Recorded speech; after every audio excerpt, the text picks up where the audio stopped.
Daily Mail needs to go to this lady. She's about to be on. She's lent it to me. Just the Daily Mail. Yeah. Where have I got to stay?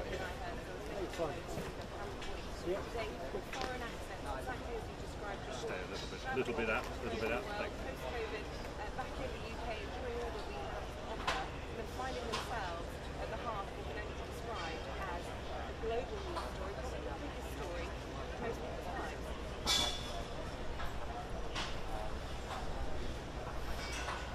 Here we go.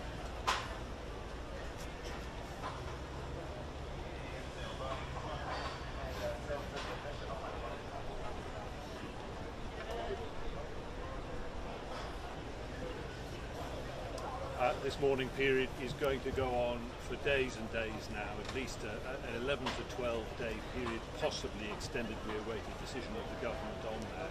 It's going to take a long time for this news to sink in and for the reality of it to reverberate through the nation's life. But on this, the first full day of mourning, crowds again gathering behind me at Buckingham Palace, as they will at other royal sites, as we've been hearing indeed from Rob there. And indeed the sombre reality of it all reflected very much on the nation's newspapers this morning, with very heavy tome-like commemorative editions. The Times there, a life in service. The Sun says, "We loved you, Ma'am," and the Daily Mail there with the portrait of the Queen, "Our hearts are broken." And as I say, the crowds gathering once again outside Buckingham Palace behind me, the epicentre of royal life, monarchy, the house, the home where Queen Elizabeth would have spent much of her life, indeed much of her reign, before being confined through the COVID pandemic at Windsor Castle and then confined again up at Balmoral with health and mobility problems. And I've been down in the crowd speaking to the people gathering, adding their tributes, adding their flowers to the pile at the gates in front of Buckingham Palace there. I spoke to a young mum a short while ago with her 6-month-old tucked into a pouch in front of her, who said she just wanted to bring her baby here to be part of the moment, even though he isn't aware of it. They can at least talk about it in the future. And she simply broke down crying. She talks about the Queen's service, her unfaltering, uncomplaining service. She said a Scotsman standing there, big, broad Scotsman, tears streaming down his face. He talked about a monumental moment, a woman the likes of which this country will never, never, never see again, he said. And a Canadian couple from the Commonwealth, where the Queen, of course, is head of state, who said, "Look, we've never known a time without her." He sang "God Save the Queen" ahead of the national anthem at school. We spent every Christmas around the television listening to the Queen's Christmas message. So in her 70-year reign, the depth and breadth of the Queen's influence across the world, not just in this country, across the Commonwealth, the former colonies, and all the allies of this country, shows just the sense of mourning, of loss, and of commemoration that the numbers of people here will want to pay in their respects to the Queen.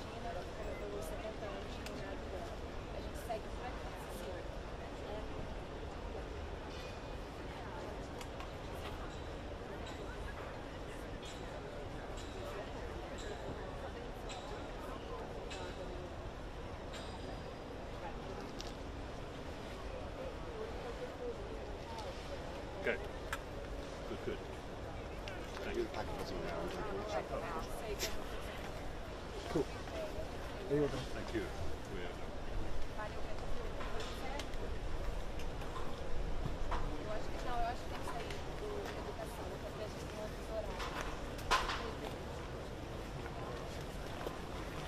These are ours, yeah?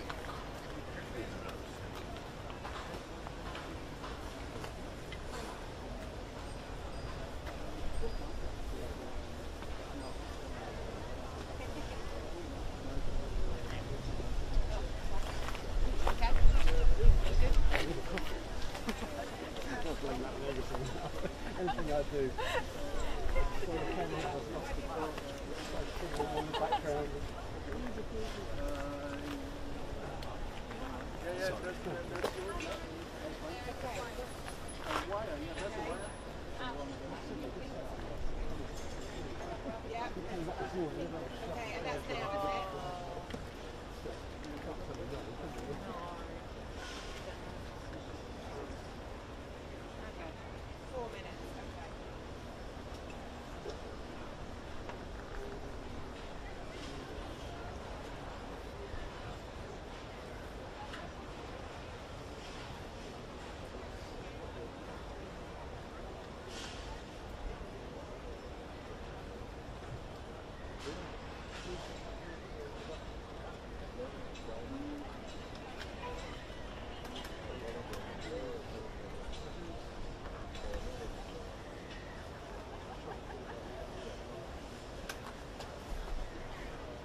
Yes,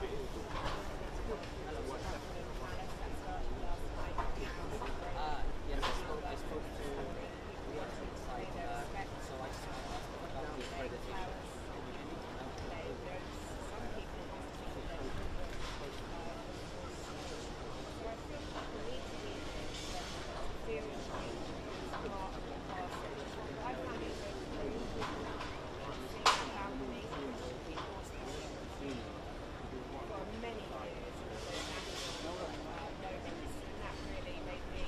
It's accredited. If he doesn't answer, he can't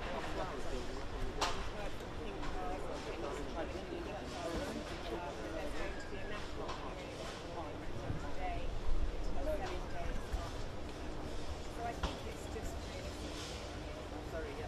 Can you hear me now? Can you hear me? Yes, I can hear you.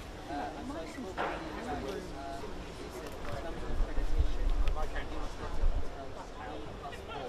So 3 or 4 days we get to for now, we just use the red wristband.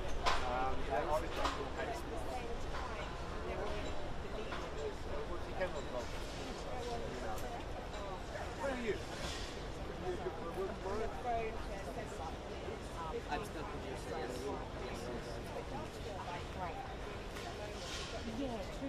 Yep.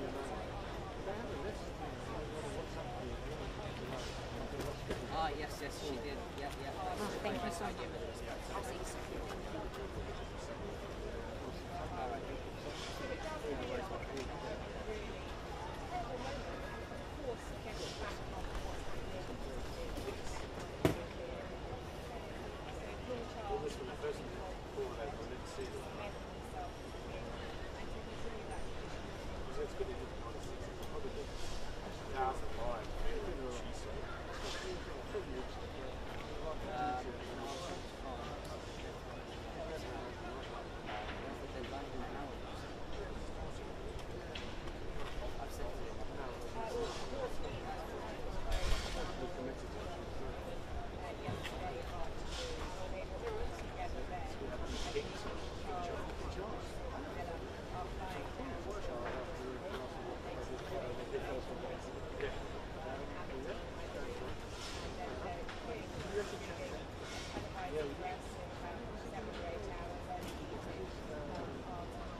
Did you say coffee is coming or isn't? Because I'm going to go for a ride. I'm going to find some. It's coming. It is coming. Yeah. When? They've got some Sicilian, so maybe they have comments or something. They're doing the dishes. There's this crowd's built up, everyone's going to take forever. It's really busy. It's quite busy down there. Yeah. Give it another 5 minutes and then we'll send the search party out. Okay. Hey, you see here they are. Really? Yeah. Oh, you're kidding? You sent it or something. It's not You said it and it happened, didn't you? I do have a sixth sense. I was like, It could be another half an hour before we get ours. oh no, please. I mean, all the kind of stuff in brown paper bags.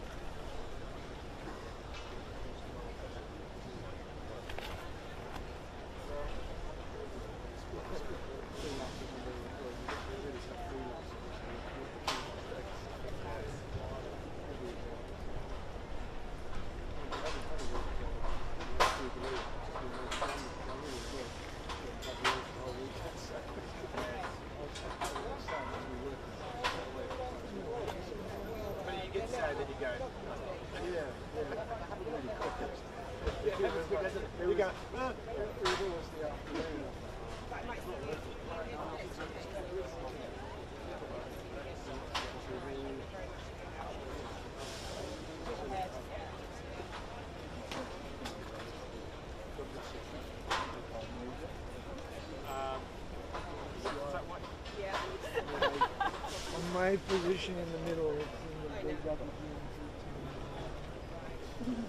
Who's paying for these coffees? Who do I owe money to? They're putting it on the work account. Okay. We just know that too.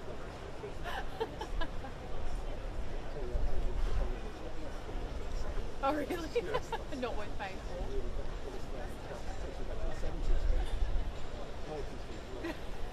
80s, 80s, 80s. I'm going to take that as a compliment, thanks. The noughties.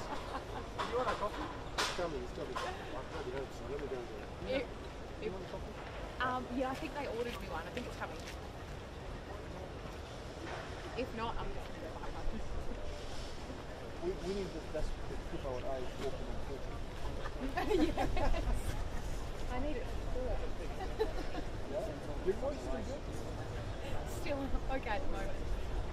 What's good news or bad news? Oh, what's it? Either. It's warm.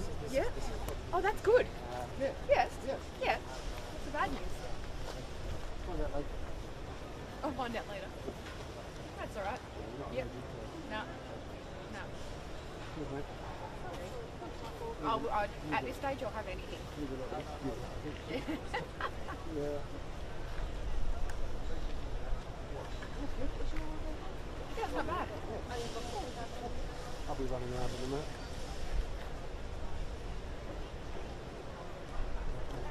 Well done. Sicilian place gets medal of honour.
who just sent an email to a message sent up to one saying, guys, we just wanted this cost so we could write in an email. They're working it out.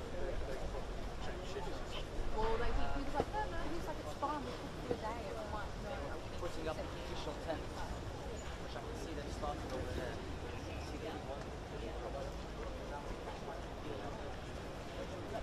mean, they're running the anchor.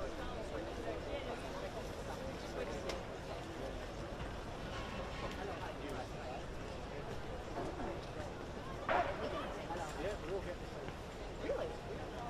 Oh, sweet. What? You bring me coffee and then you tell me we're getting a text? Oh.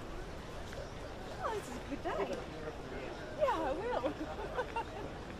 If you ever need a job in Australia.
Okay, thank you.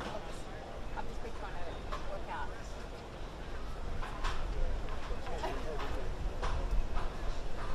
I just do the talking, I don't do the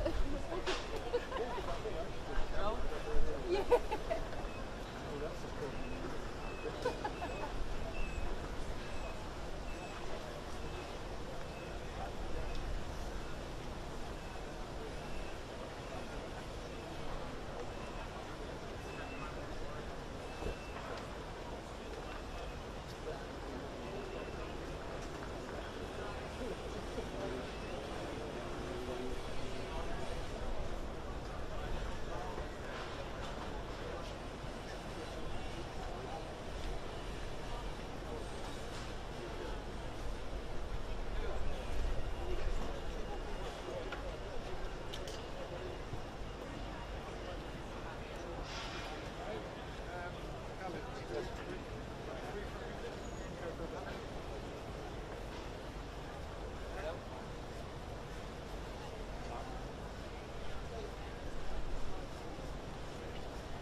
Hello, this is Russell, is it? Hello, Russell, it's John Collins from Australia. How are you? That's good. Are you coming down to the Palace today with the lighting? Is that right? Oh, yes, that'd be fantastic. Hang on, let me just put you on speaker so I can write this down. Yes, what was his number? +44, yep. 7454 839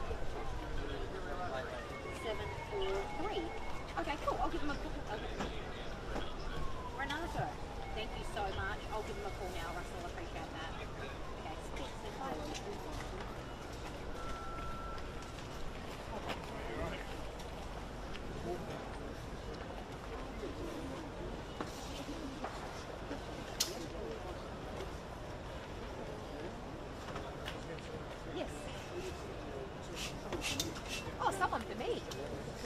Hello, Jade speaking. Yeah, good. How are you? Oh, Casey from the project.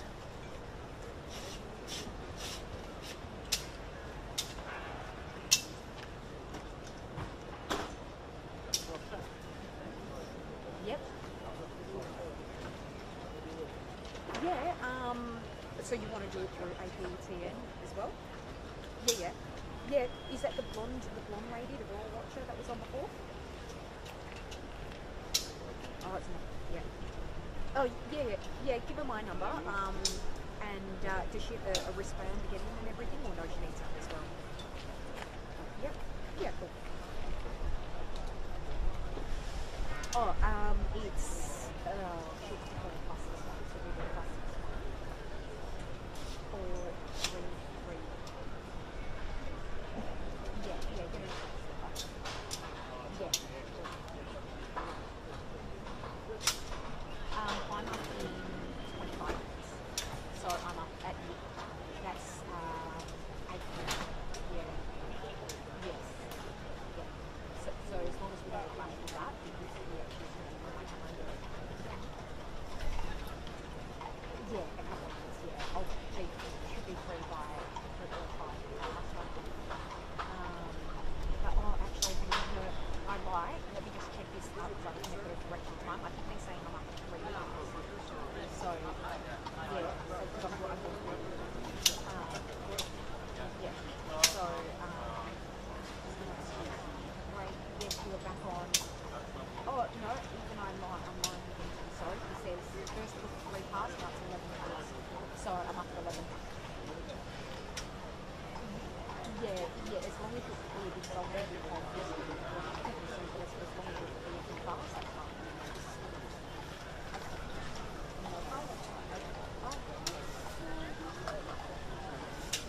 The project want to use this for a cross 10 minutes before our cross. I said as long as you guys are done and dusted in 5 minutes. As long as it's booked, tell me it's good. Yep. There's no one before or after. Yep. Down my chin. Oh, sure. Hello, Chris. How are you? Yeah, good. You have the graveyard shift, do you?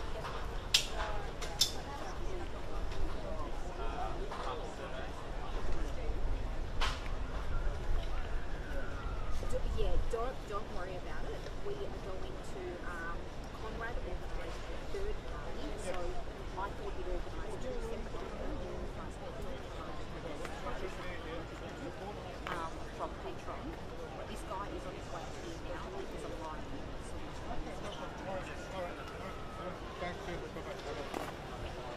Sorry, say that again. Yeah. Cancel that one for the lounges, yes. So we'll just use a library because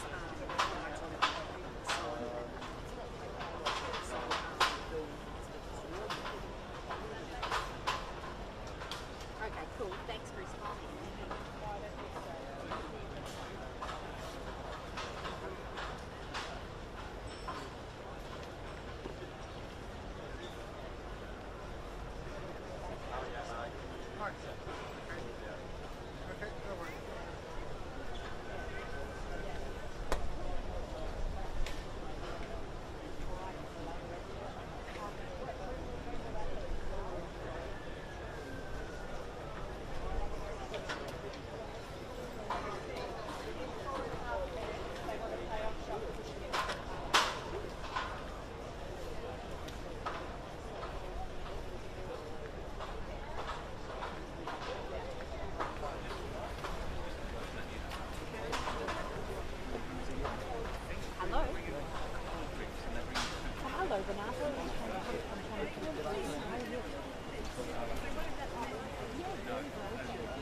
Either in the media car park.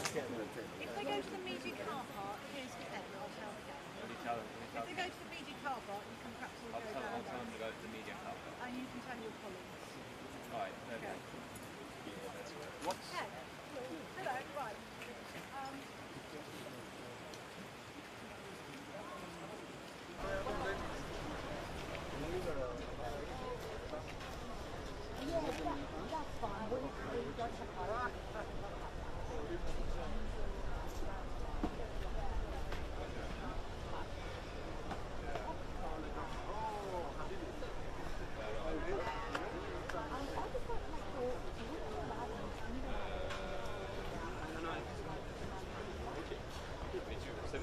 Vous avez négocié les beaucoup plus de créneaux. Il y a eu des créneaux qui ont été réservés pour la presse. Bah, on a des créneaux qui nous annoncent.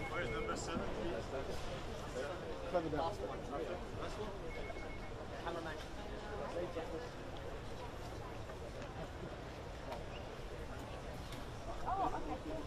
Okay, great. That's fantastic. All right, so I'll call Russell on, make sure we have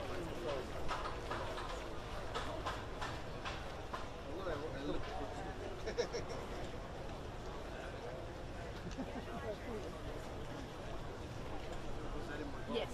Okay, fantastic. That sounds good. That sounds fantastic, actually. We'll have plenty of time. Yeah, okay. Yeah. Let's do that. Yeah, we'll do it and check in well in advance. That sounds good. All right, well, give me a call when you're close by and I'll direct you to where we are, okay? See you. Bye. Hello. Hey, how'd you go? No, she hasn't rang. I've been sitting here on my mobile, but this phone is quite loud. So, no, I haven't seen her. Yeah. No problem. Okay, bye. Jeez, what a day. So I don't need you for 1:30 because they booked a third guy. So I've got Ant going out doing colour. They booked a third guy with a live view who's going to be out here somewhere. So I'll just go do the down there. But I get you all tomorrow. Probably for the rest of the weeks. Probably for the Actually, I'll be like, I actually only want to tell when you talk 3 and you finish it. Please. This time I thought you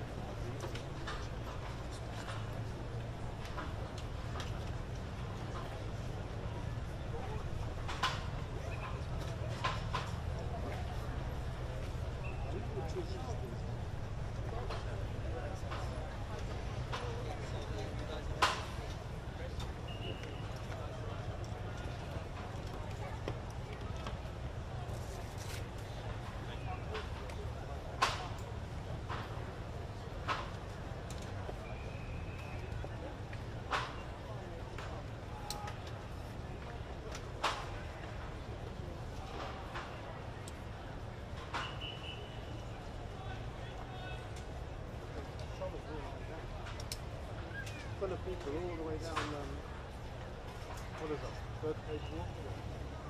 Ah, so yeah.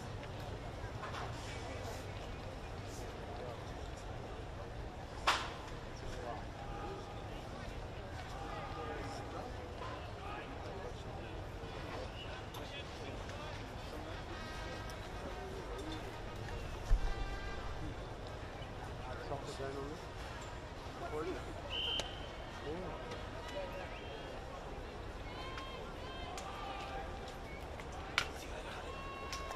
See all the Was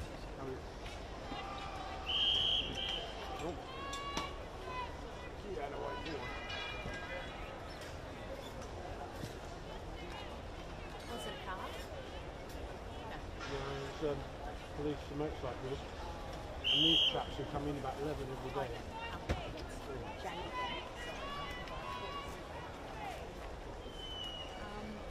So,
sure. One second.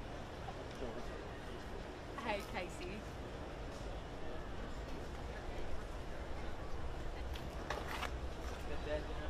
Oh yeah, where is she? Yep. Okay, and what's she wearing? Yep.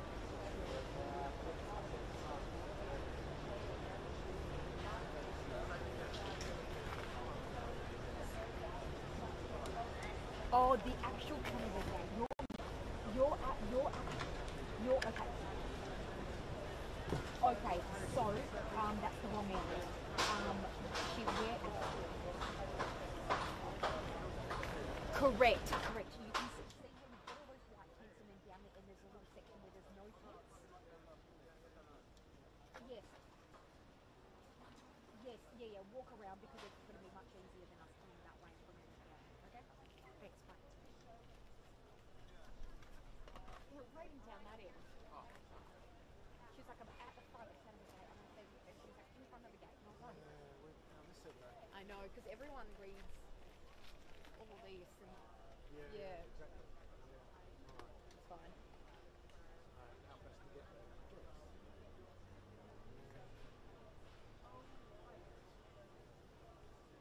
We'll bring the tent back with you. Oh yeah, where's that? Hang on, two have gone up now. Where's that tent?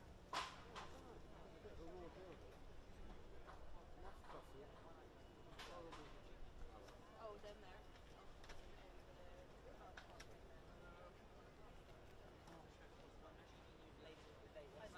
Do this So cost, it go says check out that my we're on hotel, the come spot back for to the 11 o'clock. So obviously, they haven't left this all very last minute. So I'm at quite a nice hotel, Yeah. quite a nice holiday hotel. They've booked me into Russell Square in something that Oh, looks... sorry, look, I thought you were talking to me. Sorry. Look, yes, there are. I was like, can I just stay right there? Yeah, I'm sure it's right next to... Yeah.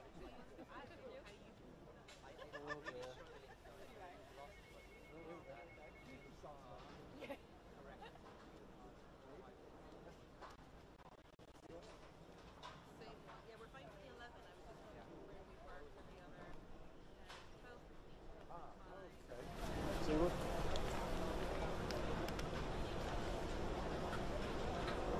One second.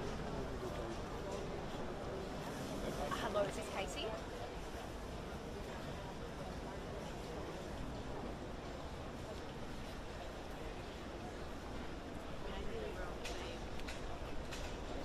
A green book. Oh yes, yeah. Oh, I can see you. I'm coming to grab you. Yep, hang on. Give me a second. Bye.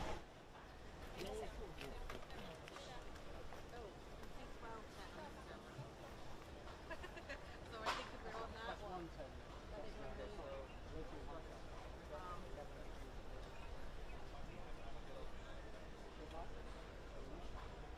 So no, the 11th one's fine. We're on that one. Oh right. So let me come back because we need to do this. Yeah.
Yeah. Left or right here? Right, please. I'll give you that to put in.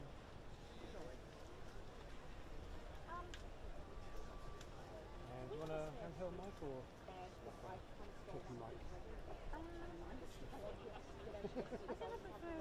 A mic on so I can use my hands. I just have to replace it, that's all.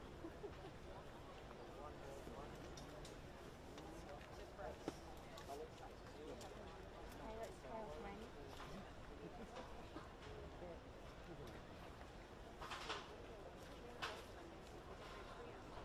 What was the name of the lovely lady you brought me? Jay, do a picture for me, darling, and I'll connect to the project. I absolutely can.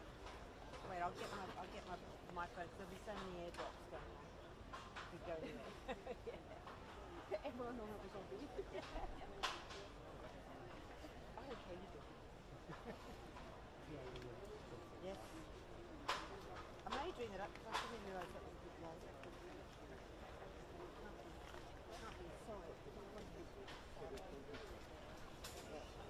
And you're sort of where the sign is up there. I'm just going to do it.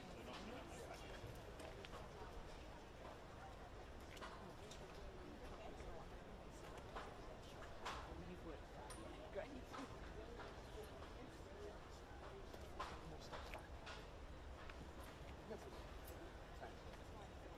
We'll just do a quick photo and then I'll go wherever you want. All right. No worries.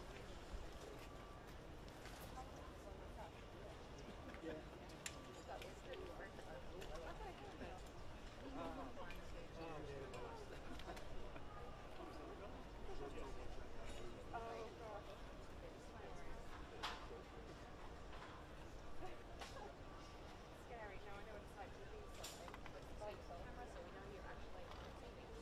You don't know how, you can't, do you smile, do you not smile? Yeah. I mean, she's 96 at this time. Yeah, but anyway, I've got to keep, this is your age, so. Yeah, I'm here. Yeah, I'm fine. I'm here. Can you tell that we're here? Yeah, we're here, darling. Should be worried. I can't get through. Thank you. No, it's Maria. Maria?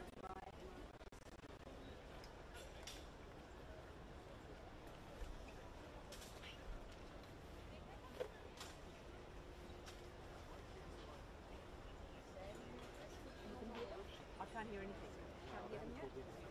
Est-ce que tu m'entends bien? Est-ce que le son est ok? Have you been doing people all morning? Est-ce que tu me vois? Yeah. All night? Well, I do news as well, so I've been doing news reports and then I've had guests and I've had everything of everyone. Should I do that button up? Et puis il y a tout ce qui va changer. Yes, I'm going to say Yeah. I'm just looking at these notes until I hear otherwise. Yeah, that's okay. Are you making me look younger? Younger, more gorgeous. And taller. And maybe blonde. That I can't. In English, you'll need ID. That's your second life, that's my bad.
I'm going back.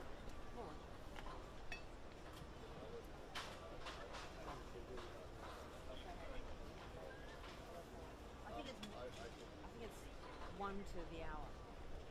sounds like a weird time.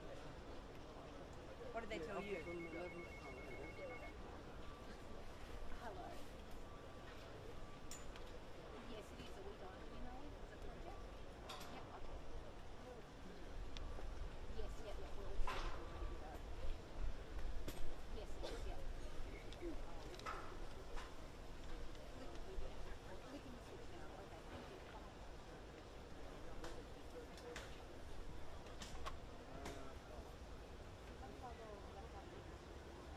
Can you hear anything? What? No, you can't hear anything. What? Packing. My packing was wrong. You need that for my sister. Can you hear anything? Nothing. No. No, I think they put the phone down. And I think Okay.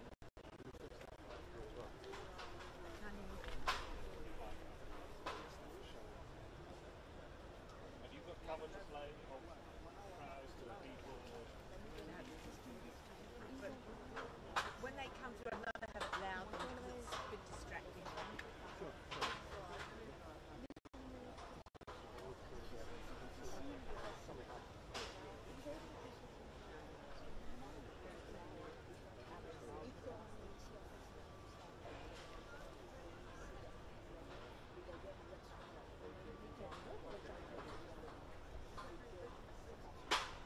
Perfect. Red to the UK. And then the second It's one, not plugged in at the moment. and you've been speaking I'll to people. swap my thing for your thing. yeah. No, I think the white thing is still plugged in. Fine. Right. I'll suss it out. Yeah, it's charging. Can you take focus from here and then We do that. We like to do I things like come that. back to the inside to the room? Hello. Oh my god. Yeah.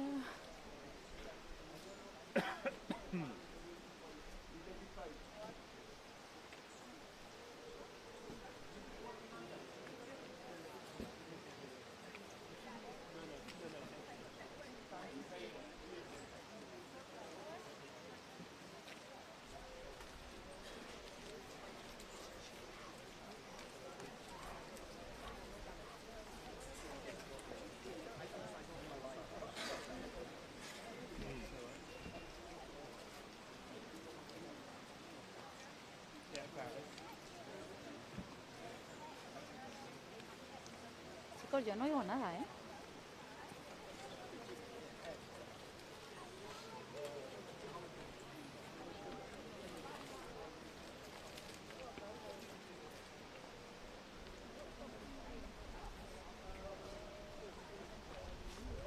No problem.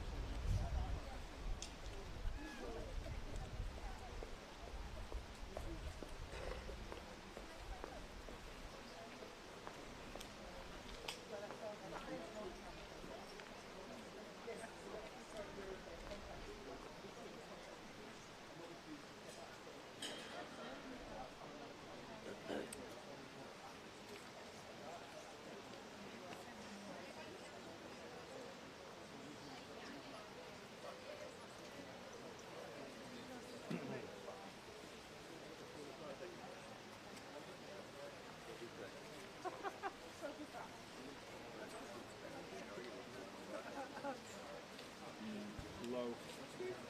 What are you guys there for? It's the hour. It's the lag it. Yeah. It's the hour.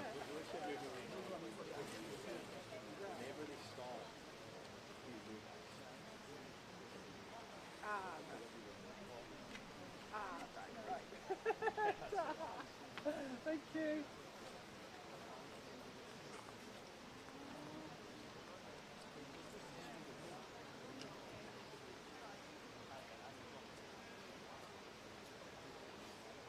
So, among King Charles's first duties as monarch, signing off on the plans that have been poured over for decades. Ceremonial proceedings that will span the breadth of the UK, marking the end of one reign and the beginning of another. In the last couple of hours, Prince Harry has departed from here at Balmoral. He's headed for Aberdeen Yes, Airport breaking news to fly line that back I've just down to received London to from join his the wife, press officer Meghan. here who's The from Duke of Buckingham Sussex Palace, was among saying the that royals at the who moment scrambled here to King Charles Balmoral when III they is learned not of on the the grave- Balmoral of estate, the he's grave actually at situation the Birk facing Hall His Majesty estate. It's when only he a few passed miles away down the road at from where we place are, in Scotland. and it's from there that he will then travel down to London He's expected in the capital around 2 p.m. and then at that point we know that he will head off and speak to Prime Minister Liz Truss, and then of course this evening around 6 p.m. we'll hear that nationwide address. First time that we're going to hear from him as the sovereign. Here at Balmoral, people are continuing together now in increasing numbers, and so we'd asked the press officer whether there was going to be any more movements out of the gates today, and she said that there wouldn't, because there's just going to be so many people here, but also that this is really a next 24 hours for people to come and reflect.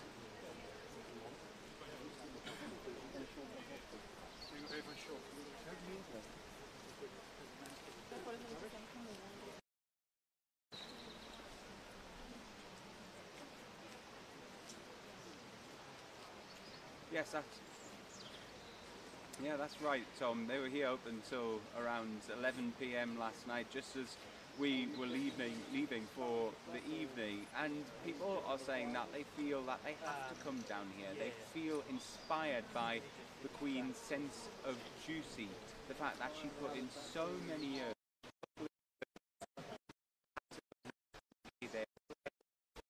Bunches of flowers continue growing by the minute. From all corners of the world now. I spotted some from Romania earlier on. There's some from schools, there's some from businesses. People from all walks of life really coming to pay tribute to the country's longest serving monarch. There's also people that have come here who have met the Queen previously. Earlier on I was speaking to a couple who have played the fiddle for the Queen. During lockdown they were invited inside the Balmoral estate to play privately for the Queen because she'd been missing out on going to church services. But they also told me this really remarkable anecdote. Just take a listen.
everyone talks about her stoicism, but it's also worth remembering she had a good sense of humour. She was very, very twinkly.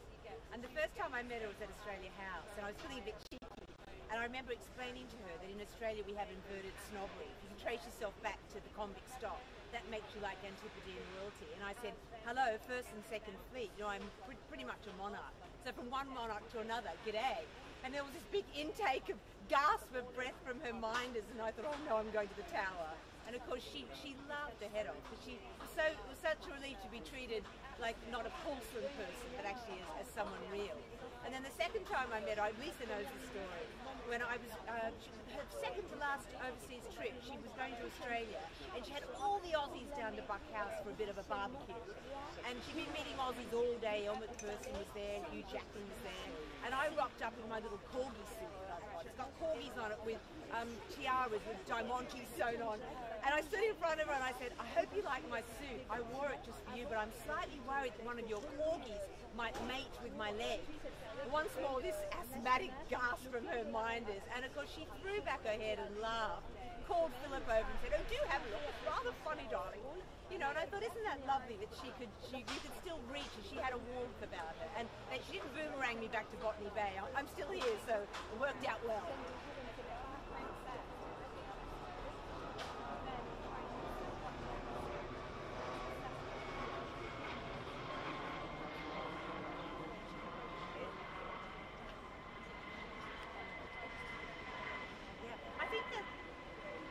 I think that's what she liked about us, that we were a bit mischievous and a bit cheeky.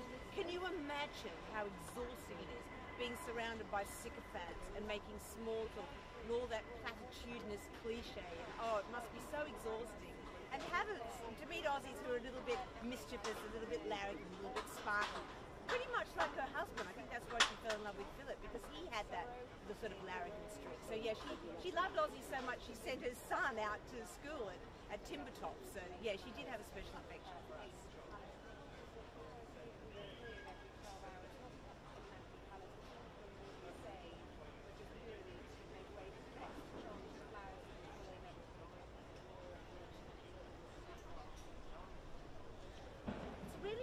Question, because of course, you know, it's an hereditary position, whereas in Australia we like to have a meritocracy.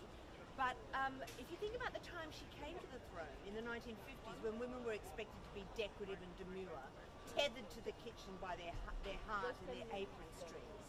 At the time there was a lot of sort of kerfuffle about whether a mother could take the role. You know, she was a mother of 4, so even though she had hot and cold running nannies, she was actually a working mother juggling kids and career in heels and a tiara.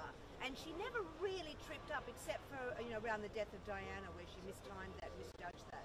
So, you know, you've got to think back to the time. Women couldn't be, there were no female bank managers, there were no female train drivers. Churchill said when she was appointed, when she ascended to the throne in her late 20s, oh, you know, she's merely a child. You think a child, a grown woman in her late 20s. So there was a lot of condescension and sexism and misogyny around her. And she did become an iconic, you know, feminist heroine in a way. I mean, she's the most famous woman in the world, as we can see by how many people are just hemorrhaging grief down here at the palace.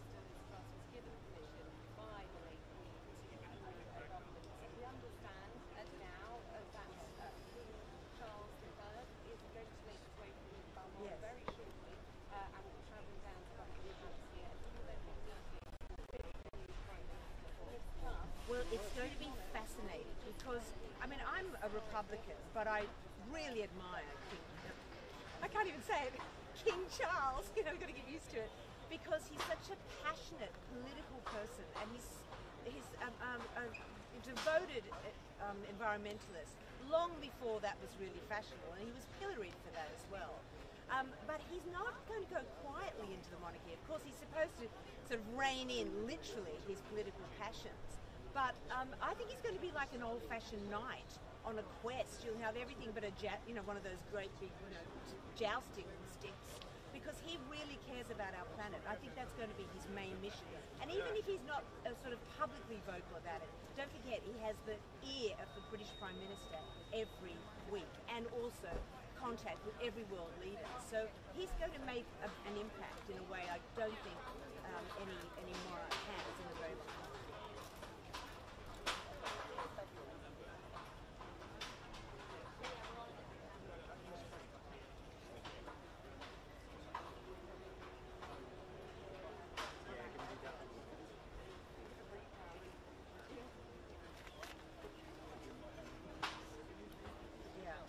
they've all followed the royal soap opera for decades. I mean, this is a family that can put the fun into dysfunctional.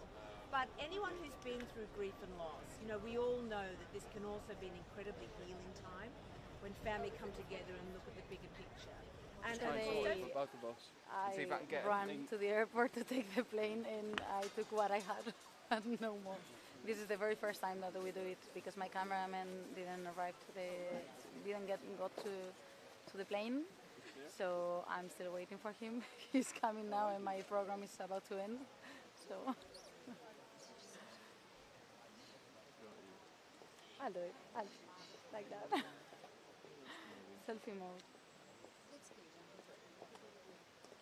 We are so used already to do selfies that I don't like it, but for once we do it. Who's that? Sorry? I'll make a guess. Good. Yes, that's fine. Will that person definitely... It should be fine. It should be fine. They're being a little bit... They're starting to clamp down a little on who's in, but it should be okay. They're letting... It's fine, fine.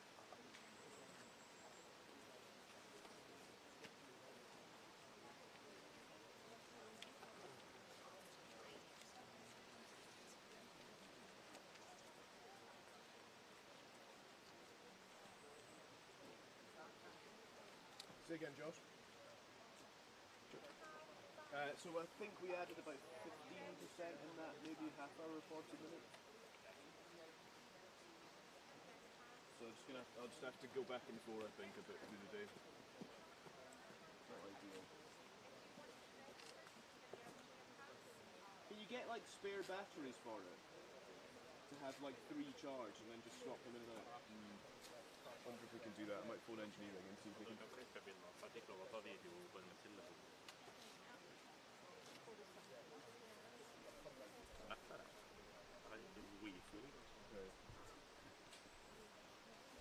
So we could locate some, so I could just have spares. That would be the solution for like this. Or I'd broadcast from somewhere with a plug. Yeah, could you? That'd be great. Yeah, thanks.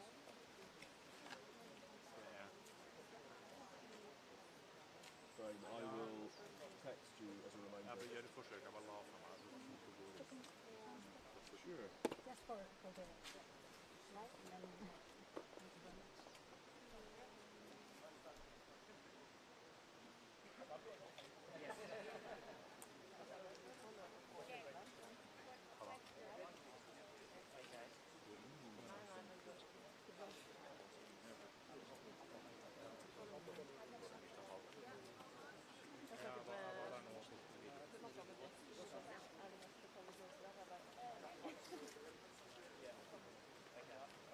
How far away? How far away are you?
The one next to this gentleman over here.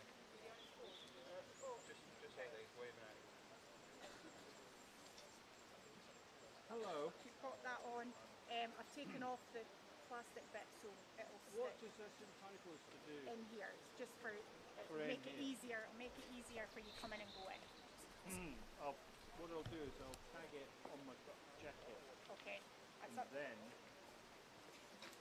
I can keep it for 3 days. Yeah. So. Yeah. Can I get one?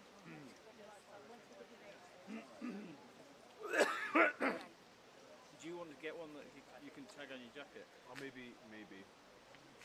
Like, that sounds like a good idea. No, I don't know where to tag it. Put it on your camera. Well, I always have that. But, yeah, but if you're coming and going, Yeah, right enough. it's like a concert, isn't it? Let me think.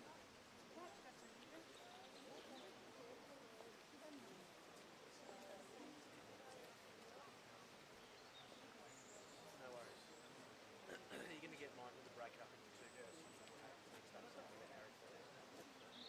Hiya.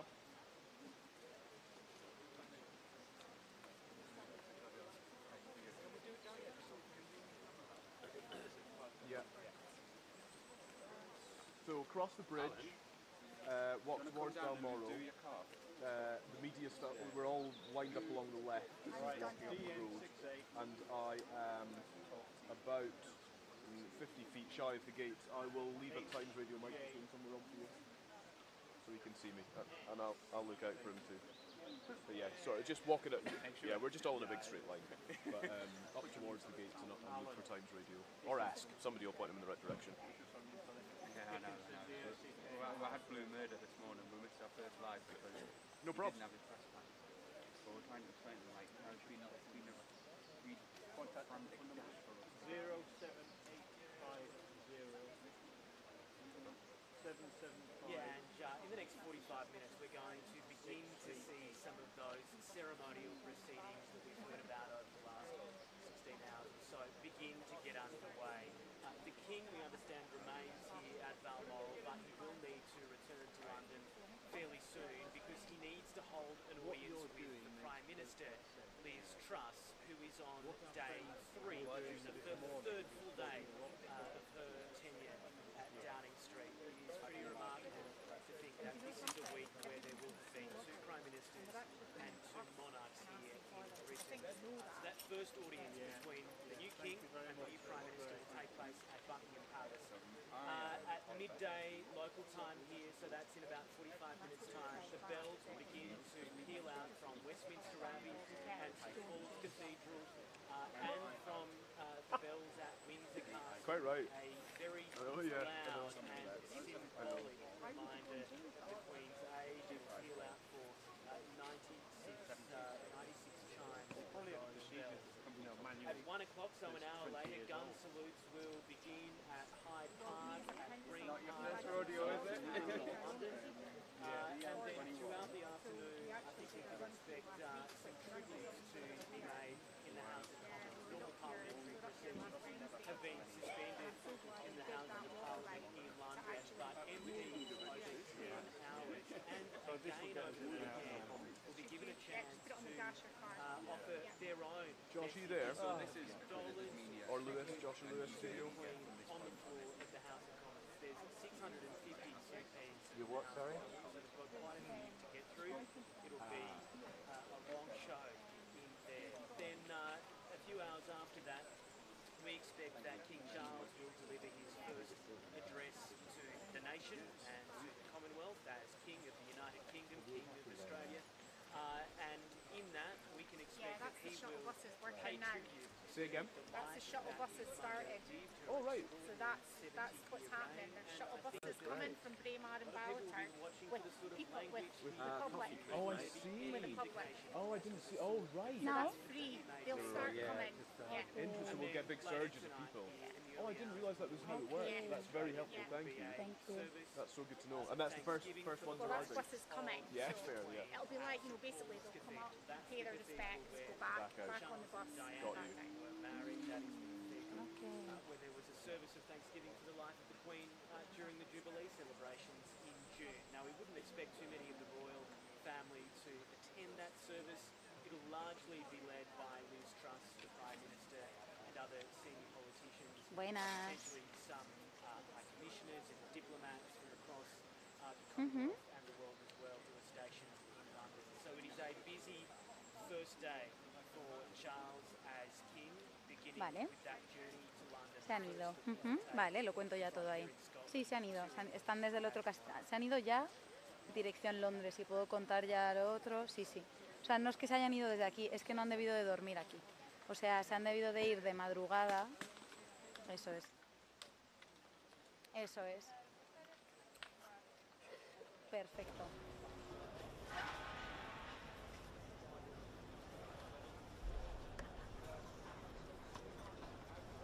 Yeah, so I would assume that was before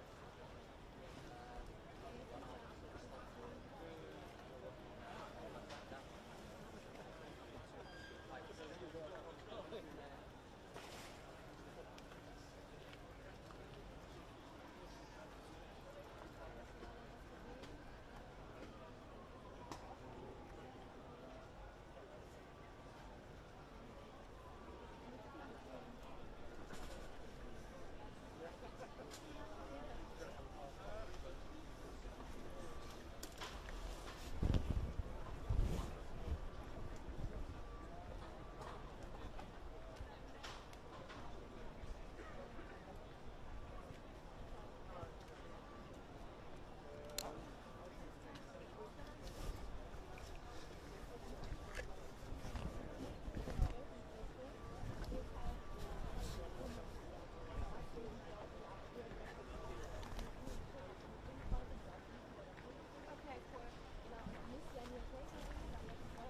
I'm just going to leave my stuff there. Is that, can you just keep an eye? Sure. Thank you. I'll be here. Thank you. What would you like me to do? Excuse me. This ring thing Yes. is for press? Yes. Okay. Yes. I'll ask for it. Thank you. Down she goes. ¿Sí? Sí, soy yo. Yeah, they're just up there. Hola, ¿qué tal? Javier, me has visto, All ¿verdad? right. Que una Jump, cosa de- lean on my shoulder if you need it. Hola, Javier. Encantada, sí. No, well, you don't know what it's like to be 60. Sí, claro. No, not yet. Hopefully one day. Yeah,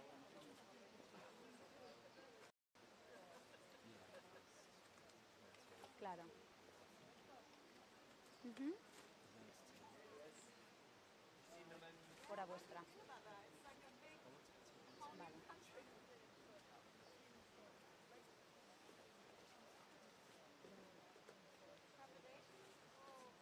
Vale.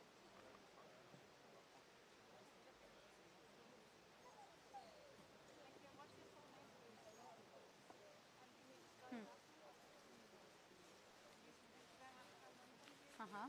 Sí, además ahora han puesto autobuses, que justo lo acabo de contar. Me acabo de enterar que están llegando autobuses gratuitos.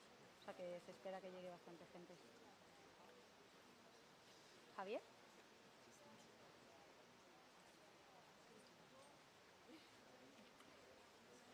¿Javier?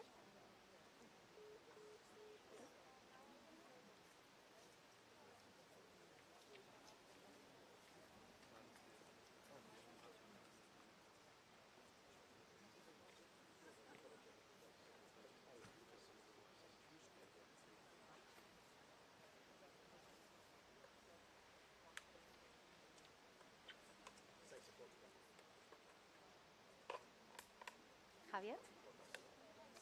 Se ha cortado. Sí. Se ha cortado.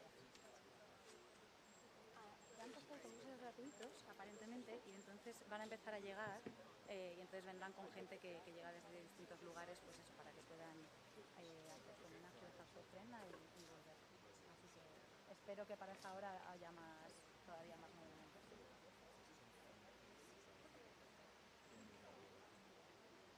Vale, el ambiente. Vale.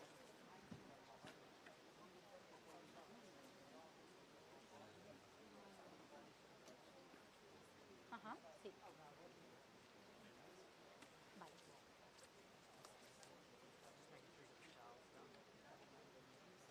Vale.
sent over. We didn't want to do it while you were on here.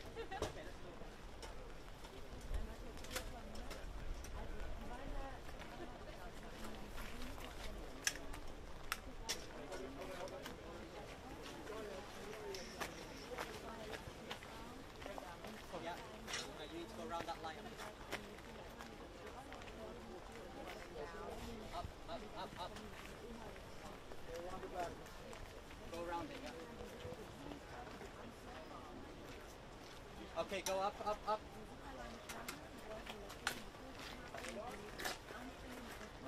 Down, down. Watch that light stand. Watch the light stand. Someone move the light. Go for the light.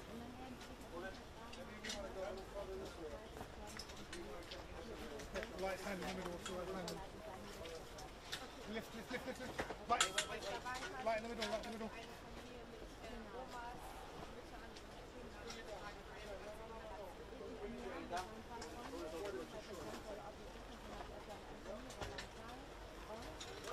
All the way back.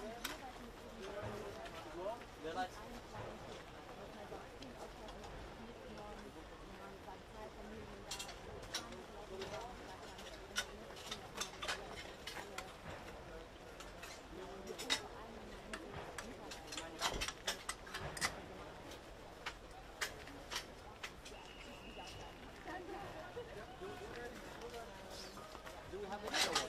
Hey? Do we have another one?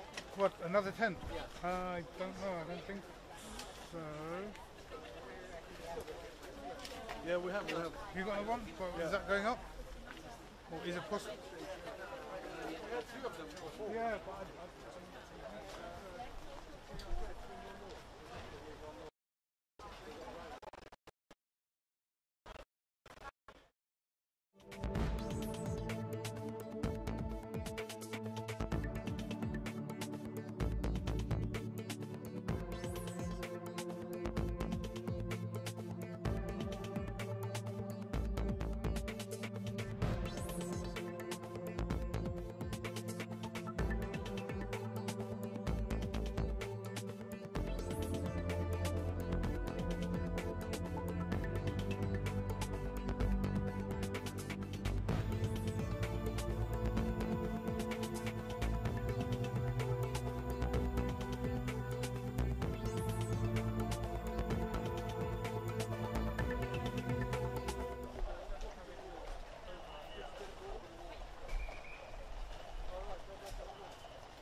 Charles III has left royalty since your return to London.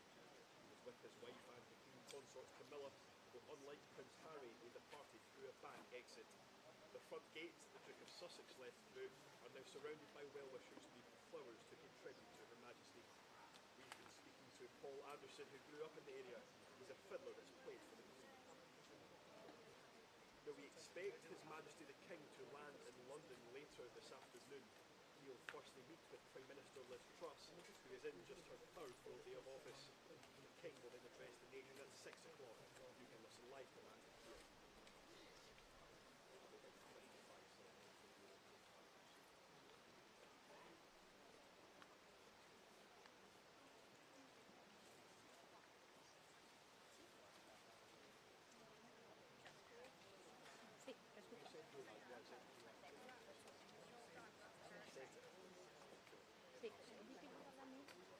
Sí, lo escucho. Sí. Okay.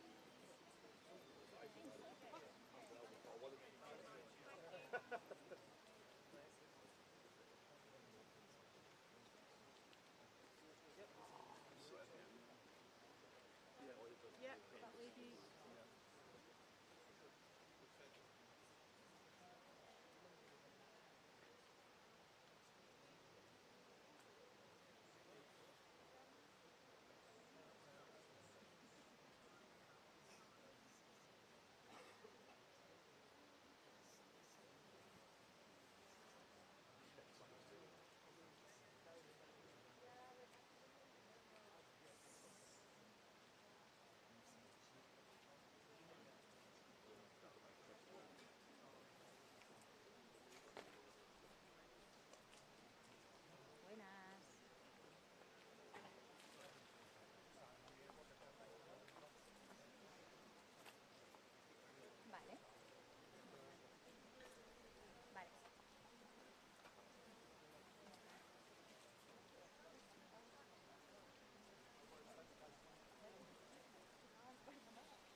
Hello, how are you?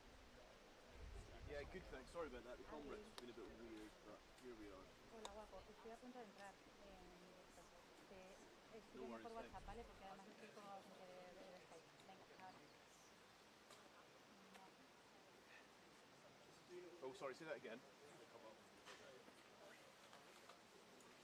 Oh, yeah. 1, 2, 3, 4, 5. Thank you. No worries.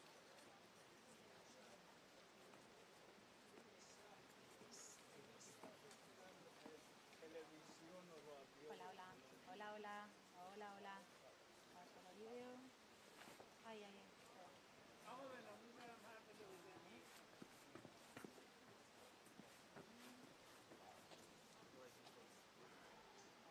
¿Me ves? Ok. Que cada vez que me llaman se me corta. Okay. What do they look like? Okay. Okay.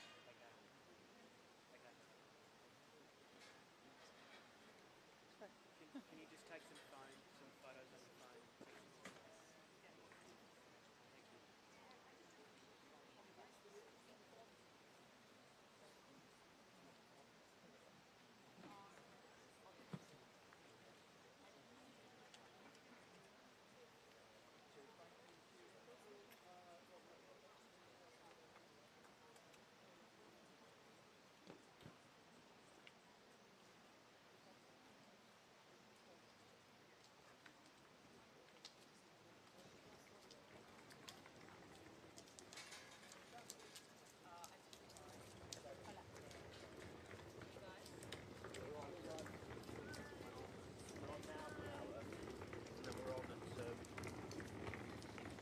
Hola. ¿Estoy congelada? ¿Aquí mejor? Did you think we might move?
Careful, it's very heavy.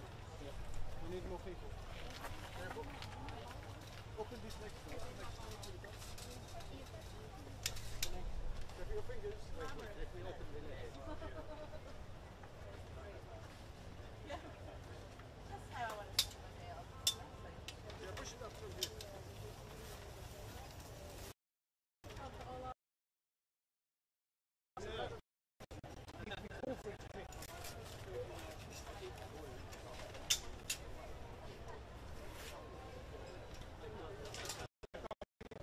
Who are traditional musicians, and they were telling me that they've played for the Queen at various dances and ceilidhs and whatnot, but that she's been part of the community here, and they've been at dances where the Queen is the first on the dance floor every time, and she's inviting people up and she's encouraging people to come and dance. She was that sort of person in the community here. That sort of higher profile things would be, you know, the Braemar Gathering, the Highland Games, those sorts of events in this area, where the royal family always loved to represent, they always loved to be there. But there is that close community connection as well. Somebody else I was speaking to today was speaking about how often she attended church in this area as well and was part of the church community and church congregation as well. So is that sort of close community connection that I think you're absolutely right to pick up on, and that is causing so many people to really be here and be so reflective today. A back entrance on the estate to get to Aberdeen Airport. As we mentioned, it's about an hour, 10-hour, 15 minutes drive to the airport. They will be given a swift path along the rural roads here in order to get to Aberdeen. One thing I noticed from these photos is something to be expected, and that is the colour black. I think that's all we will see the royal family in for this period of royal mourning that we now know will be 7 days. 100%. I think that is that's represented definitely in some of the people that are here. I mean, I was about to use as an example a couple I spoke to who travelled from Inverness earlier. I mean, that's not the hugest trip, but it's notable nonetheless. But also, I think in the kind of media representation that's here as well, you know, this story has got such global significance. You walk along the row of journalists that are here, and you will hear languages from everywhere, all over the world. And I think that's important. I think as well, you know, you're right to highlight kind of London. Obviously, Buckingham Palace has that same draw. And in the next couple of days, Scotland has a really important kind of ceremonial protocol role to play here, where the Queen's body will be moved at some point from Balmoral to Holyrood Palace in Edinburgh. There will then be a procession up the Royal Mile to St Giles Cathedral.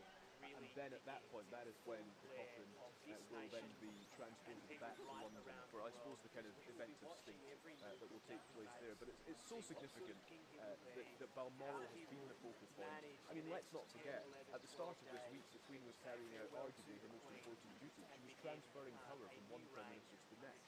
That was here. That's how the week started at Balmoral. And here we are with this you know, sad and sombre...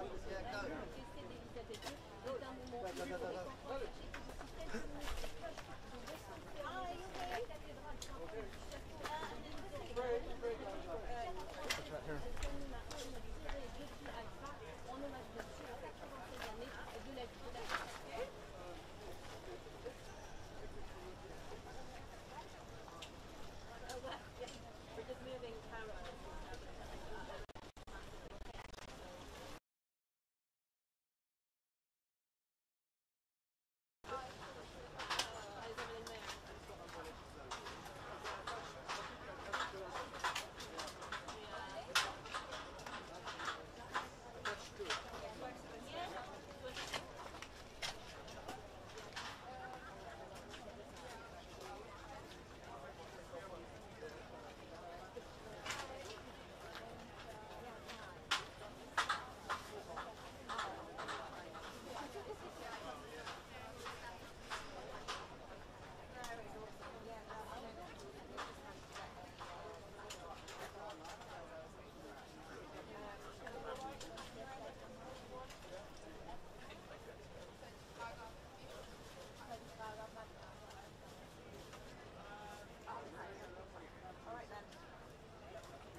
road's usually public. People with cars go up and down. We're all up at our distillery just around the corner, so this is the way in. There will be an opportunity for the Governors General realm of The bridge was built by Isambard, King and Brunel. That's a good fact. Who I think, oh no. Oh, I was going to say something which I think was really stupid. I'm from Inverness, but I think it was Thomas Telford that did the Caledonian Canal. Yes, it was. Yeah. How I know that one. I know. meet a monarch as Prime Minister because he didn't get a chance to do so at his election in May, travelling to the UK to meet the Queen. So the first monarch that he will meet will be King Charles, in the same way that his trust will hold his first meetings with a monarch here in the UK, being appointed by the Queen. Hi Matt, it's an immense privilege actually to represent Balmoral. This is a place that we very much like to think of as her Scottish home. It's a place that she knows she could come to for rest, relaxation, to get away from it. When those gates close at the end of the drive, that really is her at peace and at home, and it's a huge privilege to represent it and represent the people of this amazing place in Parliament. And of course right now, looking back on her life and her contribution to life up here in the north east of Scotland, it's an immense amount of sadness knowing that she will no longer be with us, but obviously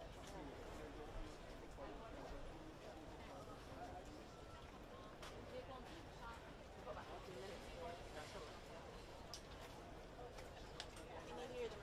No, I've got nothing, so yeah, I'll have that back for now. Get me filled up.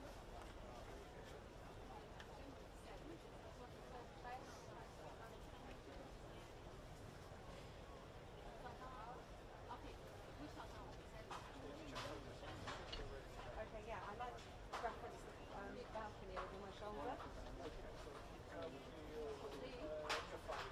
I'll reference it that way if you want. You know what? Yeah, just don't fly. No one asked you to produce a programme this morning. Lucky you're doing anything. when she first visited Balmoral back in the 1930s.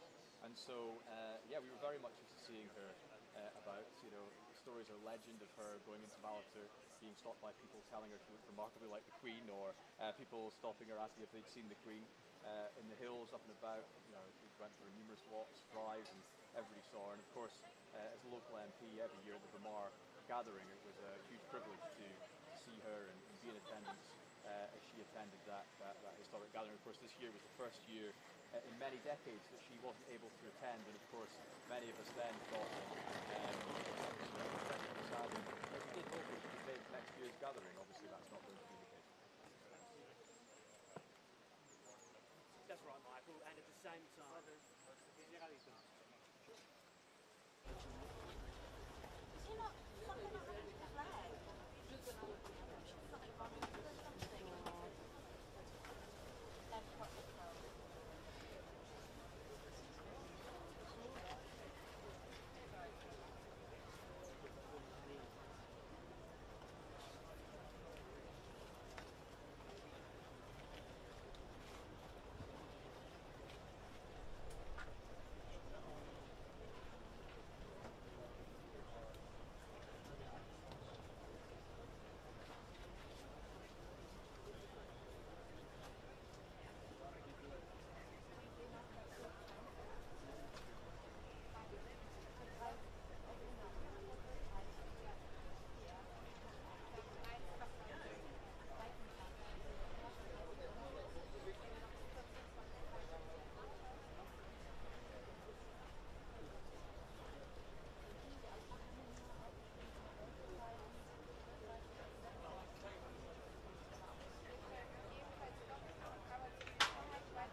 Before I call the Prime Minister, it is with the greatest sadness that I rise to say a few words in tribute to Her late Majesty, Queen Elizabeth.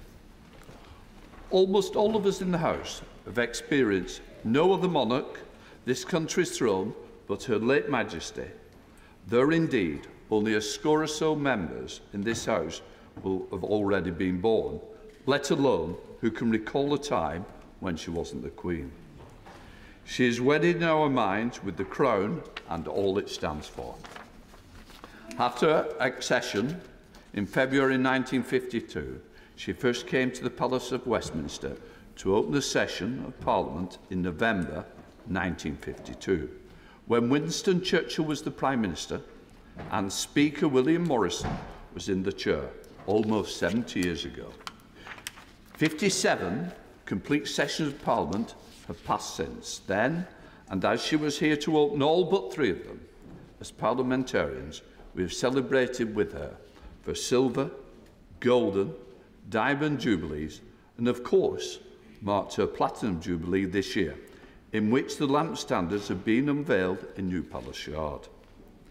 In this place, her reign saw 10 different speakers occupy the chair.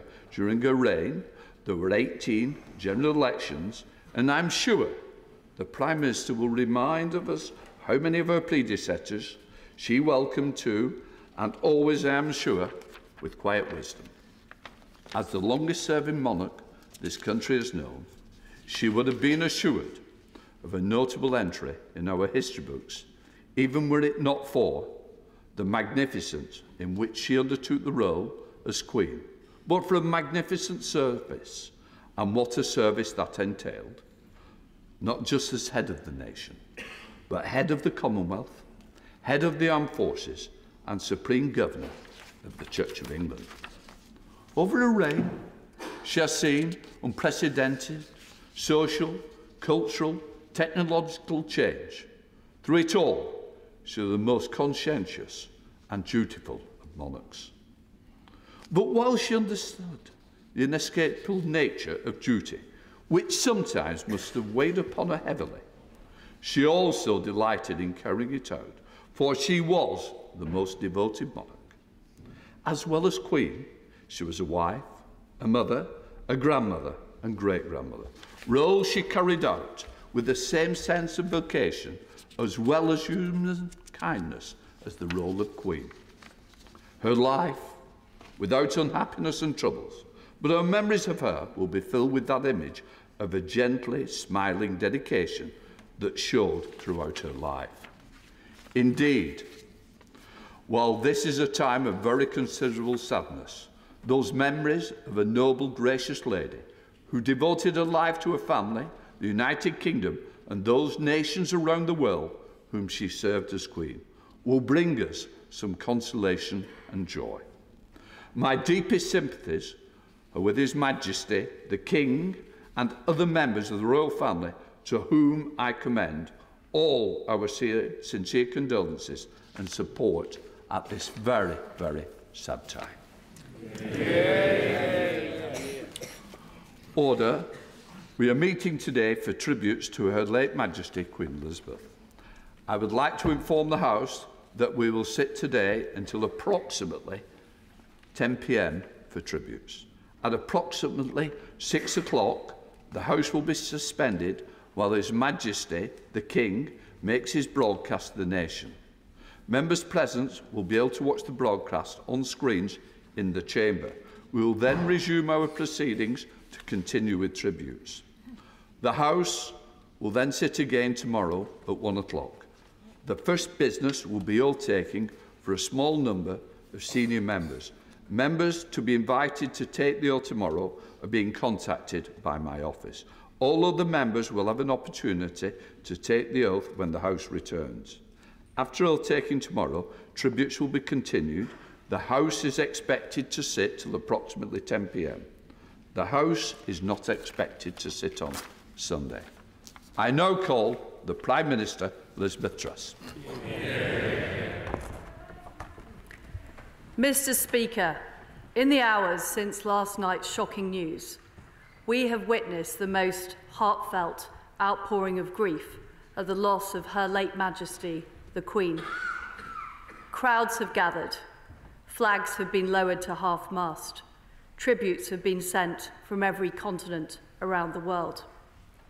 On the death of her father, King George VI, Winston Churchill said the news had stilled the clatter and traffic of 20th century life in many lands. Now, 70 years later, in the tumult of the 21st century, life has paused again.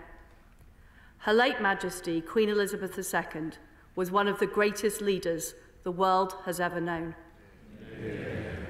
She was the rock on which modern Britain was built. She came to the throne at just 25, in a country that was emerging from the shadow of war. She bequeaths a modern, dynamic nation that has grown and flourished under her reign. The United Kingdom is the great country it is today because of her. The Commonwealth is the family of nations it is today because of her.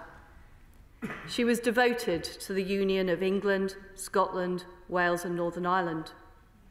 She served 15 countries as head of state, and she loved them all. Her words of wisdom gave us strength in the most testing times. During the darkest moments of the pandemic, she gave us hope that we would meet again. She knew this generation of Britons would be as strong as any. And as we meet today, we remember the pledge she made on her 21st birthday to dedicate her life to service.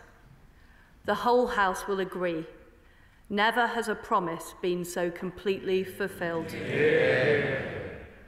Her devotion to duty remains an example to us all. She carried out thousands of engagements. She took a red box every day. She gave her assent to countless pieces of legislation and was at the heart of our national life for 7 decades. As Supreme Governor of the Church of England, she drew on her deep faith. She was the nation's greatest diplomat. Her visits to post-apartheid South Africa and to the Republic of Ireland showed a unique ability to transcend difference and heal division. In total, she visited well over 100 countries. She met more people than any other monarch in our history. She gave counsel to prime ministers and ministers across government. I have personally greatly valued her wise advice. Only last October, I witnessed firsthand how she charmed the world's leading investors at Windsor Castle. She was always so proud of Britain and always embodied the spirit of our great country. She remained determined to carry out her duties, even at the age of 96. It was just 3 days ago at Balmoral that she invited me to form a government and become her 15th Prime Minister. Again, she generously shared with me her deep experience of government, even in those last days. Everyone who met her will remember the moment. They will speak of it for the rest of their lives. Even those who never met her, Her late Majesty's image is an icon for what Britain stands for as a nation, on our coins, on our stamps, and in portraits around the world. Her legacy will endure through the countless people she met, the global history she witnessed, and the lives that she touched. She was loved and admired by people across the United Kingdom and across the world. One of the reasons for that affection was her sheer humanity. She reinvented monarchy for the modern age. She was a champion of freedom and democracy around the world. She was dignified but not distant. She was willing to have fun, whether on a mission with 007 or having tea with Paddington Bear. She brought the monarchy into people's lives and into people's homes. During her first televised Christmas message in 1957, she said, "Today we need a special kind of courage, so we can show the world that we are not afraid of the future. We need that courage now." In an instant yesterday, our lives changed forever. Today, we show the world that we do not fear what lies ahead. We send our deepest sympathy to all members of the royal family. We pay tribute to our late Queen, and we offer loyal service to our new King. Amen. His Majesty, King Charles III, bears an awesome responsibility that he now carries for all of us. I was grateful to speak to His Majesty last night and offer my condolences. Even as he mourns, his sense of duty and service is clear.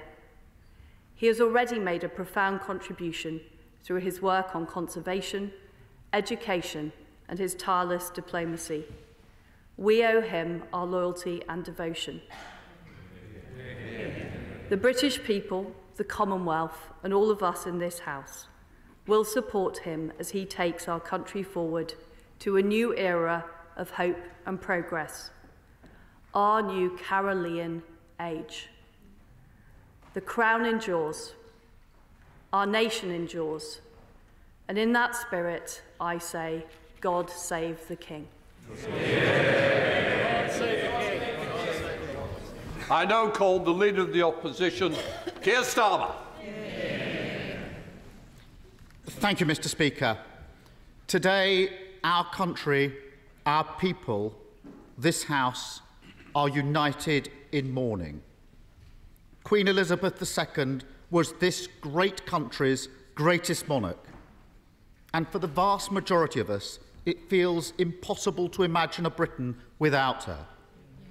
All our thoughts are with her beloved family, our royal family, at this moment of profound grief.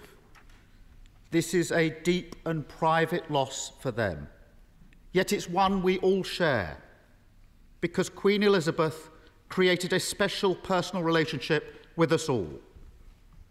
That relationship was built on the attributes that defined her reign: her total commitment to service and duty, her deep devotion to the country, the Commonwealth, and the people she loved. In return for that, we loved her. And it is because of that great shared love that we grieve today. For the 70 glorious years of her reign, our Queen was at the heart of this nation's life. She did not simply reign over us. She lived alongside us. She shared in our hopes and our fears, our joy and our pain, our good times and our bad.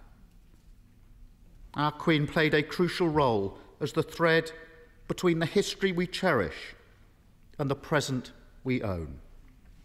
A reminder that our generational battle against the evil of fascism or the emergence of a new Britain out of the rubble of the Second World War do not only belong to the past, but are the inheritance of each and every one of us. A reminder that the creativity, the hard work, the enterprise that has always defined this nation is as abundant now as it ever was. A reminder that the prospect of a better future still burns brightly. Never was this link more important, that when our country was plunged into lockdown at the start of the pandemic, her simple message that we would see family again, that we would see friends again, that we would be together again, gave people strength and courage when they needed it most. But it wasn't simply the message that allowed a shaken nation to draw upon those reserves. It was the fact that she was the messenger. COVID closed the front doors of every home in the country. It made our lives smaller and more remote. But she was able to reach beyond that, to reassure us and steel us. At the time we were most alone, at a time we'd been driven apart, she held the nation close in a way no one else could have done. For that, we say thank you. On the occasion of the Queen's Silver Jubilee in 1977, Philip Larkin wrote of her reign: "In times when nothing stood, but worsened or grew strange, there was one constant good: she did not change." It feels like we are once again in a moment in our history where, as Larkin put it, things are growing strange, where everything is spinning. A nation requires a still point. When times are difficult, it requires comfort. And when direction is hard to find, it requires leadership. The loss of our Queen robs this country of its stillest point, its greatest comfort, at precisely the time we need those things most. But our Queen's commitment to us, her life of public service, was underpinned by one crucial understanding: that the country she came to symbolise is bigger than any one individual or any one institution. It is the sum total of all our history and all our endeavours, and it will endure. The late Queen would have wanted us to redouble our efforts, to turn our collar up and face the storm, to carry on. Most of all, she would want us to remember that it is in these moments that we must pull together. This house is a place where ideas and ideals are debated. Of course, that leads to passionate disagreement. Of course, temperatures can run high. But we all do it in pursuit of something greater.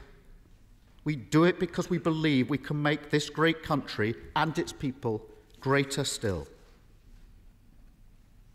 At this moment of uncertainty, where our country feels caught between a past it cannot relive and a future yet to be revealed, we must always remember one of the great lessons of our Queen's reign, that we are always better when we rise above the petty, the trivial, the day-to-day, to focus on the things that really matter, the things that unite us, rather than those which divide us. Yeah. Our Elizabethan age may now be over, but her legacy will live on forever.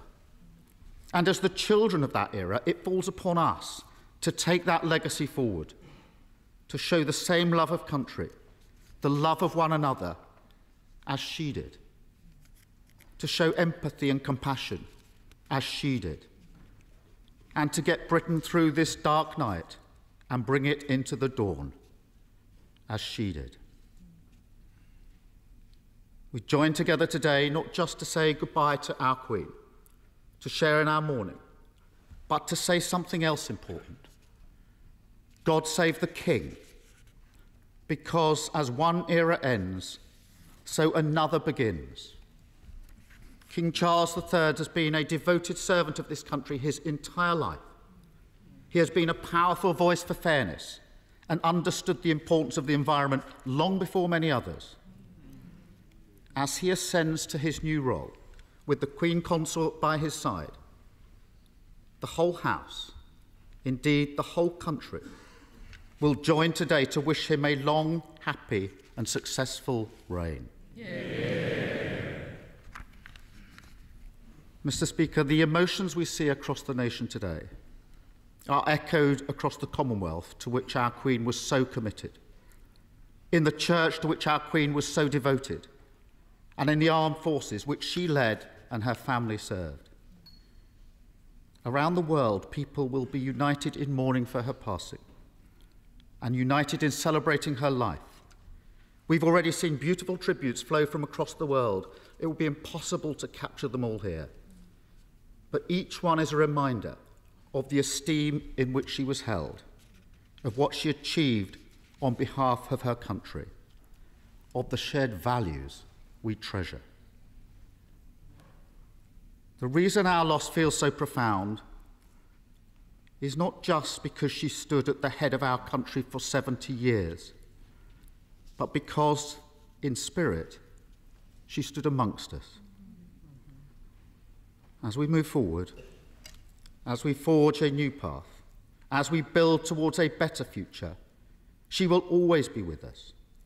For all she gave us and all she will continue to give us, we say thank you. May our Queen rest in peace. God save the King. I now call on the Father of the House, Sir Peter Bottomley. Constituents will wish me briefly to record their love, respect and gratitude to Her late Majesty.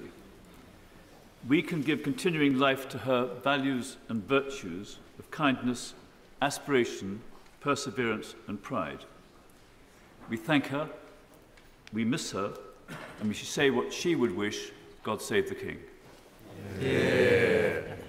I now call on the Leader of the SNP, Ian Blackford. Yeah. Thank you, Mr. Speaker. It is, of course, with great sadness that we unite to offer our prayers, focus our sorrow, and gather our collective thoughts on the passing of Her Majesty the Queen.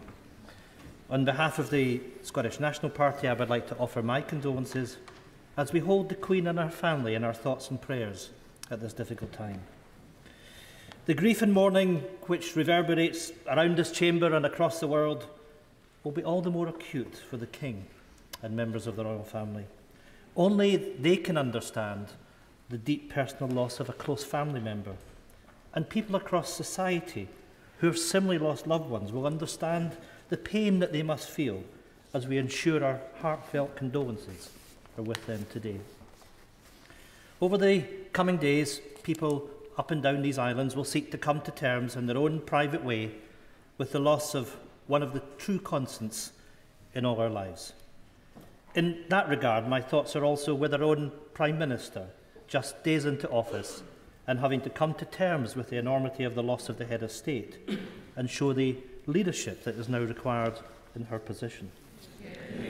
We can also help but dwell on the late Queen, who, right to the end, fulfilled her duty by appointing the new Prime Minister. But of course, many will feel this as a deeply personal loss, for the Queen's continuous and abiding presence and the leadership she has shown over 7 decades will be the enduring marker to the remarkable tenure as our head of state. Her Majesty the Queen has been head of state for longer than most of us have been alive, and the majority of us have never known a public life without the Queen at the helm. For many, she has been a steady hand guiding the ship and the perpetual symbol of stability. 15 Prime Ministers and 5 First Ministers of Scotland have benefited from her institutional knowledge and, of course, her wise counsel. As the figurehead of the Commonwealth, she was a unifying force recognised the world over, visiting at least 117 countries, and was committed to celebrating the diverse values and cultures around the globe, all born out of a duty to serve. During her reign, the world has changed immeasurably, through the good times and the bad times, through war and peace, through boom and bust, through the advances in technology and communication and the dawn of the internet age. To many, she was a guiding light, ever present as she bore witness to the evolution of these islands into the modern era. A thread of continuity running through the fabric of the Commonwealth, at once tying societies to our shared histories and making new history. I, like many others in this chamber, was fortunate to meet the Queen on a number of occasions and was always struck by the strength, the intellect, the modesty, the humility, and often the humour with which she approached her royal duties. And while I have always met her in a professional context as monarch, I'm struck with just how many people across Scotland, and indeed across the United Kingdom, have had a first-hand encounter with the Queen.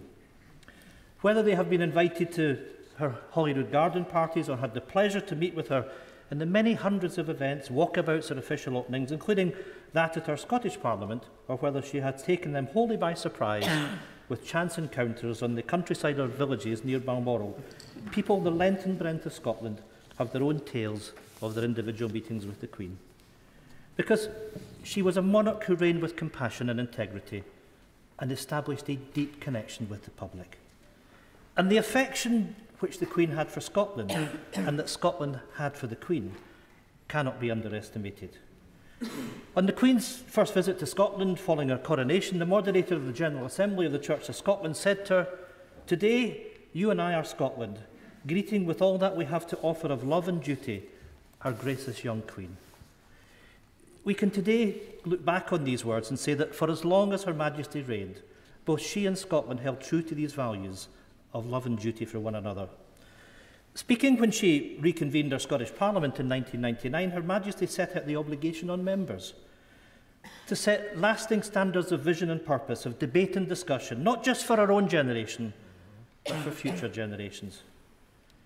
And it is clear that members across the Scottish Parliament, and I trust in this place, from all walks of political life, have moved forward with that sense of vision and purpose in mind. There is a deeply held sense of responsibility across political parties to govern for the betterment of future generations. In our case, to uphold the values of the Scottish Parliament, which are described in the ceremonial mace: wisdom, justice, compassion and integrity. The values that set the aspirations for a modern Scotland, the values that so often embodied by Her Majesty herself. And in what was sadly her final ever address to the Scottish Parliament, her love of Scotland and its people was clear when she said, "It is the people that make a place, and there are few places where this is truer than it is in Scotland." The relationship between Scotland and the Queen was one of shared admiration. Indeed, whilst she was everyone's Queen, For many in Scotland, she was Elizabeth, Queen of Scots. Her Majesty's roots in Scotland run deep. She was descended from the Royal House of Stuart on both sides, and her family, of course, her mother, was from Glamis and Angus. It is clear that these family ties gave way to a great and enduring affection, and Scotland was a place that was truly held dear to her, not only in an official capacity, but in a private capacity as well. It is well known that Balmoral, with its beautiful and atmospheric scenery, was the Queen's favourite home.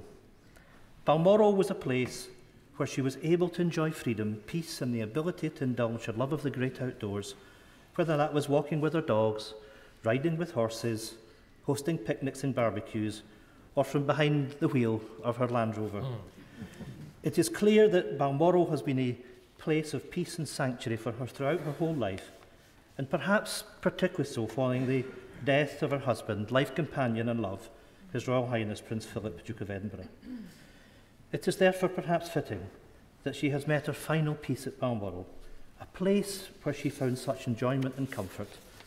And as someone of demonstrably strong faith, she will now have enduring peace with herself and, of course, to be reunited with Prince Philip. Her Majesty was a life of grace and wisdom, defined by its service to the public and by the lives that she touched. Her legacy and her enduring presence will live on. God bless the Queen. May she rest in peace. God bless the King. Boris Johnson.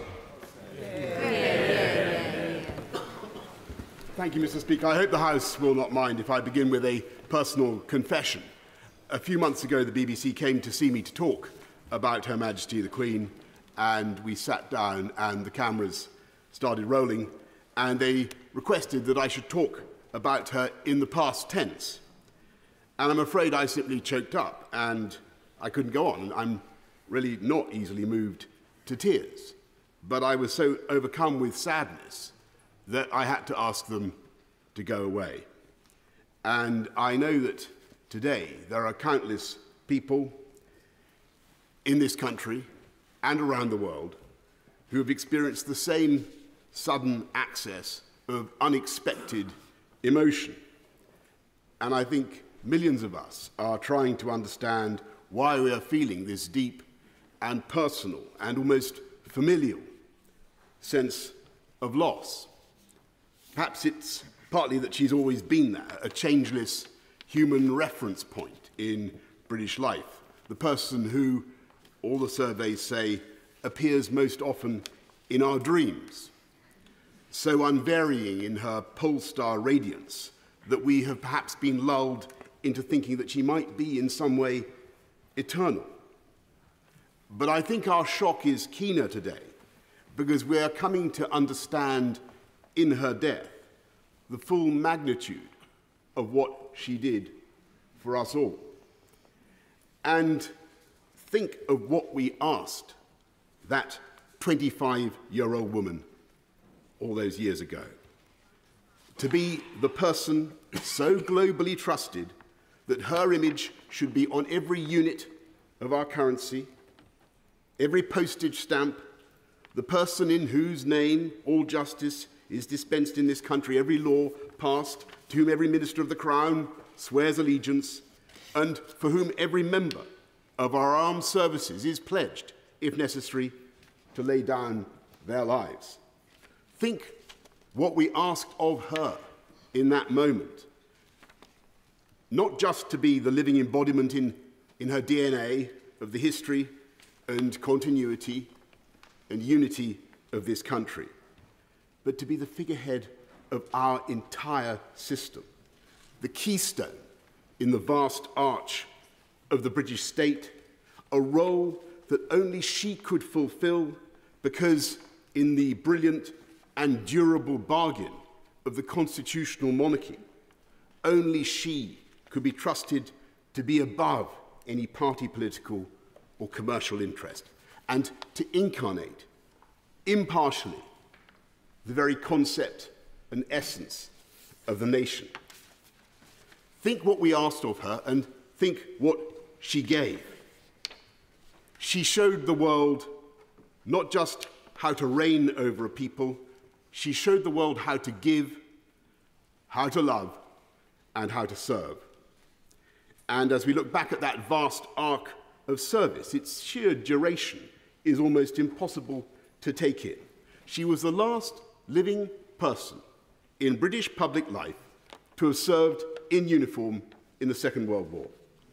She was the first female member of the royal family in 1,000 years to serve full-time in the armed forces, and that impulse to do her duty carried her right through into her 10th decade to the very moment in Balmoral, as my right honourable friend has said, only 3 days ago, when she saw off her 14th Prime Minister and welcomed her 15th, and I can tell you, in that audience, she was as radiant and as knowledgeable and as fascinated by politics as ever I can remember, and as wise in her advice as anyone I know, if not wiser. And over that extraordinary span of public service, with her naturally retentive and inquiring mind, I think, and doubtless many of the 15 would agree, that she became the greatest statesman and diplomat of all. And she knew instinctively how to cheer up the nation, how to lead a celebration. I remember her innocent joy more than 10 years ago after the opening ceremony of the London Olympics, when I told her that the leader of a friendly Middle Eastern country seemed actually to believe that she had jumped out of a helicopter in a pink dress and parachuted into the stadium. And I remember her equal pleasure on being told just a few weeks ago that she had been a smash hit in her performance with Paddington Bear. And perhaps more importantly, she knew how to keep us going when times were toughest. In 1940, when this country and this democracy faced the real possibility of extinction, she gave a broadcast, aged only 14, that was intended to reassure the children of Britain. She said then, "We know, every one of us, that in the end, all will be well." She was right. And she was right again in the darkest days of the COVID pandemic, when she came on our screens and told us that we would meet again. And we did. And I know I speak for other Prime Ministers, when I say ex-Prime Ministers, when I say that she helped to comfort and guide us, as well as the nation, because she had the patience and the sense of history to see that troubles come and go, and that disasters are seldom as bad as they seem. And it was that indomitability, that humour, that work ethic, and that sense of history, which together made her Elizabeth the Great. And when I call her that, I should add one, Elizabeth the Great, I should add one final quality, of course, which was her humility. Her single-bar electric fire Tupperware using refusal to be grand. And unlike us politicians, with our outriders and our armour-plated convoys, I can tell you, as a direct eyewitness, that she drove herself in her own car with no detectives and no bodyguard, bouncing at alarming speed over the Scottish landscape to the total amazement of the ramblers and the tourists we encountered. And it is that indomitable spirit with which she created the modern constitutional monarchy. An institution so strong and so happy and so well understood, not just in this country, but in the Commonwealth and around the world, that the succession has already seamlessly taken place. And I believe she would regard it as her own highest achievement, that her son, Charles III, will clearly and amply follow her own extraordinary standards of duty and service. Yeah. And the fact that today we can say with such confidence, God save the King, is a tribute to him, but above all to Elizabeth the Great, who worked so hard for the good of her country, not just now, but for generations to come. That is why we mourn her so deeply, and it is in the depths of our grief that we understand why we loved her so much. We now come to Mother of the House, Harriet Ham. Thank you, Mr. Speaker, and what an excellent speech from the Right Honourable Member for Uxbridge, which I'm sure will have resonated in every member of this House and indeed everyone in this country. It was a brilliant speech. I'm grateful for the opportunity to pay my tribute to the Queen and to do so on my own behalf, but also on behalf of my constituents, particularly those who, coming from Commonwealth countries in Africa and the Caribbean, held the Queen in such high regard. We're a constitutional monarchy, and for we MPs, the Queen was ever present in the interwoven relationship between the monarch and her Parliament. She underpinned our democratic system for over 70 years, underpinning it but never intervening in it. She was always salient but never meddled. She avoided controversy not by staying in the background, far from it. She performed her role to the utmost, but she did it by respecting the boundaries. She carried out her duties and gave us her full commitment for us to carry out ours. When many denigrated, she always respected and supported Parliament, and we should be very grateful for that. Between her ministers, and not just prime ministers, there was regular contact. After Labour won the election in 1997, I went up to the palace where, like the other new secretaries of state, she appointed me to the Privy Council and bestowed on me the seals of office. They are actual seals which are given to you and you take back to your department to be locked in a safe. But when just a year later I was sacked, and the seals taken out of the safe and taken back to Buckingham Palace, my diary was empty and my phone stopped ringing. My office was astonished to get a call from Buckingham Palace. No one else wanted to have anything to do with me, but the Queen wanted to see me.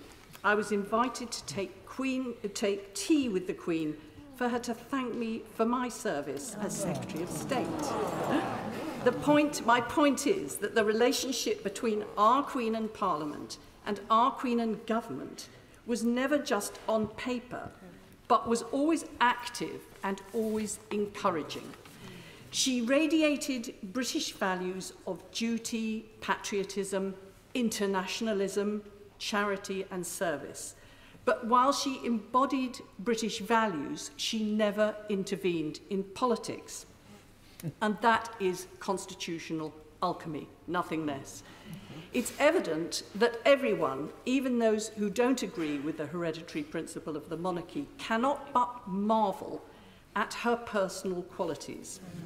And I want to marvel at how she could do all this flawlessly, not just over so many decades, but as a woman starting her reign in what was emphatically then a man's world. Yeah. We have to remember what attitudes were at the time. The order of the day was men were in charge and women were subservient. The man was head of the household and the role of a woman was to get married, have his children and support him. In the 1950s, when she was crowned, I was a child and I remember my mother warning me that people thought men knew more than women, that men's views were valuable, whilst women's were to be disregarded. And so it was in that atmosphere that she stepped up as a 25-year-old married woman with 2 children to take her place at the head of this nation and play a huge role on the world stage. What determination and courage that must have taken. Yeah. The prime ministers she dealt with were mostly men, mostly twice her age. Things were very different. A huge change has taken place during her reign. Things were very different when 6 years ago she threw open Buckingham Palace for us to celebrate the 70th anniversary of BBC's Woman's Hour, to celebrate how much women had achieved. As Sir Tony Blair said, she was the matriarch of this nation, a matriarch for us on the world stage, and a matriarch too at home in her own family. As well as being our monarch, she was the mother of 4 children, had many grandchildren and great-grandchildren, and it is to her family that I extend my deepest sympathies for their loss and condolences for their grief, which we all share. Theresa May. Thank you, Mr. Speaker. It is with great sadness that I rise to pay tribute to Her late Majesty Queen Elizabeth II, on my behalf and on behalf of my Maidenhead constituents. Yesterday was a day that we all knew would come sometime, but in our hearts of hearts, we hoped never would. But as we mourn a beloved monarch, we must always remember that she was a mother, a grandmother, and a great-grandmother, and my thoughts and prayers are with King Charles III and the whole of the royal family. And I also remember the close members of her royal household. Queen Elizabeth II was quite simply the most remarkable person I have ever met. I am sometimes asked, among all the world leaders I met, who was the most impressive? And I have no hesitation in saying that from all the heads of state and government, the most impressive person I met was Her late Majesty Queen Elizabeth II. She gave a lifetime of service as she promised to do when she was 21.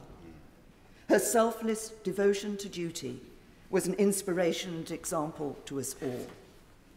She was respected and loved, not just here in the United Kingdom and in her other realms and the Commonwealth, but across the world. And that love, respect, and admiration was born not out of her position, but because of the person she was. A woman of dignity and grace, of compassion and warmth, of mischief and joy, of wisdom and experience, and of a deep understanding of her people. Like so many until last evening, I had never known another monarch. She was a constant throughout our lives, always there for us, uniting us at times of difficulty, and as others have said, most recently during COVID, when she gave us hope that we would once more come together. Her passing marks a generational change, not just because of the length of her service, but because of what she lived through. When we marked the 75th anniversary of the D-Day landings in 2019, she was with the world leaders not just as Queen, but as someone who had worn uniform during the Second World War, an experience which, quite apart from anything else, had taught her how to strip an engine. The Queen was always interested in people. When she walked into a room, the faces of those present were lit up, and her magnificent smile would calm nerves and put people at their ease. As I said on her Platinum Jubilee, I saw that at Chogham in 2018, when there was a reception at Windsor before a lunch, and the leaders were gathered and talking amongst themselves, and I knew Her Majesty was going to join the reception, but they didn't. The minute she walked into the room, the sense of love and respect was palpable, and they all turned and they all wanted to speak to her. They loved her and she loved the Commonwealth, and the Commonwealth today is a significant part of her legacy. But I also saw that on other occasions, including on what was one of her last, if not the last, appearance she made in public, when she came to open Thames Hospice in my Maidenhead constituency in July. The moment she walked through the door, the atmosphere in the room changed. You felt the love and respect of the people there for her. And as she spoke to staff and patients, she exuded a warmth and humanity which put people at their ease. She was Queen, but she embodied us. Across the nations of the world and for so many people, meeting Queen Elizabeth simply made their day, and for many, will be the memory of their life. Of course, for those of us who had the honour to serve as one of her Prime Ministers, those meetings were more frequent with the weekly audiences. These were not meetings with a high and mighty monarch, but a conversation with a woman of experience and knowledge and immense wisdom.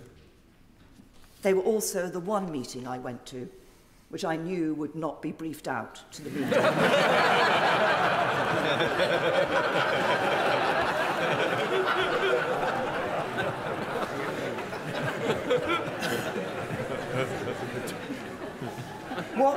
What made those audiences so special was the understanding the Queen had of issues which came from the work she put into her red boxes, combined with her years of experience.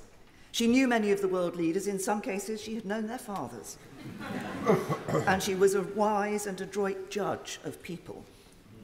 The conversations at the audiences were special, but so were weekends at Balmoral, where the Queen wanted all her guests to enjoy themselves. And she was a thoughtful hostess. She would take an interest in what books were put in your room, and she didn't always expect to be the centre of attention. She was quite happy sometimes to sit playing her form of patience while others were mingling around her, chatting to each other. My husband tells of the time he had a dream.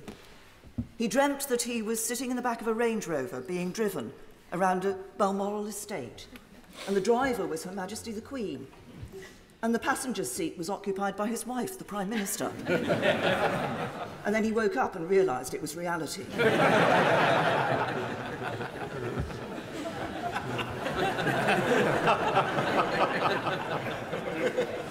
Her Majesty loved the countryside, and she was down to earth and a woman of common sense. I remember one picnic at Balmoral which was taking place in one of the bothes on the estate. The hampers came from the castle and we all mucked in to put the food and drink out on the table. I picked up some cheese, put it on a plate and was transferring it to the table. The cheese fell on the floor. I had a split-second decision to make.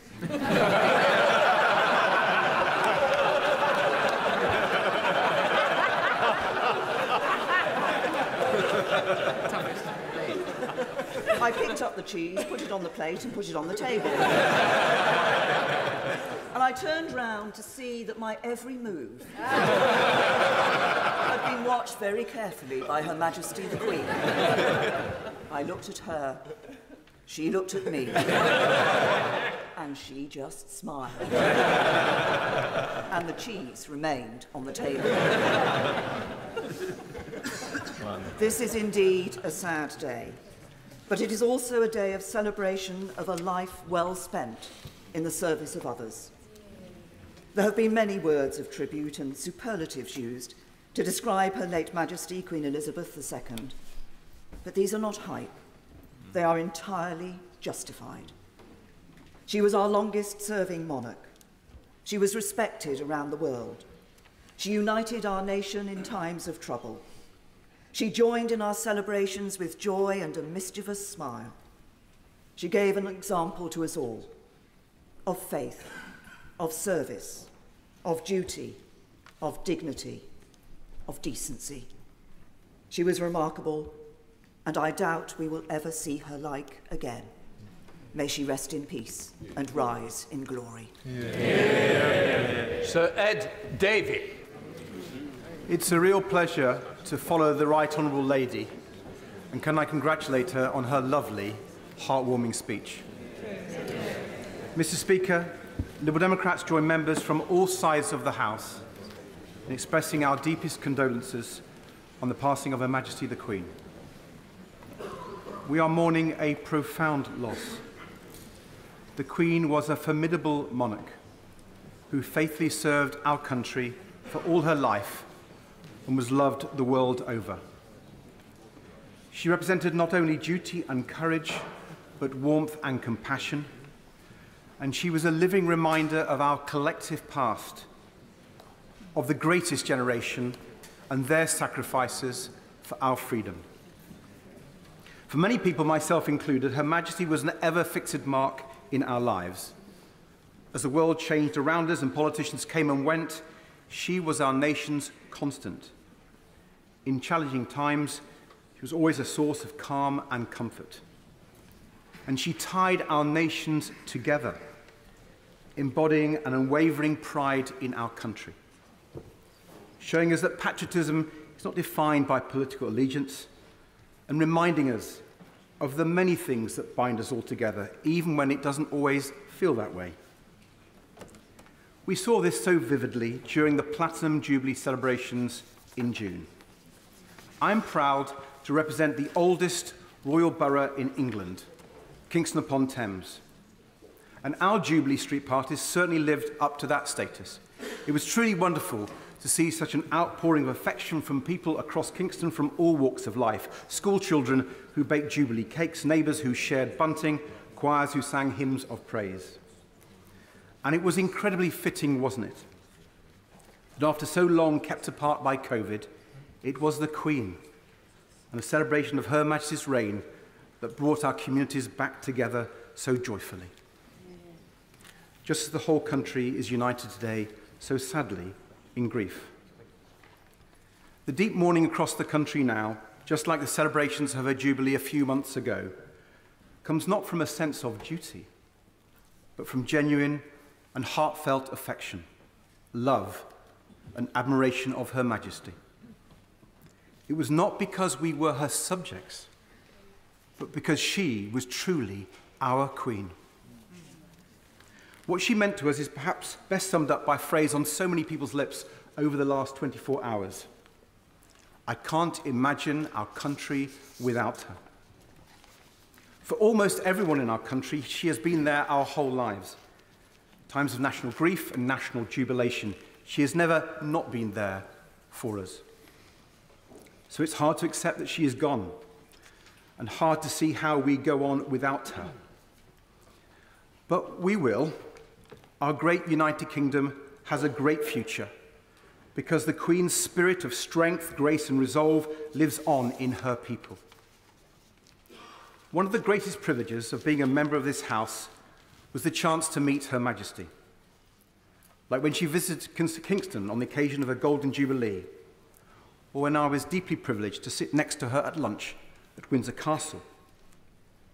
I was initially confused by a silver cylinder beside her place-sitting. I wondered to myself what treasures it might hold. I had my suspicions when, as dessert was served, her beloved corgis were let in and nestled themselves around her feet. And the Queen lifted up the lid of the cylinder, plucked out some digestive biscuits, and began sneaking them to her grateful dogs. Whenever I met her, I was struck by her warmth, her wisdom, and her humour. And I'm looking forward to hearing similar stories from honourable and right members across the House as they give glimpses of the wonderful person beneath the crown. Her Majesty will be remembered with honour as a monarch who guided our country out of the shadow of a terrible war, who helmed us calmly through troubled waters and brought us safely into a new millennium. And she will be remembered so fondly as the monarch who leapt from a helicopter with James Bond and showed Paddington where she kept her marmalade sandwiches. And for the royal family, she will be remembered simply as a beloved mother, grandmother, and great-grandmother. Our thoughts, prayers, and condolences are with them all as they bear this terrible loss. After a lifetime of dedicated and tireless service to our country and our Commonwealth, Her Majesty has gone to her eternal rest. May God rest her soul, and may God save the King. Yeah. Now come to Sir Ian Duncan Smith. Mr. Speaker, I'm grateful. So much has already been said. I don't intend to repeat it much. But I just want to say that it is a sad day for all of us.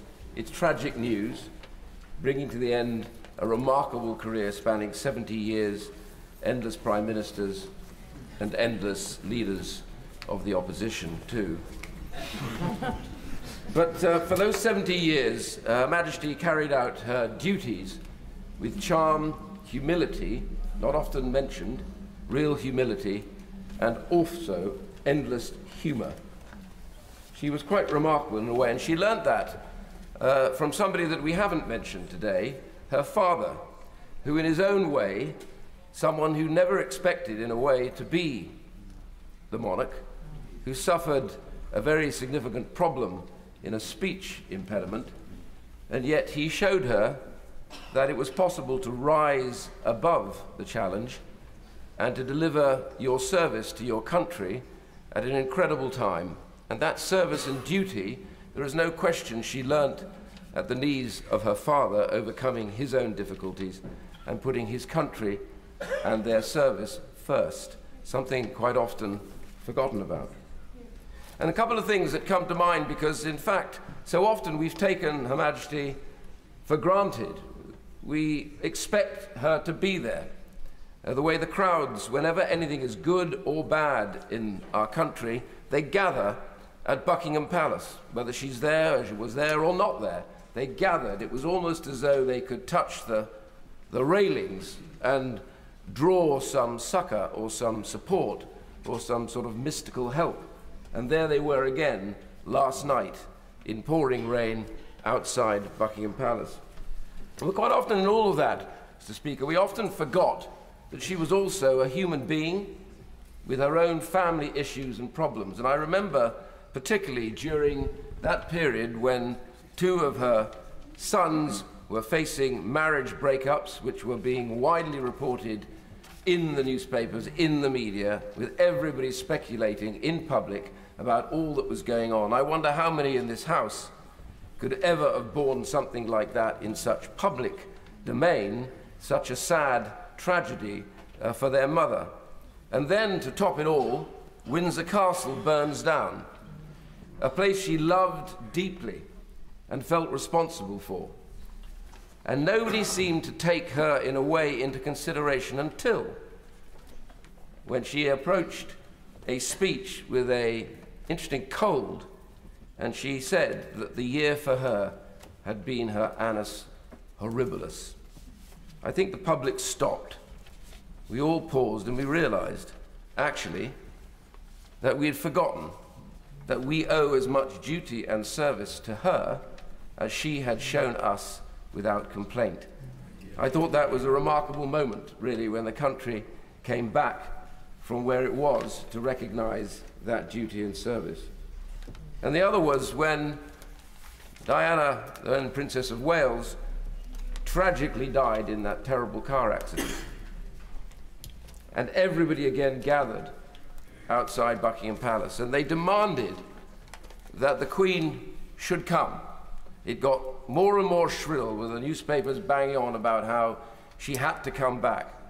But there she was in Balmoral, trying to do what almost any single mother, grandmother wanted to do, which is to put her arms around her grandchildren, comfort them, and protect them from what she knew was going to descend upon them. And finally, when she came down, I grew to the realization that actually it wasn't that they were angry that she wasn't there.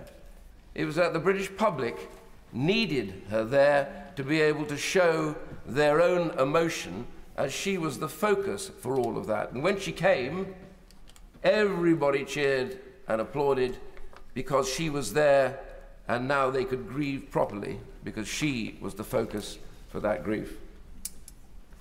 And of course we have anecdotes about what we did, and I remember when I had ceased being leader of the Conservative Party, it happens quite a lot, really.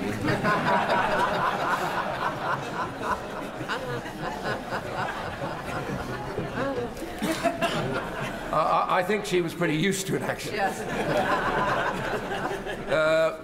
But she kindly asked me to take leave of her officially, which I thought was pretty kind, really. As said earlier on, nobody else wanted me to do it, so it was decent of her to do it. I remember when I came to the palace and I was ushered into her drawing room, small personal sitting room, I was struck by two or three things. One was the 2-bar electric fire, which had a very strange piece of cardboard cut out in the shape of flames, coloured with crayons, I suspect by some somebody in the palace, yellow and red, surrounding the 2-bar fire, which I thought was peculiarly dangerous, but notwithstanding that, I'm sure it had a purpose. The other one was the Tupperware radio sitting next to her, which I hadn't seen since my parents smashed their last one.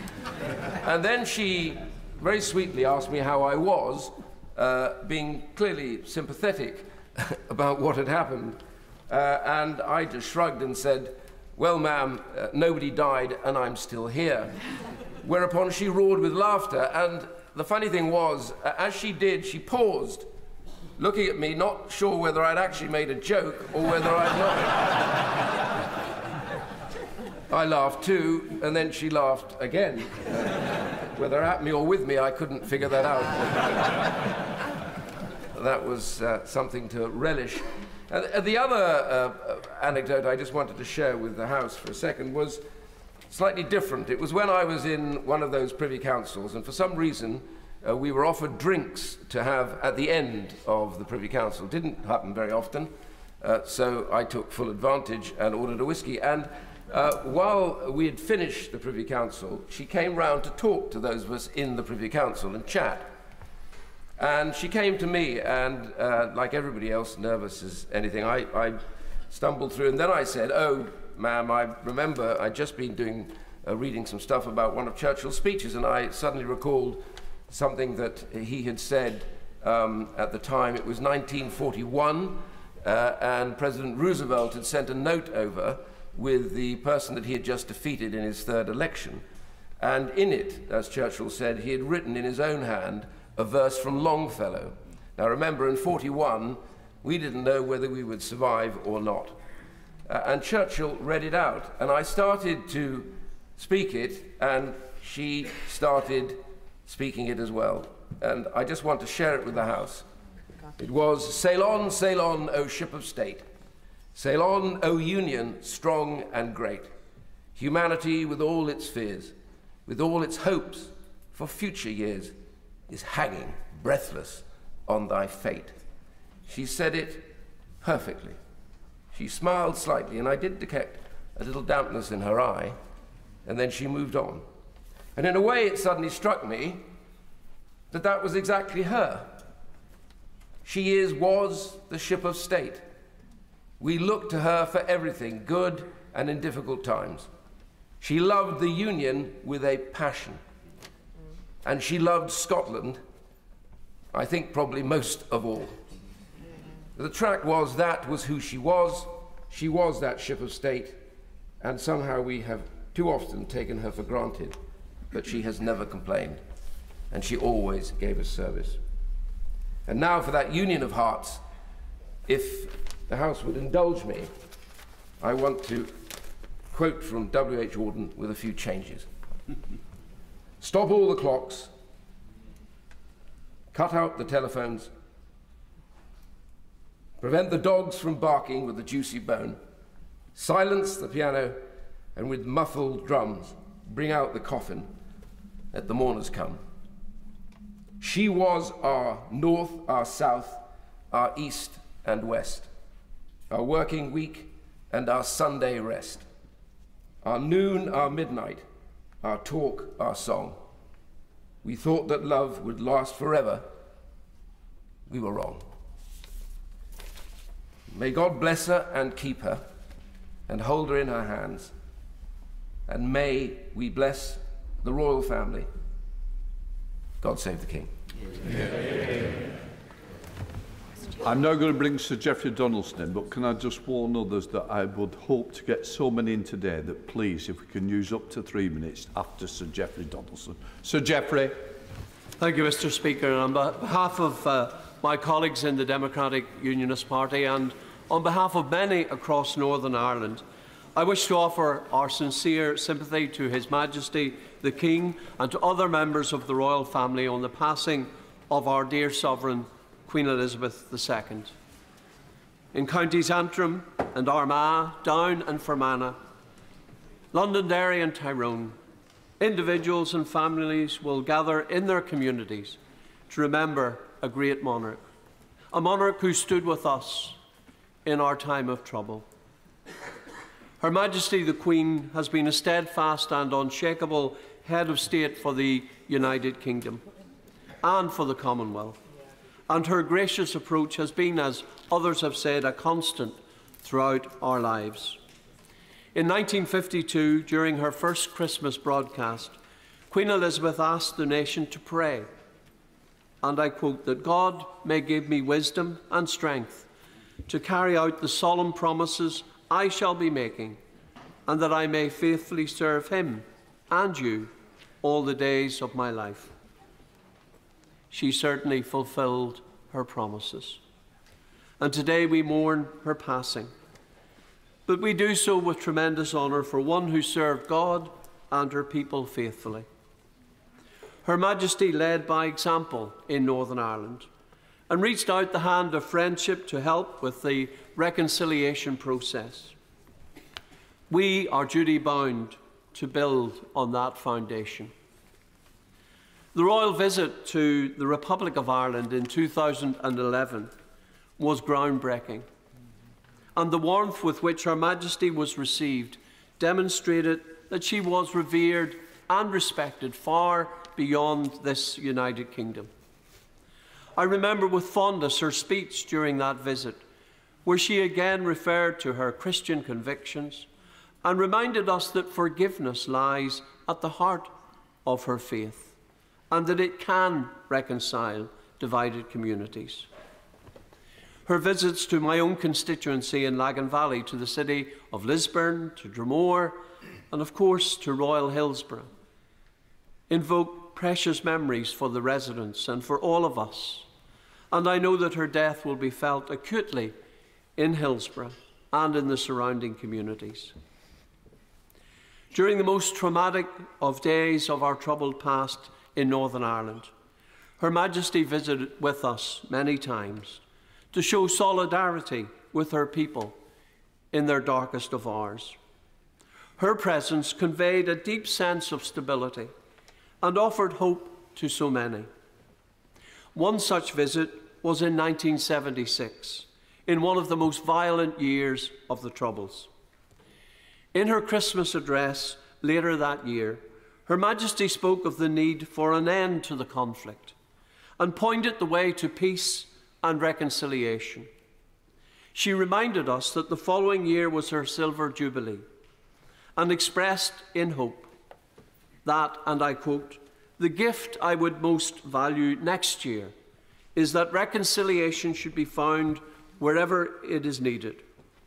A reconciliation which would bring peace and security to families and neighbours at present suffering and torn apart." Yet just a few short years later, Her Majesty too was touched by the violence of the Troubles, and her family endured the hurt and the deep pain of losing a loved one following the assassination by the IRA of the Earl Mountbatten at Mullaghmore in County Sligo in August 1979. She shared the sense of loss felt by countless victims, and her empathy and understanding offered comfort to so many from all backgrounds. She rose above that sense of loss to reach out across divided communities in Northern Ireland and to offer hope. This is real leadership. Yet it took us almost 20 long years to complete our journey to a peace agreement, an agreement that offered the prospect of bringing about that reconciliation that Her Majesty Queen Elizabeth yearned to see.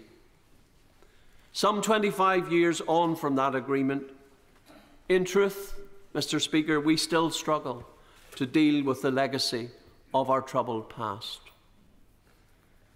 Your Majesty, on an island riven by conflict and division, you were a bridge builder, reaching out to those from opposite sides of the divide, and your work of reconciliation helped to heal wounds and to encourage change.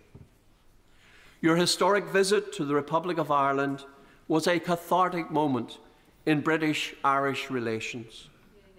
The way you conducted yourself, the language you used, and the message that you brought helped to lay to rest many of the ghosts of our shared history that have cast their shadows over relationships on these islands for centuries. It is my hope that your passing and the example you set will inspire us to even greater heights and to complete the journey that will bring true healing and reconciliation to our troubled land.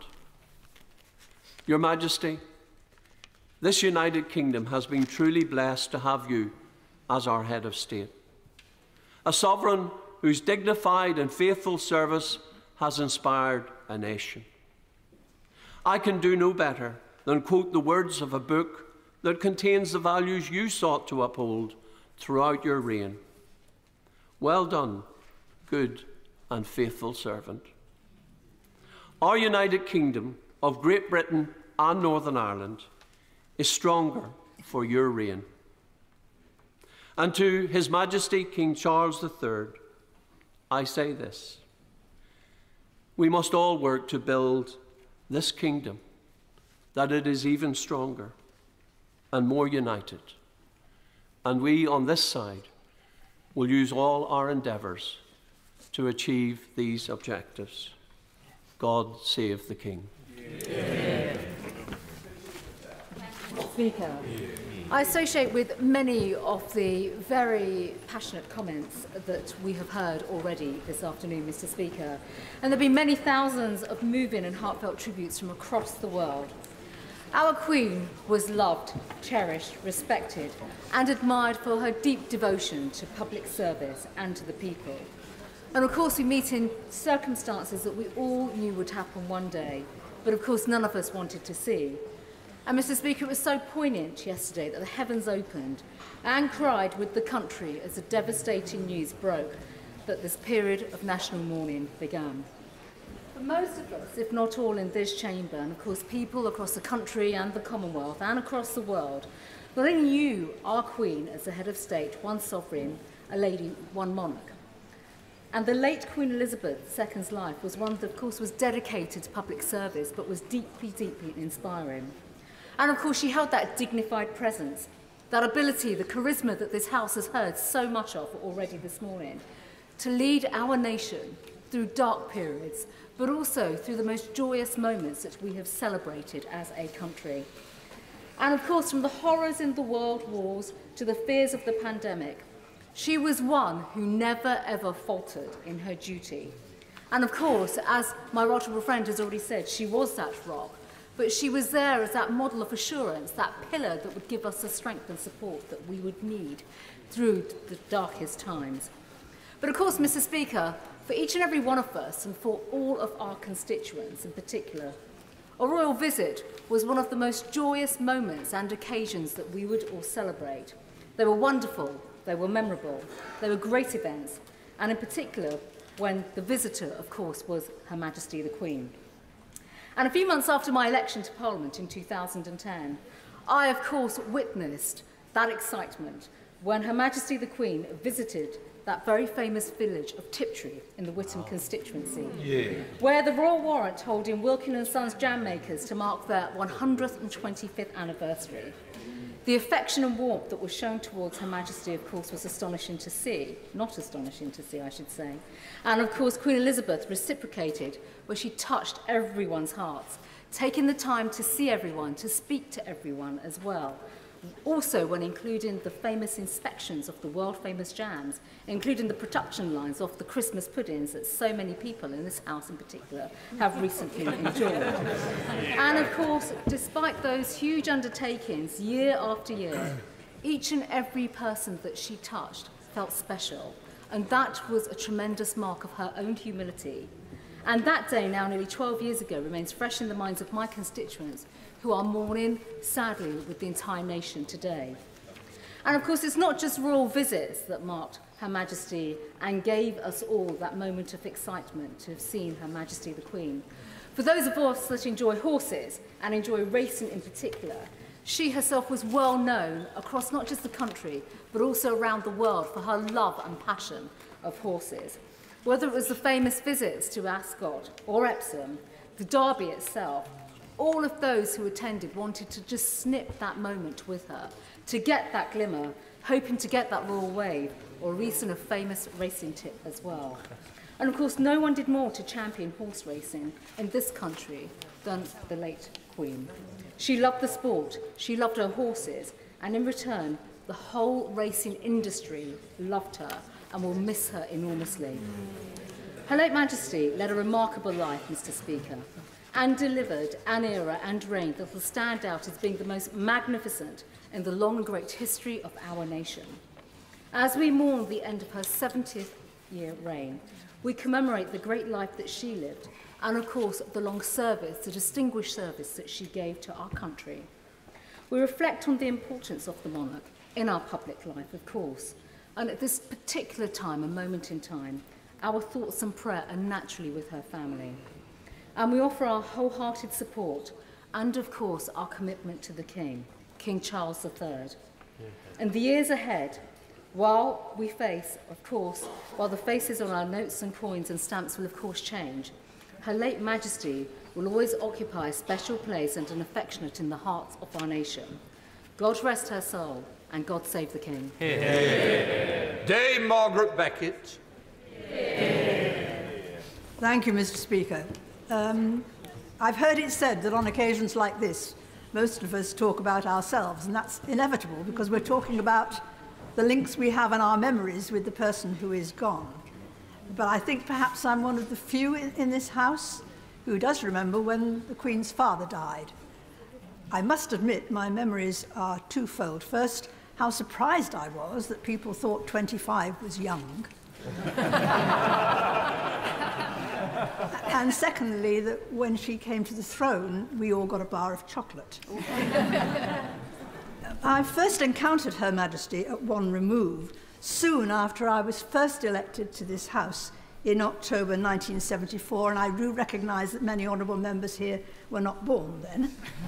By 1975, I was a junior government whip. We had a small majority and a large legislative programme.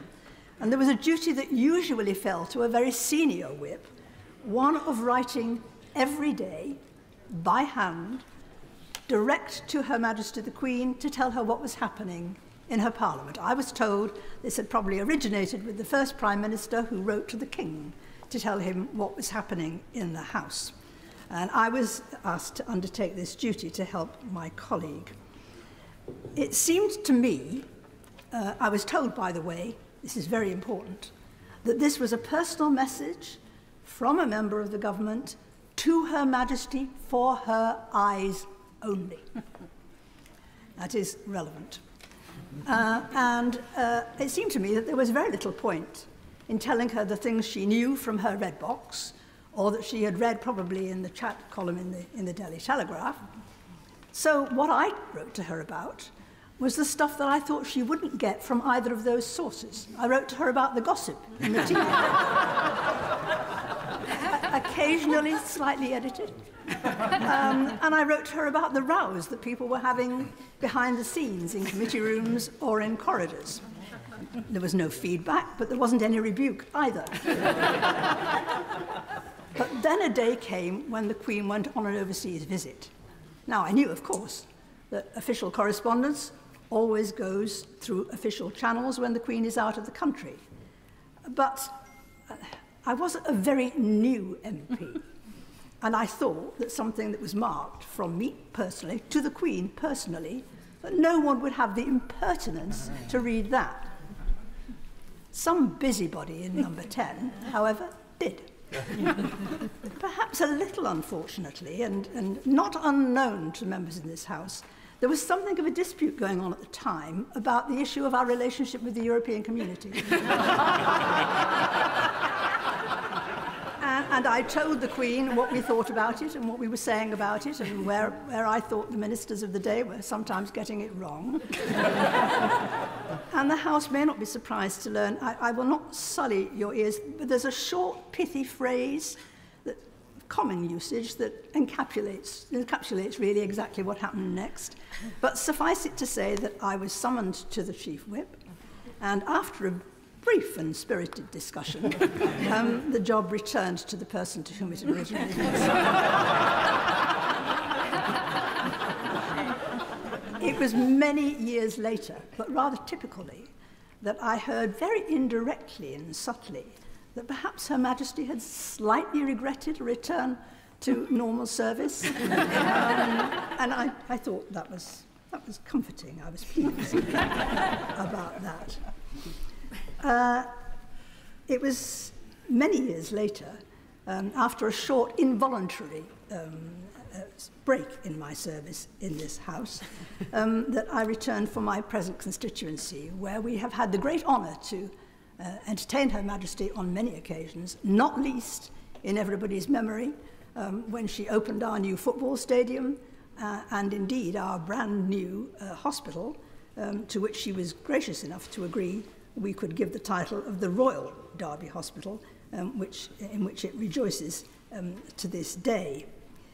And over the years, 3 years, for example, as President of the Council, I was fortunate enough to have many encounters with Her Majesty and can absolutely endorse everything that has been said and will be said, no doubt, about her intelligence, her awareness, and her attitudes. I was also fortunate enough to be present after the death of our colleague John Smith at the commemoration of D-Day on the 50th anniversary, and to be in the Queen's company and observe her and her utter respect for the veterans and for the sacrifice of those days over that period. But as I say, I had many encounters with her as President of the Council, and indeed, as Foreign Secretary, accompanied her on state visits where, like the Right Honourable Lady, the former Prime Minister, I heard, for example, her observations about the comments made to her by the mother of a former president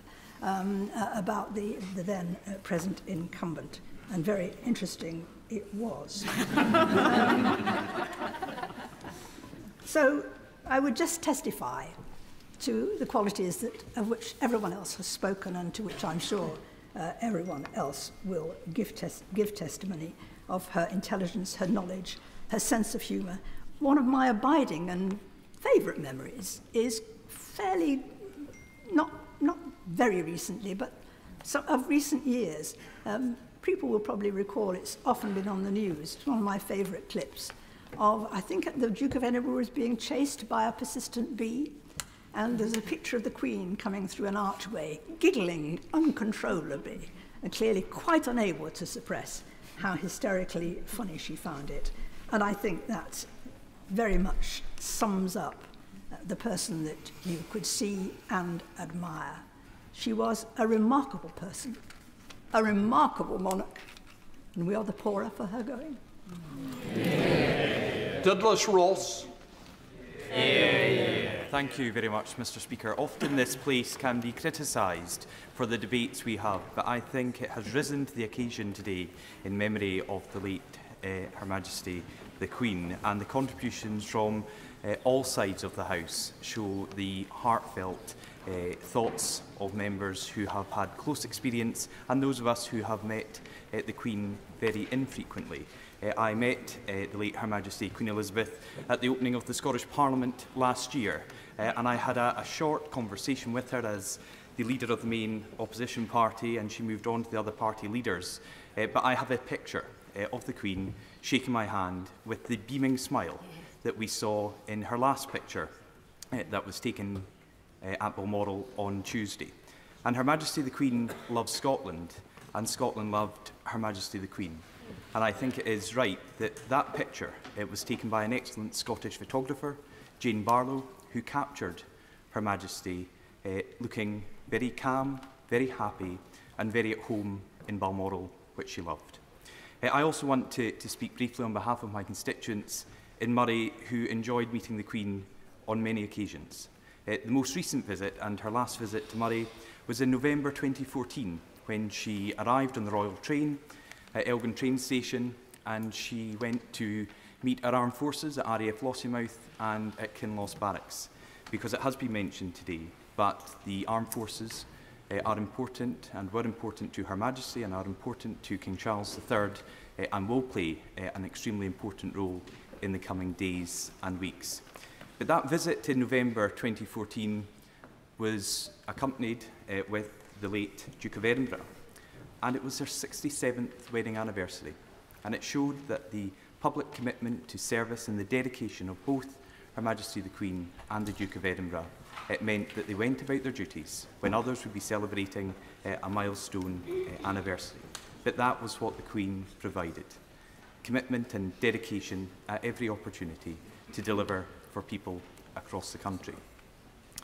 We will, over the next few days and weeks, remember that commitment from Her Majesty the Queen, and we will, in our thoughts and our prayers, think about King Charles III and the royal family, who are grieving the loss of a loving mother, grandmother and great-grandmother.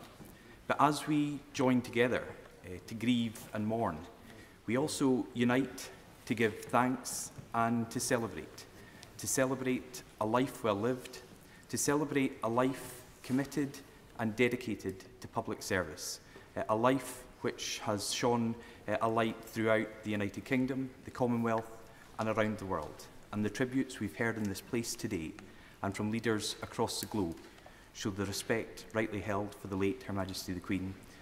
May she rest in peace, and God save the King. John Cryer. Thank you, Madam Deputy Speaker. I think probably unlike every previous speaker, I only met the Queen once, and that was when she visited, appropriately enough, the Queen's Theatre in Hornchurch, which was then my constituency. And when she left, she went on, as she always did, to go from strength to strength. I left to be ejected from Parliament by the voters at the following election. So we had slightly different experiences after her visit. As the leader of the Liberal Democrats has said, it's difficult to imagine the world without her, and that's absolutely true. But it's worth remembering something that is very rarely remembered, and that is that in 1936, after the abdication crisis, the monarchy teetered on the brink. And according to most polls at that time, most British voters thought the monarchy might not survive for very long. Now, since 1945, the monarchy has been the most popular institution in Britain and has polled something like 80%. There's no institution that's polled anything like that level of popularity over such a sustained period of time. Now, that's not an accident. It happened for two reasons, both because the Queen and her father, George VI, had that iron dedication to public service, which possibly started in the most spectacular way when George VI decided to remain in London during the war, instead of following the advice to leave London and go elsewhere, perhaps even to Canada, as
at its very beginning. For now we will say, Diolch yn fawr iawn. Thank you very much, Your Majesty. Cwsg Ma'n Hedd, may she rest in peace. Bendith Dew ar y brenin. God's blessing on the King. Matt Hancock. Thank you very much, Madam Deputy Speaker. I rise to share gratitude for the life of Her late Majesty the Queen, share sadness for her, especially for her family, and also sadness for the country and the world at the loss of the greatest statesman of our time. I also want to mark my own personal gratitude for the advice that Her Majesty gave me, for her role in particular, as has been mentioned by the most recent former Prime Minister, for her role in bringing the country together and giving hope in dark times during the pandemic. And I'd also add for taking the rare step of going public with her health status when declaring that she'd taken a vaccination and showing further leadership. She was much loved, of course, and loved across my West Suffolk constituency, but perhaps no more anywhere than in Newmarket, which she visited so often.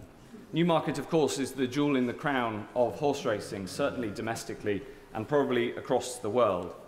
And on her many, many visits there, she showed that she could walk with sovereigns and the general public alike. She visited many times. It was where I first met her. The first time I met her, I was lucky to be with my small daughter, who handed her a posy, and it's my daughter's first memory, and no doubt will be an abiding one for the rest of her life. And it reminds me of the many times that I've seen Her Majesty meeting the public and been impressed and inspired by her sheer ability to ensure that each person she meets understands that she is focused entirely on them and she listened so well to them, knowing, no doubt, that for each person she met, it was a moment that that person would remember for the rest of her life. Her fortitude at continuing to do that well into her 90s was incredible to behold. Now, we in Newmarket are not always known for our humility, but the one thing we do know is that the reason that Her Majesty loved to come to Newmarket was not because of us two-legged beings, but because of the four-legged beings. And her love of horse racing was perhaps her greatest love outside her duty to her family and her country.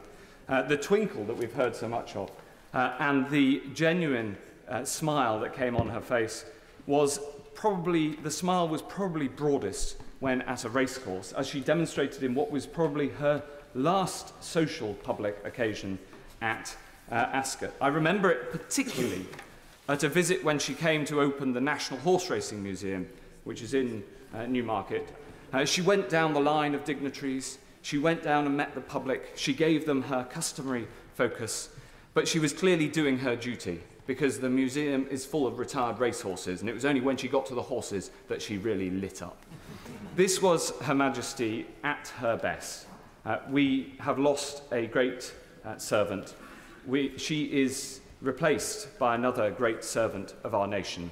God save the King. Dame Margaret Hodge. Thank you, Madam Deputy Speaker. I think what's been so remarkable in the words that have been spoken since Her Majesty's Queen Elizabeth's death is just how many people's lives she touched. It wasn't just simply the length of her reign, nor her complete commitment to duty, but I think it was her character and the way in which she did her work that meant that she was loved by so many and will be missed by us all. Many of us here today had the privilege of meeting her and talking to her. And like the Right Honourable Member for Chingford and Woodford Green, I too had the drinks at Christmas and wished I knew a bit more about cocktails, but went for the safe gin and tonic at the time. I want to remember her at the start of her reign and then recall two of the times when I was with her. I was 8 when Queen Elizabeth was crowned.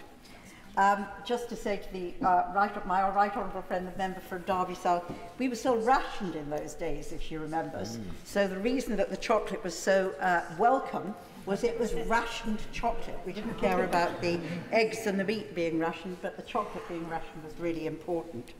We didn't have a television in our home, so we huddled and crowded around a small black and white television in one of our neighbours' houses.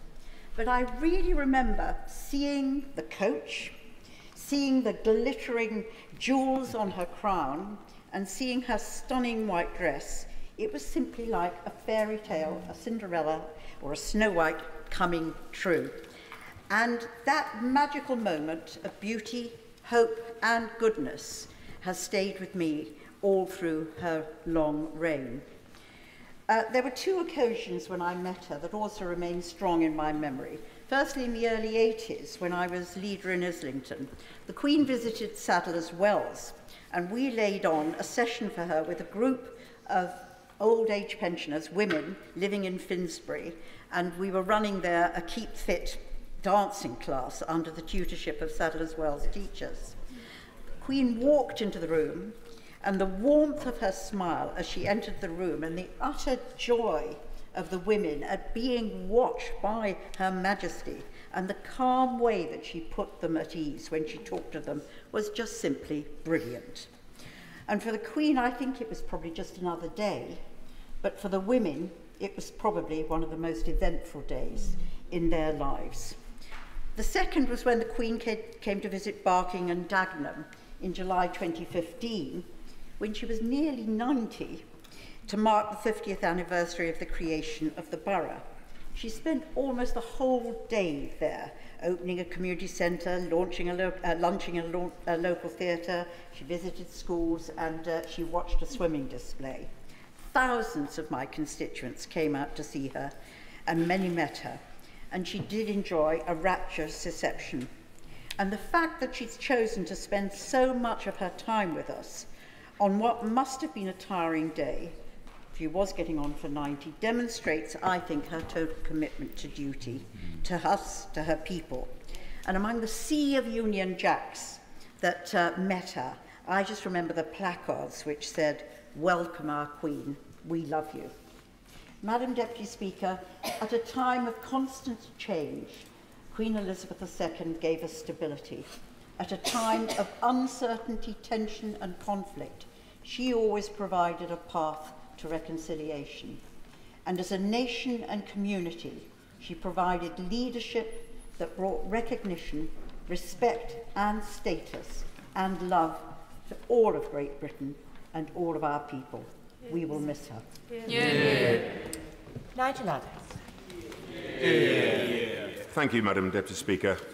It is with great sadness that I rise to speak in the tributes to Her late Majesty, the Queen, not only on my behalf, but on behalf of my constituents in Selby and Ainsty. The news the whole nation had been dreading brings the reign of the longest-serving monarch in British history to an end.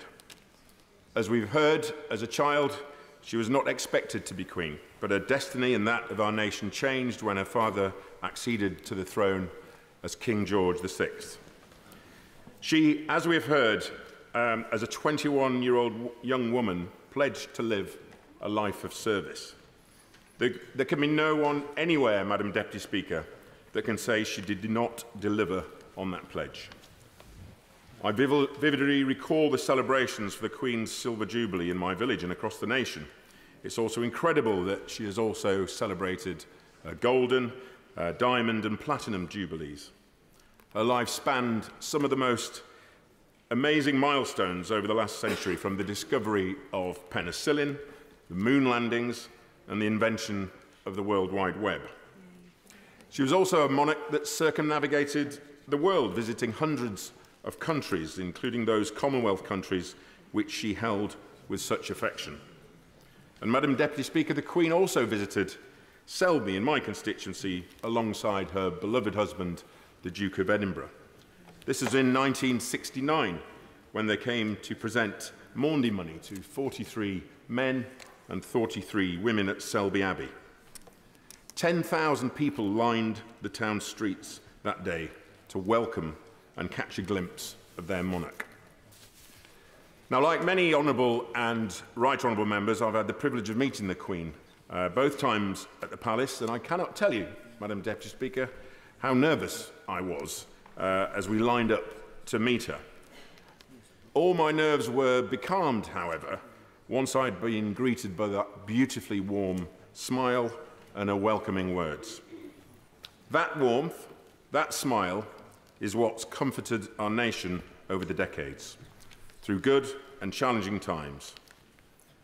The word constant has been widely used, and that's exactly what her late Majesty was. It would be difficult to imagine life without her, and it feels like we've all lost a grandmother. My right honourable friend, the member for Uxbridge, in his touching speech, referred to her late Majesty as Elizabeth the Great. He is absolutely right to do so. She was a truly great monarch, and in some ways, the greatest monarch. Her late Majesty was also a mother, grandmother, and great-grandmother, and my thoughts and prayers are with her family, especially with King Charles III, who succeeds her to the throne. And as my right honourable friend has also said, it is a tribute to her that we can say with great confidence, God save the King. Yeah. Madam Deputy Speaker, we owe her late Majesty a great debt of gratitude. May God bless her and keep her. May she rest in peace. And if I may paraphrase a small bear from darkest Peru, Mom, thank you for everything. Yeah. Harm Eastwood. Thank you, Madam Deputy Speaker. The warm tributes that have already been paid to Queen Elizabeth II by honourable and right honourable members today tell their own story about the great respect and deep affection that so many from such diverse and different backgrounds had for her. It is an affection and a respect that transcends mere political difference and speaks to her position as a leader and an example of public service. As others have already said, the Queen was one of the most consequential civic figures of the last century. As political leaders came and went, as public opinion ebbed and flowed, she remained a constant, an unyielding and limitless source of strength and comfort for her people in times of national pride and sorrow. The scale of her reign, lasting more than 70 years, spanned the embers of conflict following the Second World War to the peace process between our islands and our peoples. During that time, she forged a legacy that will outlast all of us here. But I hope that lays the foundation for enduring relations between these islands, in spite of the challenges we now face.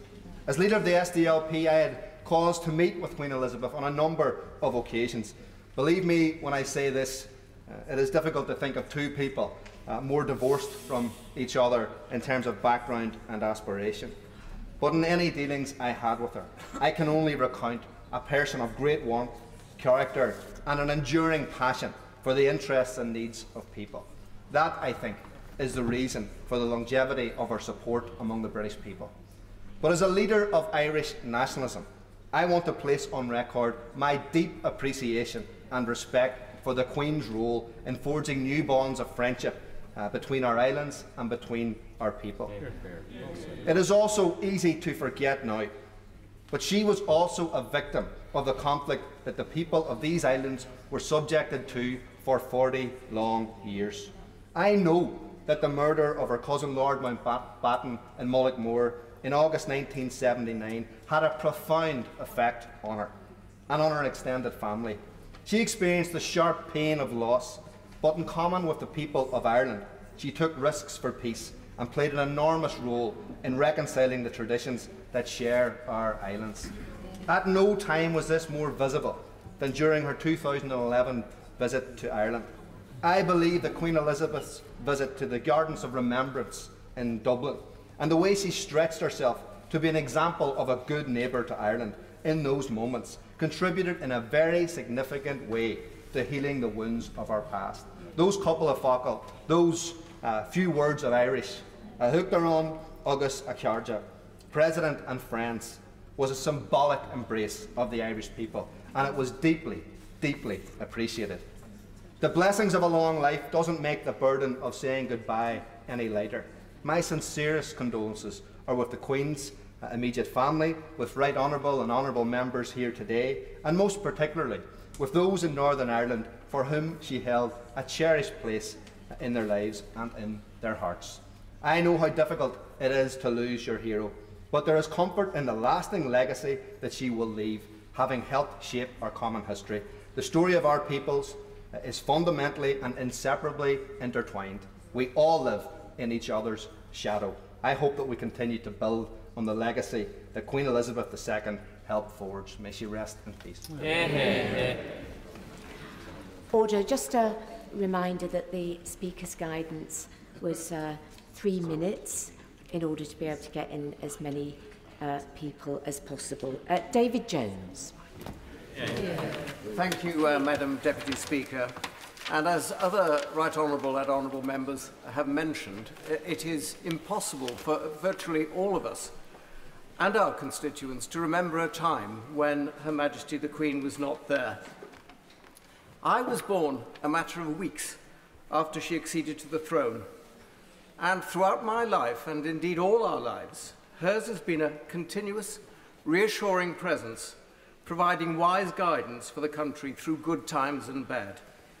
She was both an anchor and a lodestone for our nation, and it is indeed hard to contemplate life without her. For 7 decades, she was there for us, and I think that many of us thought that she always would be. She had a rare, innate ability to generate affection, respect, and loyalty, not only from the people of this country, but from countless millions throughout the Commonwealth and beyond. Hers was arguably the most recognized face on the planet, and it's not only here that she will be missed, but in other lands across the world, even in the few countries that she never visited during her long reign. At the time of her Platinum Jubilee, the BBC broadcast a remarkable documentary called Elizabeth, the Unseen Queen, which was part narrated by the Queen herself. And in the documentary, she spoke the following words of an Australian Aboriginal proverb. "We are all visitors to this time, this place. We are just passing through. Our purpose here is to observe, to learn, to grow, to love, and then we return home." And Madam Deputy Speaker, while we and our constituents feel the most profound grief at her passing, and our mourning will undoubtedly continue long beyond her funeral, we must find comfort in the knowledge that our Queen, strong in the Christian faith that sustained her throughout her life, has returned home and is at peace. God bless the lovely memory of Her Majesty. God save the King. Ed Miliband. Thank you, Madam Deputy Speaker. I rise at a time of great sadness for our country, and I do so on behalf of my constituents in Doncaster North, and I know, Madam Deputy Speaker, I speak for you and your constituents in Doncaster Central, indeed right across Doncaster. I would say also, Madam Deputy Speaker, the House has been at its best today with some wonderful speeches and memories of Her Majesty Queen Elizabeth. I was Leader of the Opposition, as the House will know, and I know that it is noted that the Queen experienced 15 Prime Ministers. I think perhaps it has been lost count of how many Leaders of the Opposition she went through, which says something about Leaders of the Opposition, perhaps. But it is in that spirit and my experience that I want to talk briefly to the House, because I think one thing that has come through so much since Her Majesty's passing last night is the words public service. And I want to reflect on some qualities, some extraordinary qualities that she showed in terms of public service. First of all, her ability to bring people together and unify our country. I was at the state banquet in 2014 for the President of Ireland, a state banquet attended by the late Martin McGuinness. It showed extraordinary selflessness, courage, and an ability to heal that Her Majesty invited Martin McGuinness, given the history of what happened to Lord Mountbatten. But it was the person that she was. Her duty to our country, her duty to bring people together came first. Secondly, I think she taught us about kindness in leadership. The Right Honourable Member for Chingford, who is not in his place, talked about his experience when he was deposed as leader of the opposition. I was deposed by the British people rather than my party. I should say that to the House that as my career nosedived, my wife's took off, and she became a High Court judge in 2019 and became a Dame. And so we were both invited to the palace to meet Her Majesty. And Her Majesty fixed me with her gaze as we saw each other and said, "Oh, it's you," she said. "What are you doing here?" knowing full well why I was there. And we had a wonderful conversation. And there she was at 93, still full of vim, vigour, and humour. And there is a lesson for us all in the kindness she showed to me and to other members of this House. And thirdly, I want to say something about her sense of humour, because I go back to a time in 2008 when I had been recently appointed the Secretary of State for Climate Change, and I went to my first ever Privy Council meeting, and Her Majesty was reading out laws that were being passed. And as she did so, she paused for a moment and said, because she was having trouble reading, and she said, "Yes, it's these new long life light bulbs that we've introduced."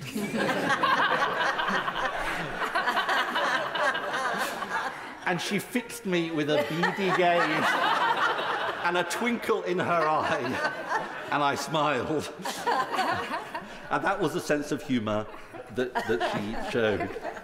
She was an extraordinary monarch, but I do also want to say a word about King Charles III. And here, again, I speak on behalf of my constituents. He has been an extraordinary warrior on the issue of the environment, long before it was fashionable. And when I was Climate Change Secretary, I always thought of him as an extraordinary national asset on this issue, and he remains so. But he's not just a fighter for big causes, he is also someone, and here he has inherited this from his mother.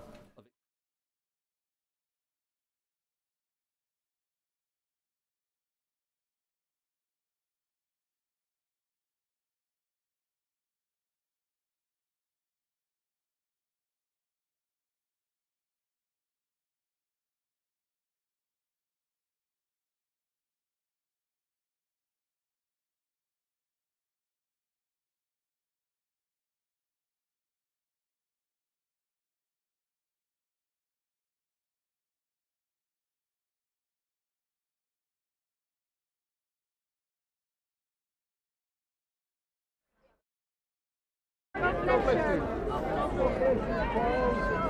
You've got big shoes to fill, and I know you'll do. You're going to be a fantastic queen. Good luck, Charlie. Good luck, my darling. God bless you.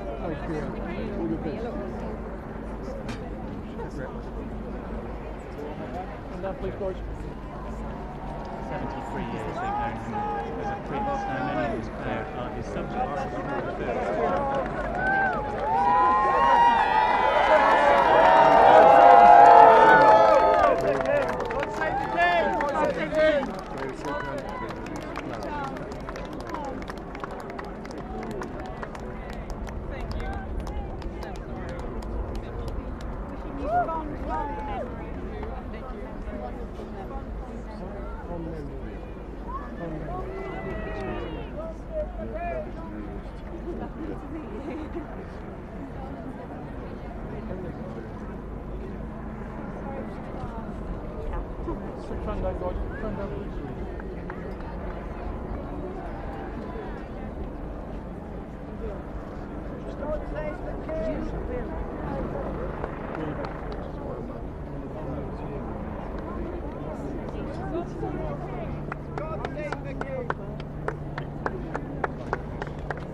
Guys, just put your phone down as we come past, please. Thank you. Phone down, madam, please. We really appreciate it. We appreciate it. Thank you so much. Put your phones down, please, ladies and gents. We'll come down.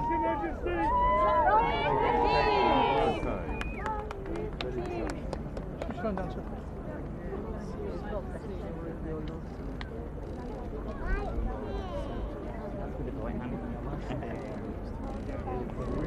God save our gracious King, God save our walking, God save the King. We love you, Charles. Thank you, Charles. We love you, King Charles. We love your mum.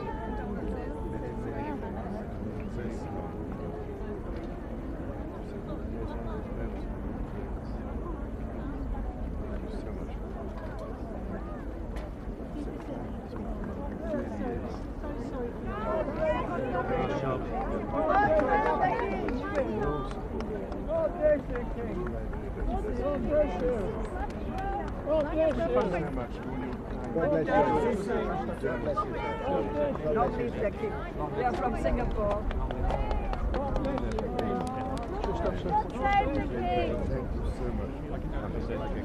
Long time, sir. God bless you. Come past,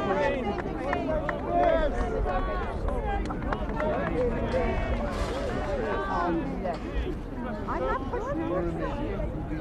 Just put your phones down. My deepest sympathies to your mum. Put your phones down as we come past, ladies and gents.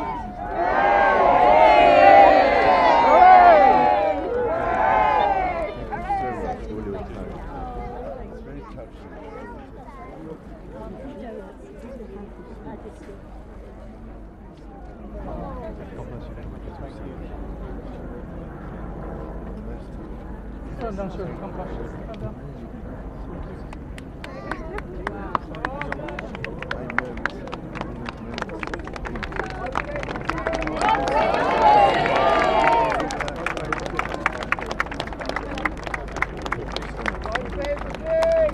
Put your phone down, ladies. Come past, please. Put your phones down. Put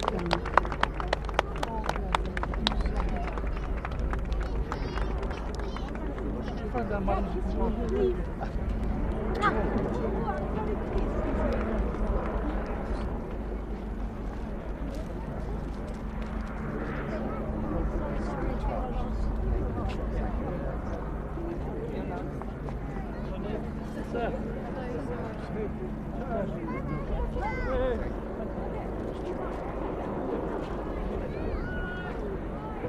Put your phones down, ladies and gents. Come past, please. Come down.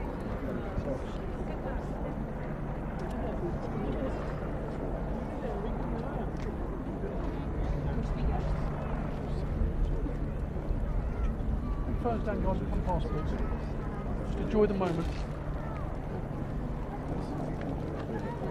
Phone down, Sorry,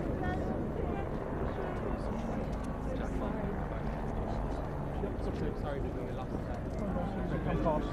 Enjoy the moment. Du, nå står jeg faktisk 5 meter fra kongen og skal til å ta den i hånda, så det føles jo veldig mektig. Det er klart at det har vært mye blandede følelser i dag. Let's just phones down as we come past, please. Thank you. Så jeg er interessert i å hilse den nye kongen.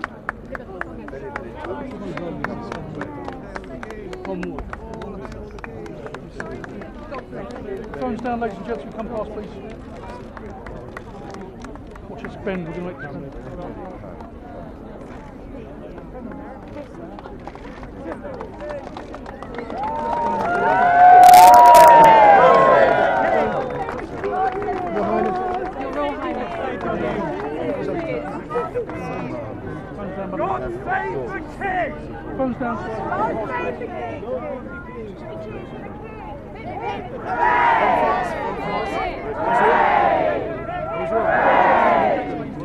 God save the king! And nice to meet you. All the very best.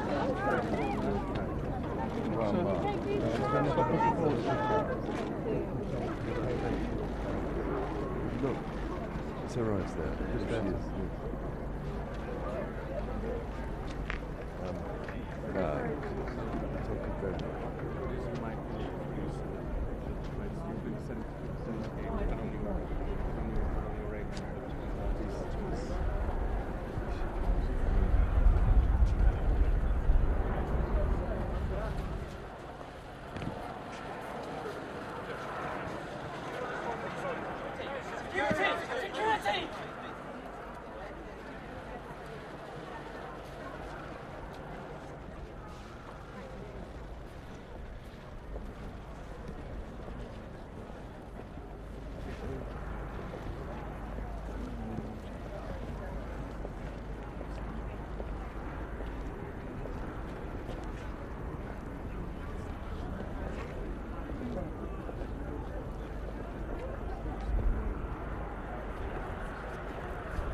Come and stand there on this. Come and stand there, come on, and you'll catch it. You'll just get a glimpse of them now.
was really good. Yeah. Really good.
Putting the tent, I can see them coming in 2 minutes.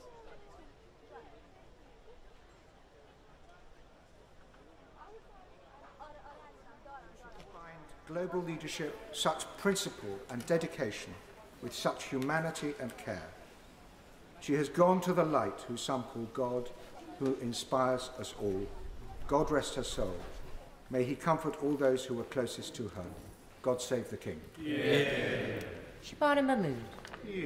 Thank you, Madam Deputy Speaker. It is an honour to be able to pay tribute to Her late Majesty Queen Elizabeth II and to offer my condolences and those of all of my constituents to King Charles and the whole of the royal family as they face their personal loss. Honourable and right honourable members have rightly praised Her Majesty's admirable work ethic, her sense of duty, which has never wavered, and her unparalleled dedication to public service. Her Majesty served us right until the very end, forever committed to her people and her country. She lived and symbolised the very best of our constitutional system, the value of a royal family, what it gives to our country and the part that they play in our national life. One of the proudest days of my life was when my dad was awarded an OBE at Buckingham Palace. My whole family, we just could not get over that we would get the chance to hang out in the Queen's house.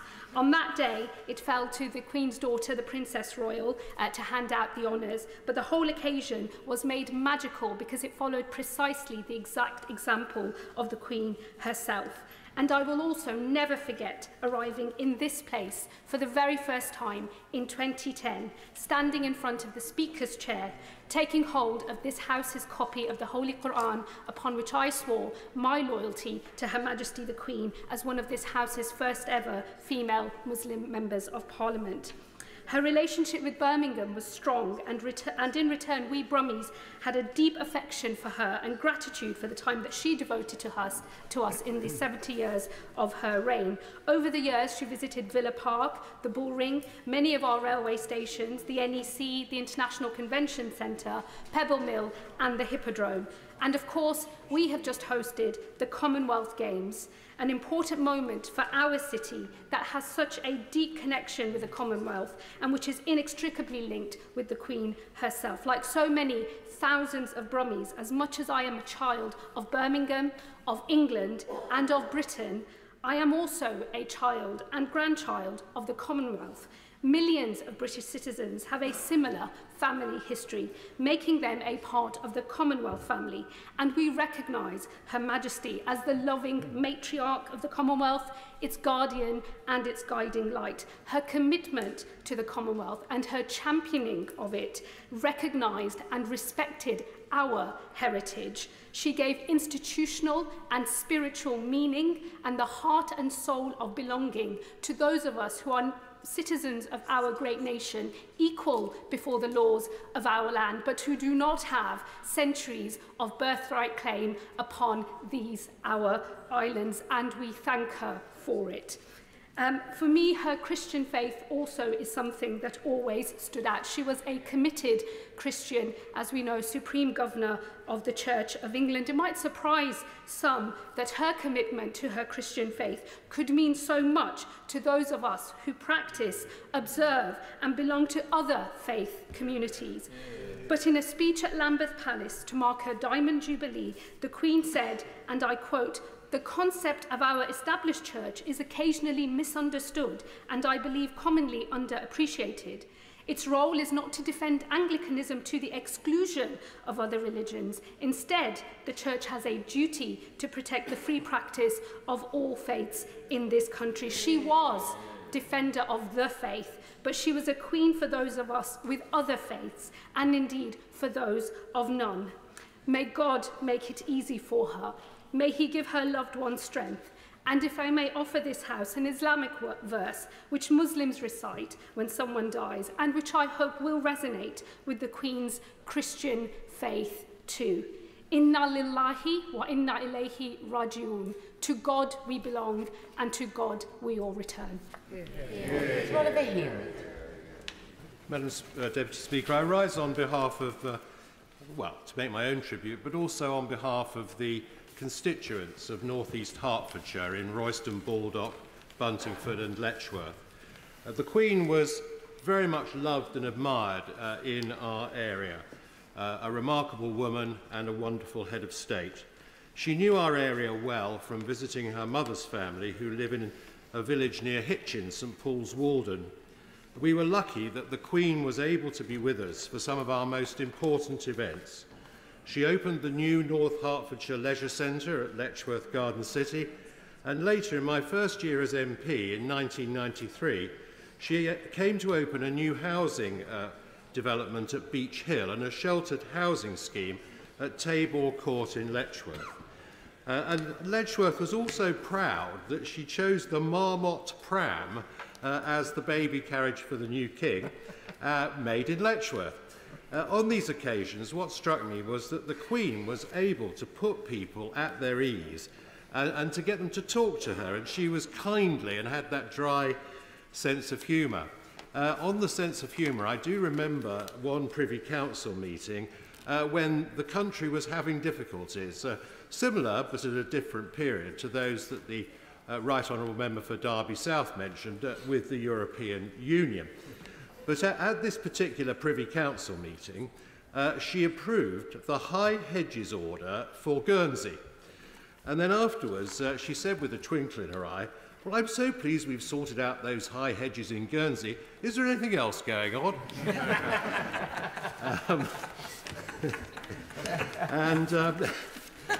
People in North East Hertfordshire loved the Queen, and we will miss her. Our thoughts are with the royal family, and long live the King. Dame Diana Johnson. Thank you, Madam Deputy Speaker. I think there have been some wonderful tributes to Her late Majesty the Queen. Particularly, I just want to comment on the contribution from my honourable friend, the member for Birmingham Ladywood, who talked about the Commonwealth and the importance of faith to the late Queen. I think this is my opportunity just to say a few words on behalf of my constituents in Hull North. I was very pleased indeed that the leader of the opposition, my right honourable friend, referred to the words of the adopted son of Kingston upon Hull, the poet Philip Larkin. He penned those words 45 years ago for the Silver Jubilee celebrations. And as with all great poets, the words resonate as much on this day as they did in 1977. And I'm just going to repeat them.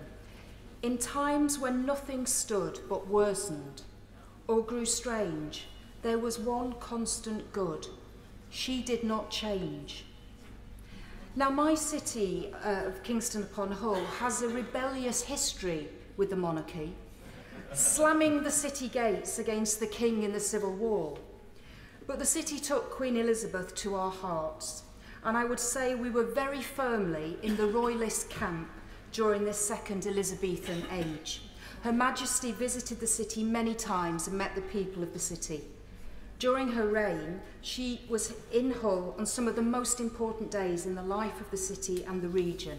These include the opening of the iconic Humber Bridge in 1981, celebrating the city's 700th birthday in 1999, and visiting Hull in 2017 when we were the UK City of Culture.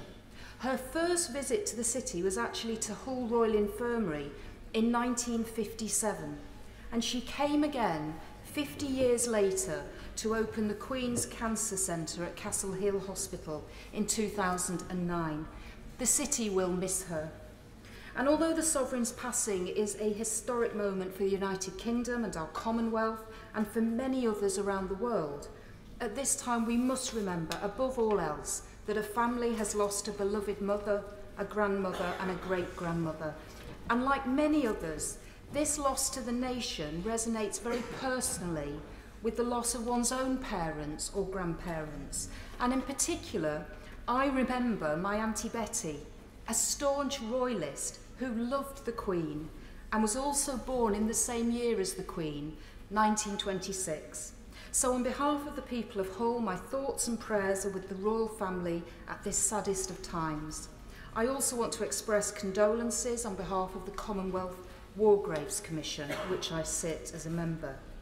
And although there is great sadness at this time, let us also remember a long life of service, so well lived, devoted to this nation, a life that should be celebrated.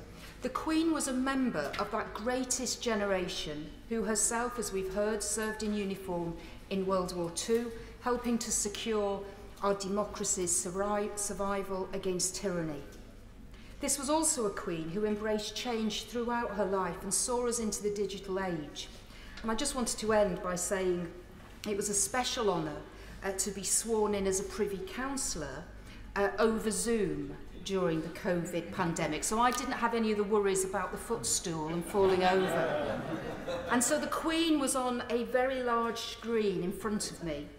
She looked entirely at ease and was taking this new technology completely in her stride, perhaps rather more so than the Lord President of the Council at that time, the Right Honourable Member for North East Somerset. So to conclude, like the vast majority of Britons alive today, I have known no other monarch. But sadly, we now have the point where change has come, and we, alongside the condolences to the royal family, we look to the new King Charles III. One era is ending, a new one is beginning. Queen Elizabeth II would want us to go forward as a great nation in all our faiths and beliefs, proving that she was never mistaken in hers. God save the King. Yeah. So Roger Gale. Thank you, Madam Deputy Speaker. In paying tribute to Her late Majesty, may I, on behalf of my constituents in North Thanet, simply say that our condolences are with His Majesty King Charles, the Queen Consort, and all the members of the royal family. The then Prince Charles, speaking at the Jubilee, opened his remarks by saying, "Your Majesty, Mummy." And I think we all need to remember that this family has lost a mother, a grandmother, and a great-grandmother. And we all feel their pain, and our thoughts really are, and prayers really are with them. Madam Deputy Speaker, I was 9 years old when King George VI died.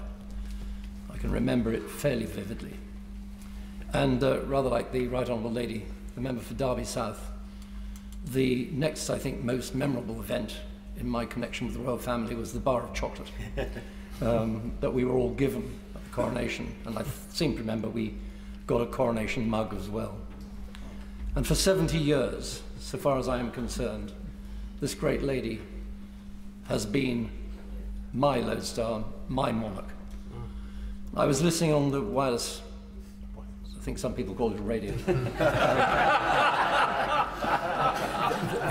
this morning on my way up from Kent to a caller who said, if we really want to honour Her Majesty's memory, then it would behove us well to emulate the way that she lived and served in her life.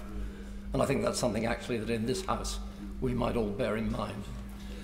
But those of us who had the privilege of meeting Her Majesty face to face, without exception, I think all remember what has been referred to over and over again this morning as the twinkle in those beautiful eyes and the smile that is now lighting up heaven. May she rest in peace. God save the King. Yeah. Caroline Lucas. Thank you very much, Madam Deputy Speaker. It is a privilege to speak on behalf of the Green Party of England and Wales and pay tribute to Queen Elizabeth II. Above all else, she was a mother, a grandmother, and a great-grandmother. And I know I speak for the people of Brighton Pavilion when I offer my sincerest condolences, in particular to her immediate family and to her loved ones. They've lost someone very dear to them on a deeply personal level, and our thoughts are with them all. But we have lost her too. Perhaps the most recognisable public figure in the world today, the Queen has been a uniquely enduring part of the fabric of our lives for 9 remarkable decades. In moments of national crisis and in moments of national pride, she was always there. Through turbulence, through uncertainty, she was always there as a fixed point, as a steadying, guiding figure that we all felt we knew. And of course, for most of us, she is indeed the only monarch that we have ever known. I too was drawn to the lines of Philip Larkin, and I find it symbolic that so many in the House have been drawn to the words that he wrote, and which are engraved on a memorial in Queen Square in Bloomsbury, erected to mark Her Majesty's Silver Jubilee, and I hope the House will indulge me just when I bear repetition to them again. In times when nothing stood but worsened or grew strange, there was one constant good. She did not change. Listening to the radio, watching the news over the past 24 hours or so, I've been struck by just how much that dependability and stability meant to people, by how many people's lives she touched in a very direct way, by the memories from those who met her of her deep humanity. And I know that there are millions of people in Britain who are not necessarily monarchists, but who are nonetheless deeply mourning the Queen, who feel a profound sense of loss, and who also had huge respect and admiration for her. We, saw in her an extraordinary work ethic, a deep stoicism, and an extraordinary wisdom gained over so many years. We saw the values of selflessness and sense of duty, and also, of course, the personal side of her character, that humility, kindness, and the famous sense of humour that has been spoken about so much today. From the marmalade sandwiches allegedly secreted away in her iconic black handbag, to joining James Bond on the zip wire, she was a queen unafraid to be playful, and so many speak of the twinkle in her eye and of her genuine interest in the world across which she travelled so extensively. That determination to be seen, to connect with people, saw her become the most travelled monarch in history, making over 285 state visits. She broke many other records too, not only our longest-serving monarch, but as the one woman from the British royal family to ever have served in the armed forces, and the only modern head of state to have served during World War II. All of which speaks to her driving purpose, that deep sense of duty. Today, young and old, people of all faiths and none, royalists and republicans across our 4 nations, the Commonwealth and the world, are united in that recognition that she worked so tirelessly and did so until the very last days of her remarkable life. From all walks of life and all corners of the globe, people want to pay their respects. And Her Majesty did inspire genuine respect as well as admiration, love and affection. She is part of the world's collective understanding of Britishness, the epitome of faith and steadfastness. So I want to thank her for her devotion and for her dignity. Her enduring legacy will be as multifaceted as she was herself in life. But I believe that she would want the most abiding aspect of that legacy to be hope and solidarity, as symbolised by the double rainbow that stretched across the skies above Buckingham Palace yesterday, shortly after the announcement of her death. Rest in peace, Your Majesty, and thank you. Mel Stride. Madam Deputy Speaker, and I rise to pay tribute to a very remarkable and wonderful lady, not just on my behalf, but on behalf of the constituents of Central Devon. Queen Elizabeth II, our longest reigning monarch, a passionate head of the Commonwealth for which she did so much, loved, admired, and of course recognised throughout the world. A life that spanned so much. When she came to the throne, of course, World War II was a very fresh memory. There was still rationing. Man had yet to walk upon the moon. She reigned through Suez, the Cuban Missile Crisis. She saw the Beatles, a solitary football World Cup victory. She saw Concorde fly. She witnessed industrial unrest on an industrial scale within her own family. She suffered, of course, great personal tragedy. She was there alongside us for the dawn of a new millennium. She joined James Bond for the opening, as we have heard, of the London Olympics, and Paddington for the Jubilee. And she said of the Lionesses and their recent triumph, "You have all set an example that will be an inspiration for girls and women today and for future generations." That could equally be said for her. Elizabeth, as we have heard, has always been here. She's always been a part of our lives, a part of our world, and perhaps in essence, that is why she will be so sorely missed. She was certainly with us in Devon and the West Country, Madam Deputy Speaker. She would have known my constituency well, along with, no doubt, the constituencies of all of us in this House. She was a frequent visitor to the Southwest, as recently as the G7 summit, where she for the first time met President Biden, one of 13 presidents of the United States with whom she was to make an acquaintance, all of them since Harry S. Truman, with the exception of Lyndon Johnson. When she was 13, she accompanied her family, including her father, King George VI, to the Britannia Royal Naval College in Dartmouth. And she was to remember this as the first time that she met a then young cadet, her future husband, Prince Philip of Greece and Denmark. Now that is something, Madam Deputy Speaker, of which Devon can be particularly proud. And as Queen, she returned to Dartmouth with Prince Philip, of course, before the coronation. Many of us have shared today our personal reflections of the contact that we have had with Her Majesty. Mine came through being the comptroller of the royal household in our whip's office, and also briefly as Lord President of the Council.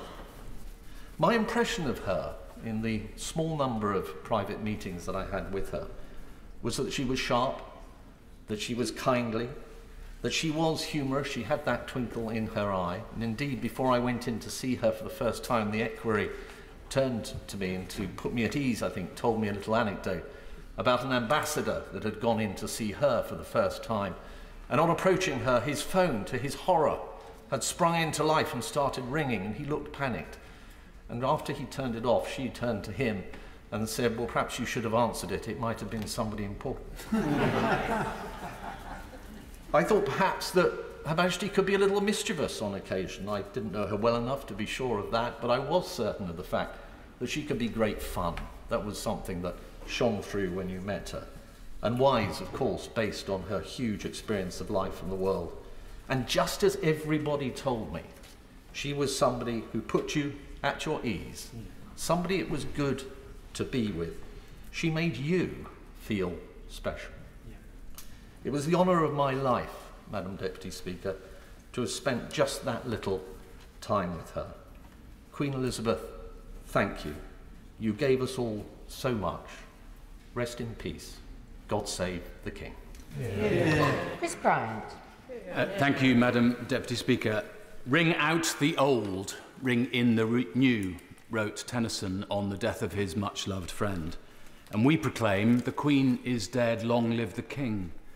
But it feels too sudden, too soon, too sharp a turn in our lives, because the death of the Queen is painful. It hurts. We don't have to ask, "O death, where is thy sting?" because we know the nation feels that sting of death. It is as if a member of our own family has departed, and weirdly we feel as if we ought to tell the members of our family who've already long departed the news. Even Google, with its brightly coloured logo, is grey today, which is sort of ironic for Her Majesty, who wore every colour under the sun at some point in her life. The poet, priest and Member of Parliament John Donne said, when preaching to Whitehall in 1627, that the best protection against a fearful death was a life devoted to a calling. Well, that's exactly what it was, wasn't it? A life devoted to a calling. How often must she have thought, not another opening, not another Royal Variety performance, not another unfunny comedian, not another Prime Minister. Yet she did her duty in the words, perhaps, of the Boy Scouts and the Guides promise, to do my best, to do my duty to God and to the Queen. She did her duty to herself. I pledged my allegiance to her 10 times as a clergyman and as a Member of Parliament, and of course we all have, and to her heirs and successors. And in one sense, that's not personal at all. Our allegiance was to her as head of state, the embodiment of our shared life as a United Kingdom. But I suspect we all also felt we owed allegiance to her personally, because she had earned her moral authority. She donned a uniform to do her bit to fight fascism. She could not lead us into battle or give us laws or administer justice, but she gave us her heart and her devotion to these old islands and to all the peoples of our Brotherhood of Nations, as she herself faithfully promised in 1957.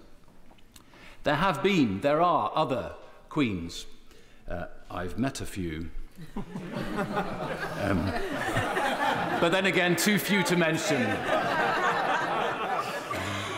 But we, and I note also the President of France, only call one the Queen. Her face was on the coins my constituents started producing at the Royal Mint in Llantrisant in 1953.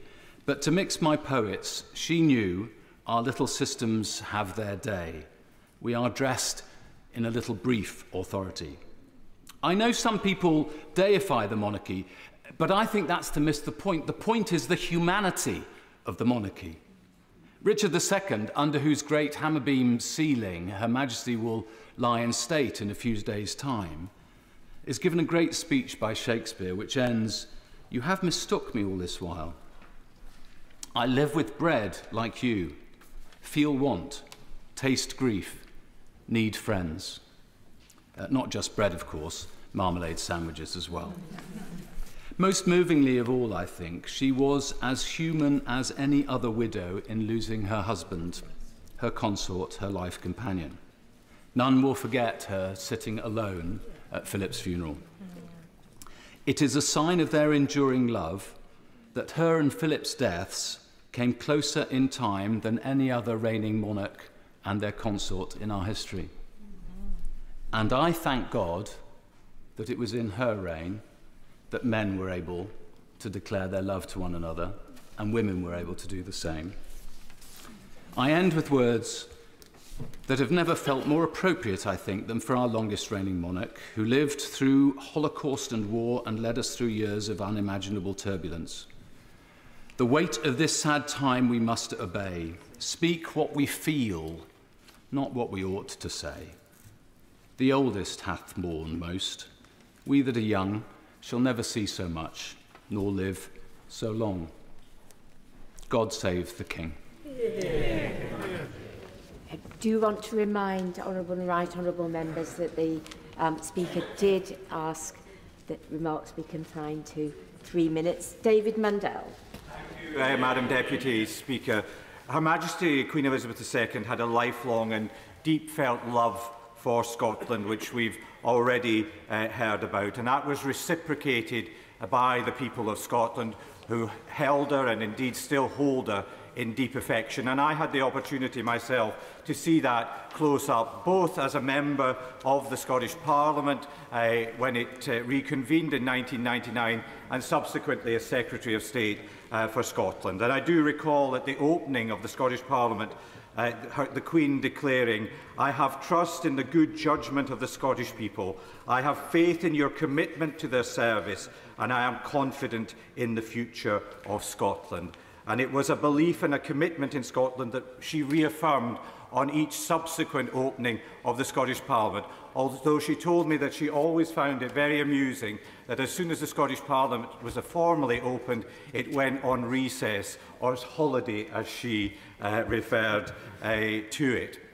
As we've heard, she was also somebody who was extremely well informed about everything that was going on in politics. And in my first substantive conversation with her as Secretary of State, there had been a major incident in Parliament when rather more members of the Scottish National Party had been elected in 2015 than might have been anticipated, and there was a little bit of conflict about who should sit on the bench opposite.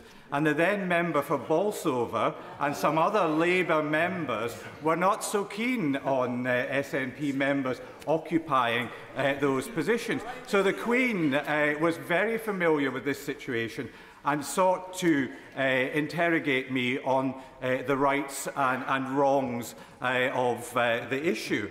And I found myself blurting out, "Oh, Your Majesty, that's Buttock-gate." And I thought, in my first meeting with the Queen, I have said the word buttock. What is to happen?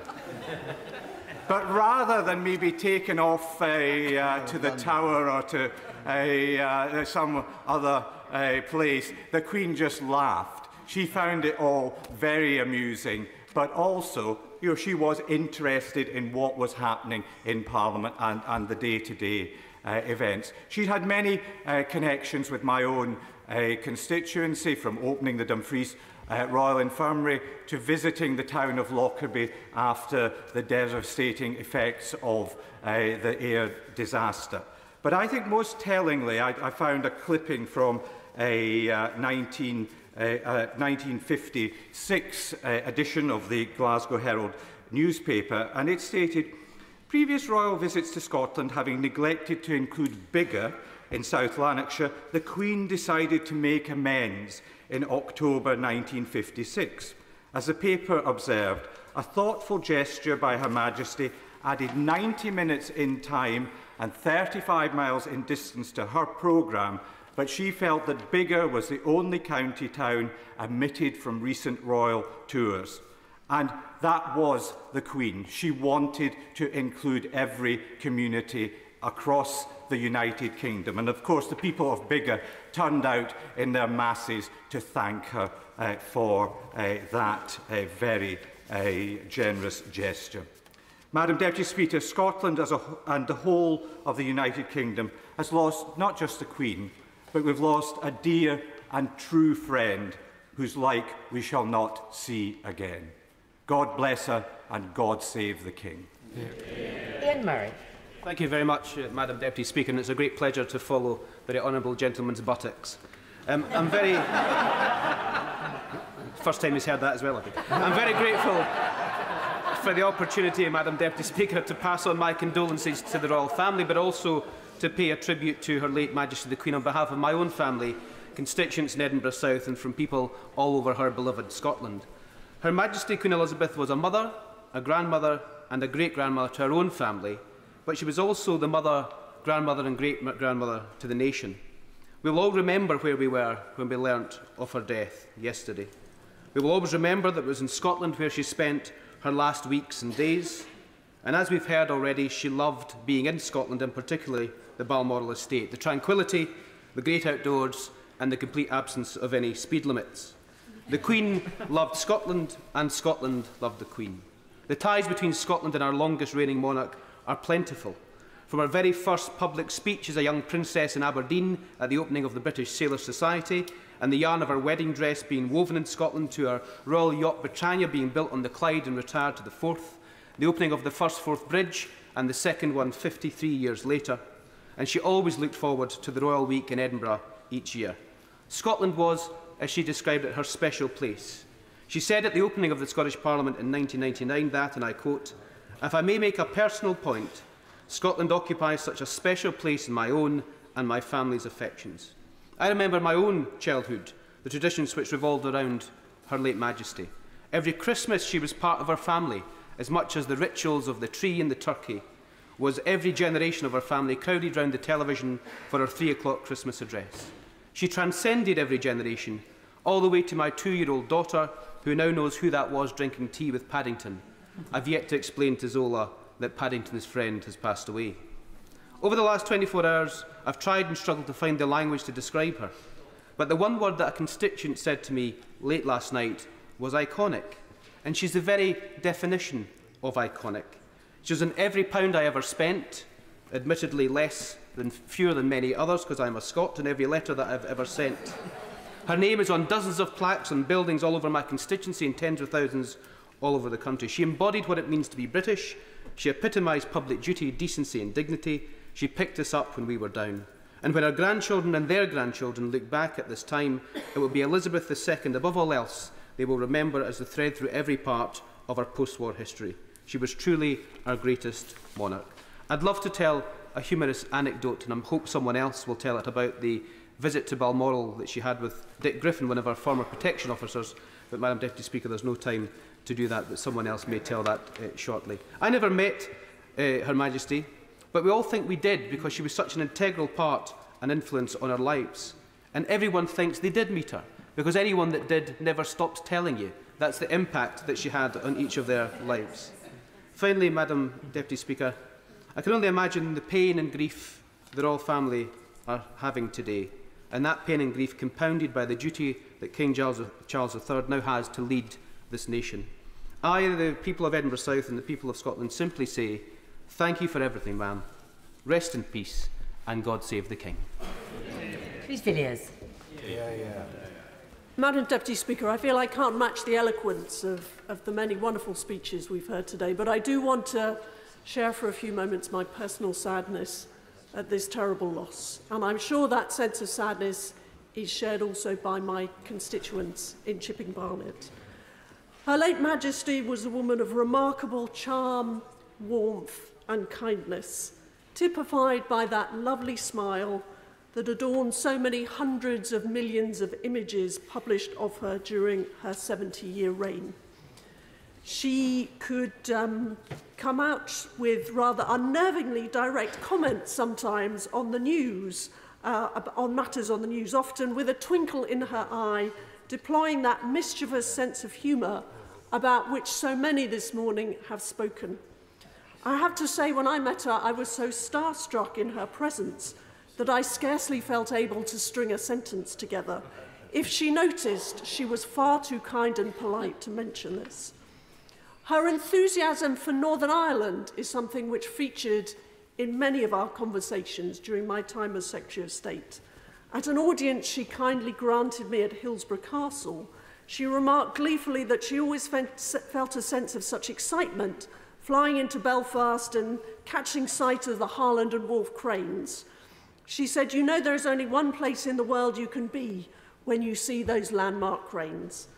As Northern Ireland Secretary, I and my team had provided some suggestions on the itinerary for the 2014 royal visit, and I felt they might be a little more daring than what had been the previous plans for the visit.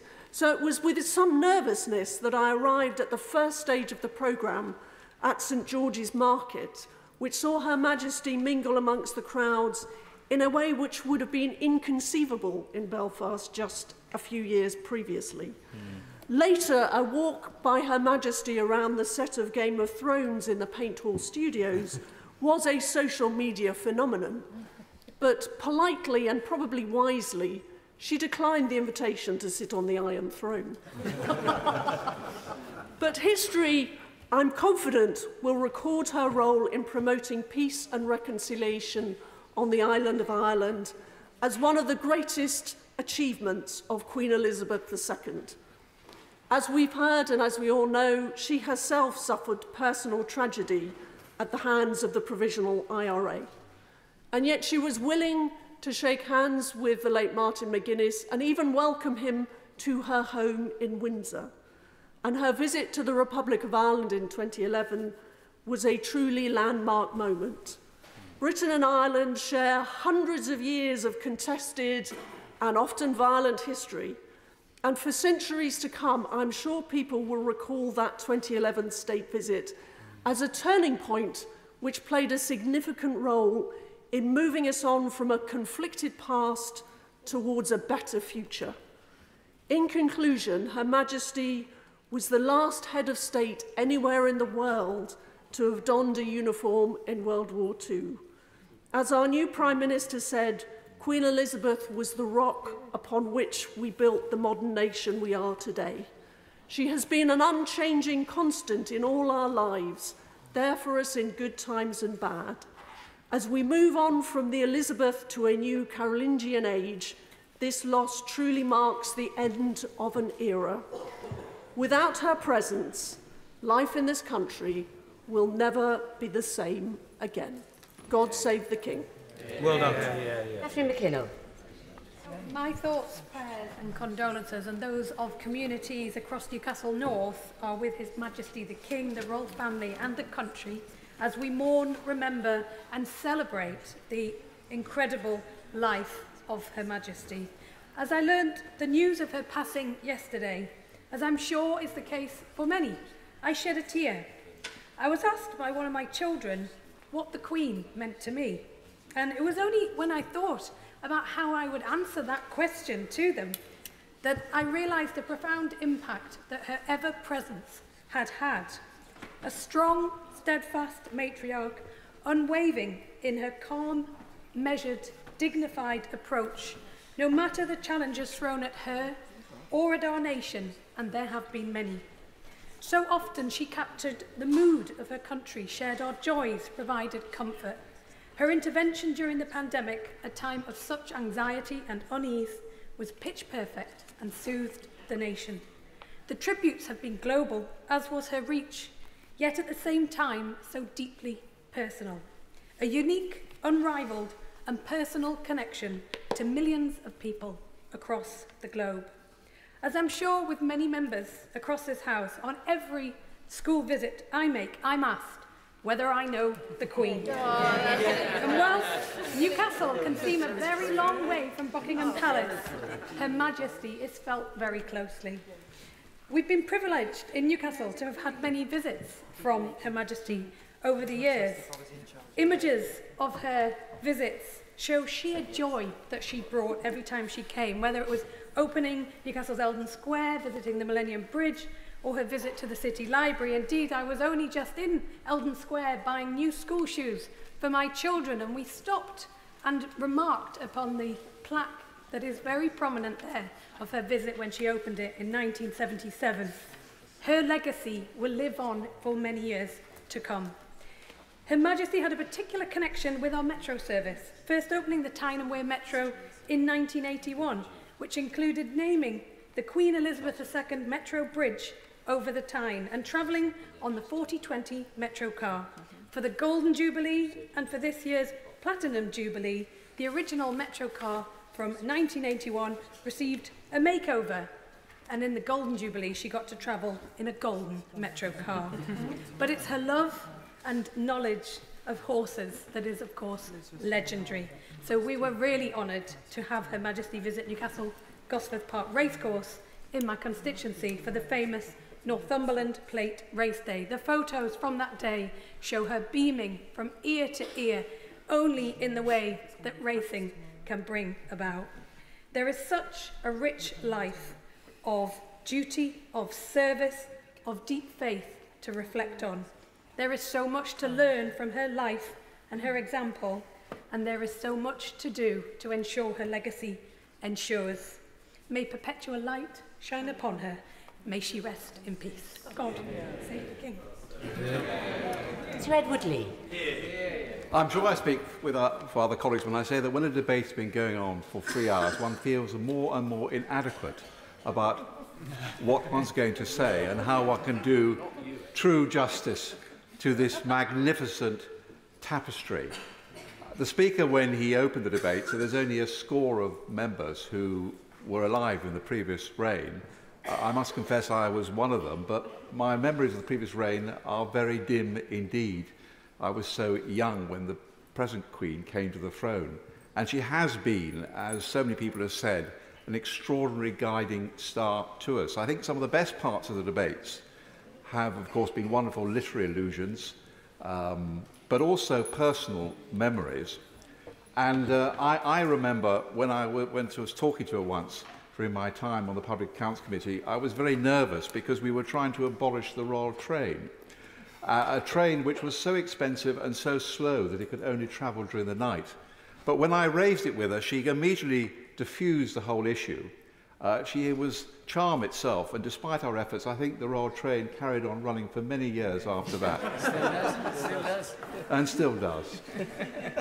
And I remember at a Privy Council meeting, I was quite nervous, although quite proud, to mention to her that my father, decades before, had been Clerk of the Privy Council. I was particularly nervous because when I mentioned that as a younger man, very proudly, the Duke of Edinburgh, he said that the whole Privy Council was a bloody waste of time. Indeed, it's quite formulaic. I think when Nick Clegg was leader of the council, he actually turned over 2 pages of orders, and nobody noticed apart from the Queen, who immediately stopped the proceedings. But when I mentioned my father, how kind she was, the present clerk, of course, had no memory of one of his predecessors 4 decades before, but she immediately remembered my father and thanked me for his service. So what a wonderful, kind and superbly astute person she is. Before I sit down, may I just mention one thing? And I was very struck by the wonderful speech from the Honourable Member for Ladywood, who talked on behalf of Muslims. Now, I'm not an Anglican, and indeed, under the first Elizabeth, us Catholics had a bit of a torrid time. Indeed, one of my ancestors was hung, drawn and quartered merely for being a Catholic priest. And we didn't do so well under the second Charles either. But I think she has played, if I may put it this way, an absolute blinder in the way that she has carried out her role as Supreme Governor of the Church of England. We all know that so many top politicians just don't do God. They're embarrassed to talk about religion. They feel they're putting themselves on the pedestal, they'll be dragged down. But I think what she realised and what she epitomises is when so many people talk about service, it comes from her deep faith. That unlike all the rest of us who have spent so many years trying to get into this place and serve the public, she never asked for this job, but she has been sustained for all her life by her deep and abiding faith. And when people are sad or mourning or in difficulties, when she gives that Christmas broadcast, she appeals and comforts to people of all faiths and none. I think we should really thank her for that because it's so difficult. And in one of those Christmas broadcasts 50 years ago, she said, "Wise men, since the beginning of time, have studied the skies. Whatever our faith, we can all follow a star. Indeed, one must follow one if the immensity of the future opening before us is not to dazzle our eyes." Dear colleagues, she has been our guiding star for all that time. Remember, her first broadcast was, yes, 80 years ago to children displaced by war. She has been our guiding star. Eternal rest grant unto her. May perpetual light shine upon her. Mr. Oswald. Thank you, Madam Deputy Speaker, and I'm grateful to have the opportunity to stand here and give a tribute to the late Queen on behalf of my constituents in East Renfrewshire. I know that East Renfrewshire Council has opened a book of condolence this morning, and I know that very many local residents will want to use that opportunity to pay their respects and share their memories of meeting the late Queen and what she has meant to them. And I know that for so many people in my community and people far beyond, she was simply a constant. She was, after all, Queen for longer than most of us here have been alive, and she's the only monarch that we have ever known. Her reign has stretched across society that has changed so much in the many intervening years, but the thing which has not changed and never changed was her focus, which remained unchanging on her duty throughout all of that time. And that sense of service and duty and her resolve to persist was a hallmark throughout her reign. And I don't think anyone will fail to have been moved by the knowledge that she continued, even this week, dealing with the installation of a new Prime Minister. In fact, during her reign, the late Queen saw 15 Prime Ministers, 5 First Ministers, 13 US Presidents. And I think that that puts this into perspective. In every way, this is the end of an era.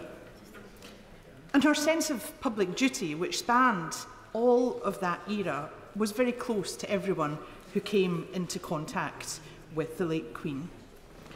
I'll always remember the great regard that my gran had for her. She always followed the Queen's movements with great interest. They shared a birthday, and this was seen to her to be very significant. And she was very pleased to get herself into the situation where she attended a number of royal visits.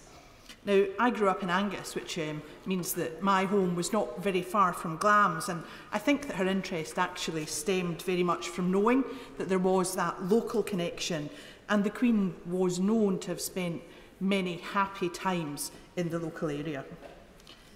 And of course, the late Queen was involved in so many different local areas, so many places, so many organisations, so many charities. And that means that she will be missed in all of these spheres too. And I think that people will feel that loss very personally because they have had that personal connection to her and feel that this loss is also their loss.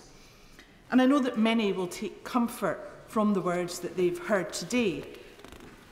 But I think that for all of her public presence and for all of her influence, it's obvious that most of all she will be missed by her family.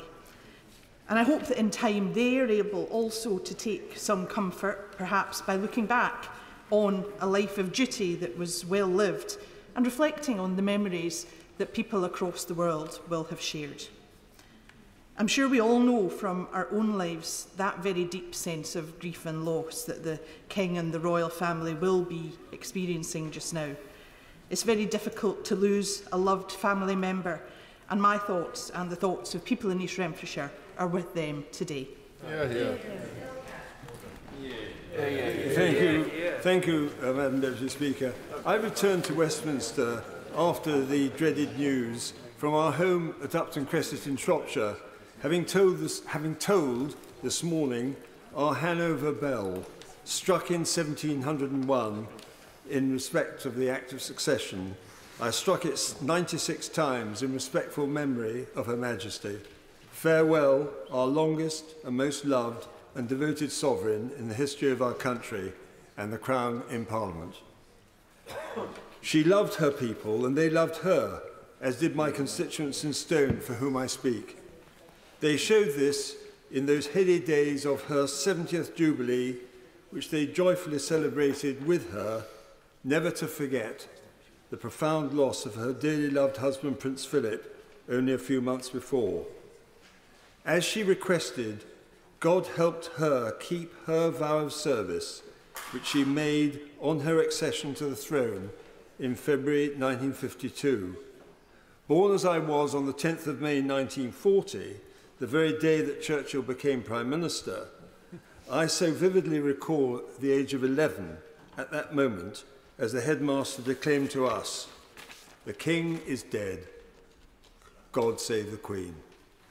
I watched her coronation with wonder on a small television screen in black and white on the 2nd of June 1953, just as Hillary climbed Everest and we won the Ashes, and it was a triple whammy because of the coronation itself. She was graceful in her majesty, and in equal parts, she was selfless. She had Christian faith and integrity. She was constant. She was wise. She had an extraordinary spontaneous beauty. She had the kindest and most expressive eyes and her gentle and humorous smile. I was honoured and privileged to meet her and speak with her several times. What she said to this lowly backbencher was more poignant than I deserved. "We read you in Hansard," she said once. Your Majesty, I replied, "I'm very surprised, very few do." I said, "Particularly on the issue of Europe." She thought that was very amusing. I was proud to be knighted by the Queen herself at Windsor, one of the greatest honours of my life. She was the mother of our nation and of the Commonwealth.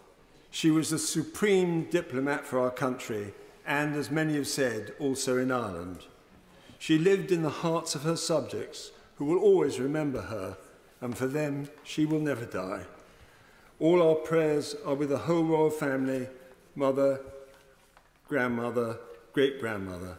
May she rest in peace, and God save the King. Seema Malhotra. Madam Deputy Speaker, at this very sad time we remember the life of Queen Elizabeth II with gratitude for her love and service to our nation. Her Majesty lived her life guided by a deep sense of duty, a duty to her people, her country, her family, an overwhelming sense of public service. She carried out her duties without stint, without complaint, and through the toughest of times and the darkest of hours. As a politician, I have also appreciated her stability and constancy that she has brought through recent difficult and tumultuous years, how she has been so attentive to adapting through periods of social change through her time, and her respect for our democracy. That's why we mourn our Queen, because her sense of duty, her humour and her warmth has touched the hearts of the nation, and indeed so many across the world, in her beloved Commonwealth and beyond. She has lived a truly remarkable life. She was purposeful in all that she did. Young and old loved her. And I know I am already not the only MP to know that probably the first and most important question we will always be asked on a visit to a primary school is, have you met the Queen? Madam Deputy Speaker, today I laid flowers at Buckingham Palace on behalf of my constituents, with our thoughts and prayers for King Charles III and all his family. My constituents are sharing in the national grief, and I have been receiving moving and thoughtful messages from them. One said, "News of the passing of Her Majesty deeply saddened me. Her reign, spanning over 70 years, was a celebration of leadership, of courage and dedication. She led the nation with exemplary steadfastness, even while battling with her own personal grief." Another said, "Rest in peace to an amazing icon. She was the face of Britain and was loved by all." Locally, we recall the special memory of a visit by Her Majesty to open the new wing of the Gurdwara Sri Guru Singh Sabha on Alice Way in Hounslow in October 2004. This Gurdwara has a wonderful library, classes and community wellbeing and support services, all of which she saw. Her visit was just one example of her deep and genuine interest in communities across our nation and in all faiths that saw people from all backgrounds feel at ease, respected and connected to her. Her visit left a mark and a deep sense of the local community and its story being recognised and valued. Her Majesty's passing also caused me to reflect how just in June we came together to celebrate her Platinum Jubilee. I attended over 10 street parties and events over those few days. She, even at 96, had the power to bring people together. She was the inspiration for parties in Feltham, in Heston, in Bedfont, in Hanworth and more widely, organised by residents, local businesses and our Royal British Legions. People shared their lives after 2 years of COVID, and the events reunited friends and neighbours, still building their confidence to connect after so much isolation. Madam Deputy Speaker, the loss of a mother is truly the most painful of moments, and as King Charles III takes on the role of monarch, we know he will be leading in supporting the grief of his whole family just over a year after the sad passing of Prince Philip. They do not grieve alone, and we stand with them at this time. Her Majesty was admired, loved and respected and revered. She was the best of us and brought out the best in us. Today we thank her, we mourn her, we celebrate her. God save the King. Sir John Hayes. Most people who possess power first seek it. Indeed, we know in this place many people crave it. Her Majesty the Queen neither sought power. Indeed, you might say it was thrust upon her, truly. But when she wielded authority, she did more fundamental good. She brought more benefit than almost anyone here, and of course for much, much longer. Most people with influence expect plaudits, but for Her Majesty the Queen, acclamation, when it became obvious, when it was clear to her just how much she was loved, was greeted on her part with humility and with grace. Most of those who lead expect to bring change, but for Her Majesty, constancy was the most fundamental thing she could bring to the nation, a permanent part of who we are as a people, each of us and all of us. It's not that she was behind the times, she was beyond the times. And I remember meeting her a number of times, particularly 20 years ago, when she said to me in Buckingham Palace, "Do you use computers in your office?" I said, well yes, we do, Your Majesty. She said, yes. She said, but I have such trouble printing things out. She said, sometimes pages get missed altogether. I've been caught out making speeches like that twice. She went on to say that when her husband, Prince Philip, printed things out, or when he couldn't, in her words, the air turns blue. Her sense of humour was a part of a charm which was so obvious, so palpable, that she was able to charm even those who weren't intuitively, instinctively in favour of the monarchy. I met her, but I didn't know her. Few people knew her well, but we knew she was there. She was in our consciousness. Not many people think of the sun and the moon. I suppose astronomers and astrologers do. I'm thinking they're a sort of fusion of Herschel and Russell Grant. But we know they're there. We expect the sun to come up in the morning. We expect to bathe in the light of the moon. And so it was with Her Majesty. Well, now our days are a little dimmer, and our nights are a little colder for her passing.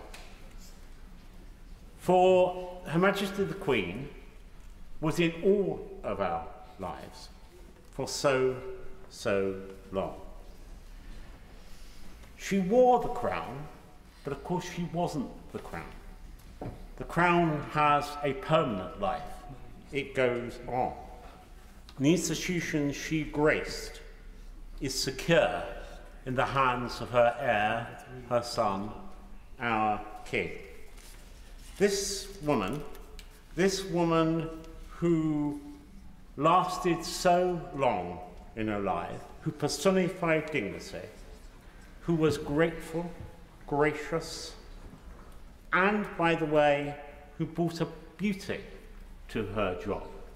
For there was, as my right honourable friend Stone said, a beauty about her grace, a quiet and enduring and palpable beauty.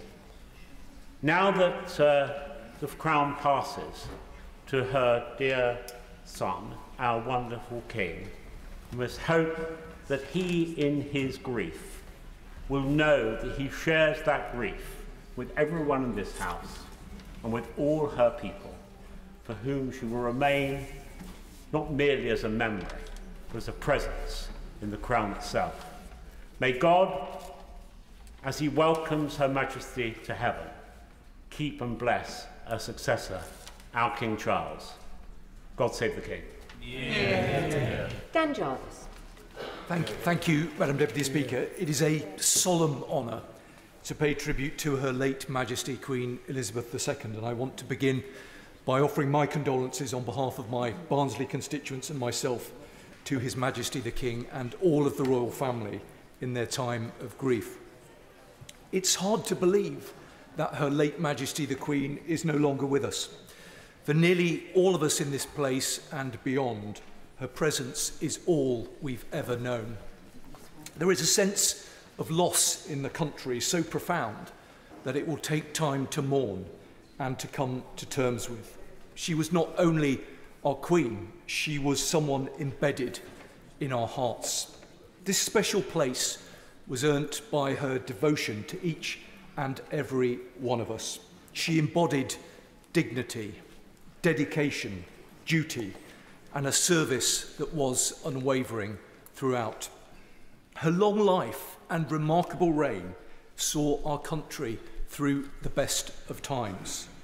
But our late Queen was also a source of strength in the worst of times, not least in recent years during the pandemic.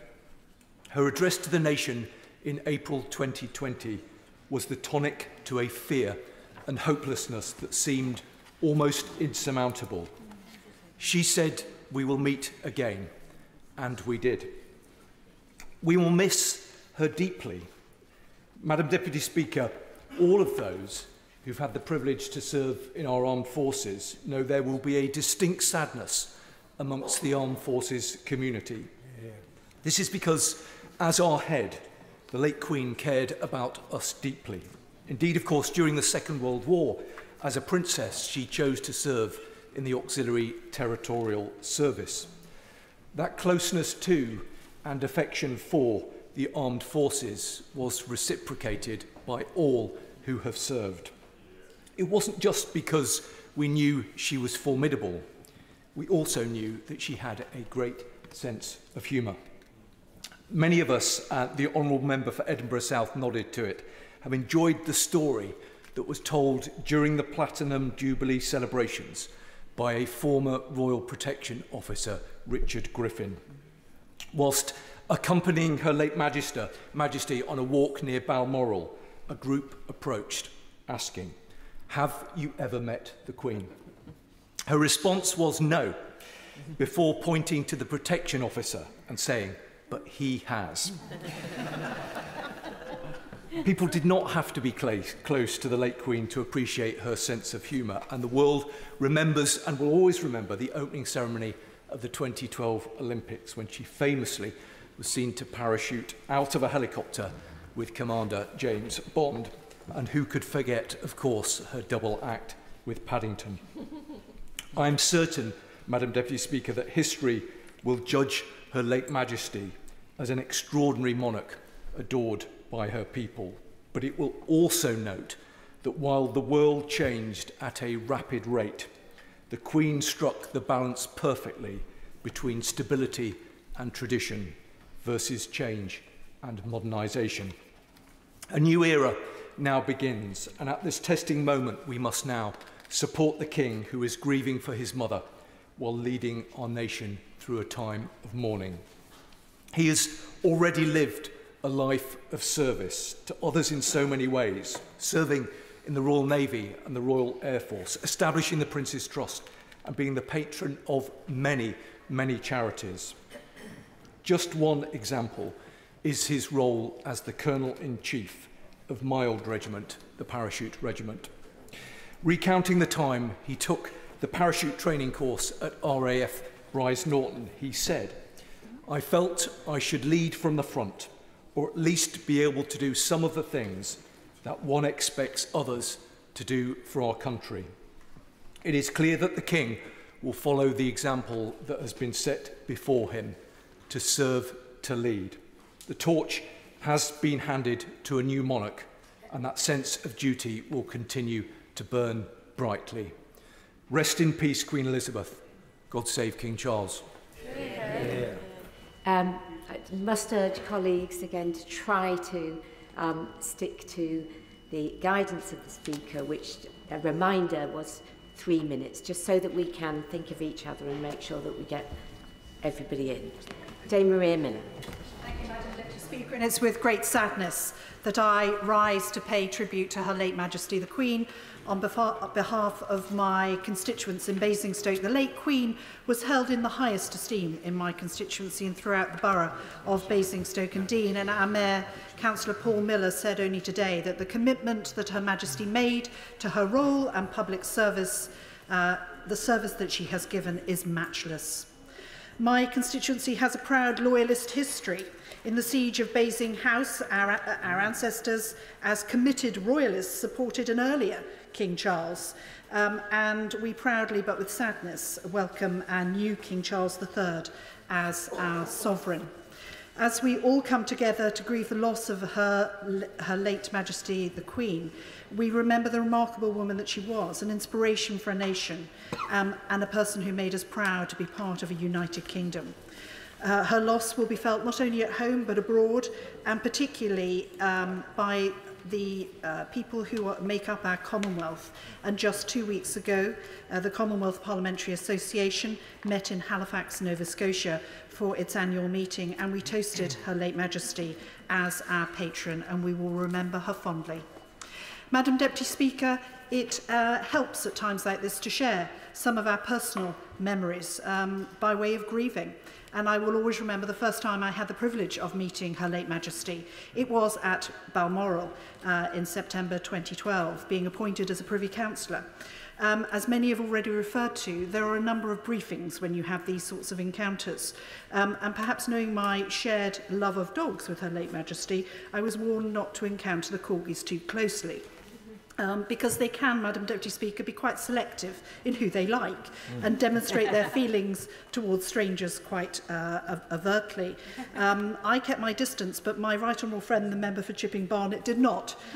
She was far more daring with me than me, but left with all her fingers intact. Madam Deputy Speaker, I also remember the great honour that I had in hosting Her Majesty on Remembrance Sunday on 2 occasions as Secretary of State for Culture, Media and Sport. Walking with Her late Majesty through the Foreign Office can be a nerve-wracking task in its own right. If you know the layout of the Foreign Office, it's quite complicated. We reached the top of the final set of stairs to encounter the most enormous countdown clock, showing that we had a matter of seconds to get out to the cenotaph. Her Majesty, of course, trying to lighten the mood, simply said, "I hope you've adjusted the timings. I'm getting a bit older and it takes me more time on the stairs." Her usual sense of humour at play and trying to put everybody at their rest, at their ease. I was humbled to receive a damehood from Her late Majesty's final birthday honours list to mark her Platinum Jubilee. And I will treasure that.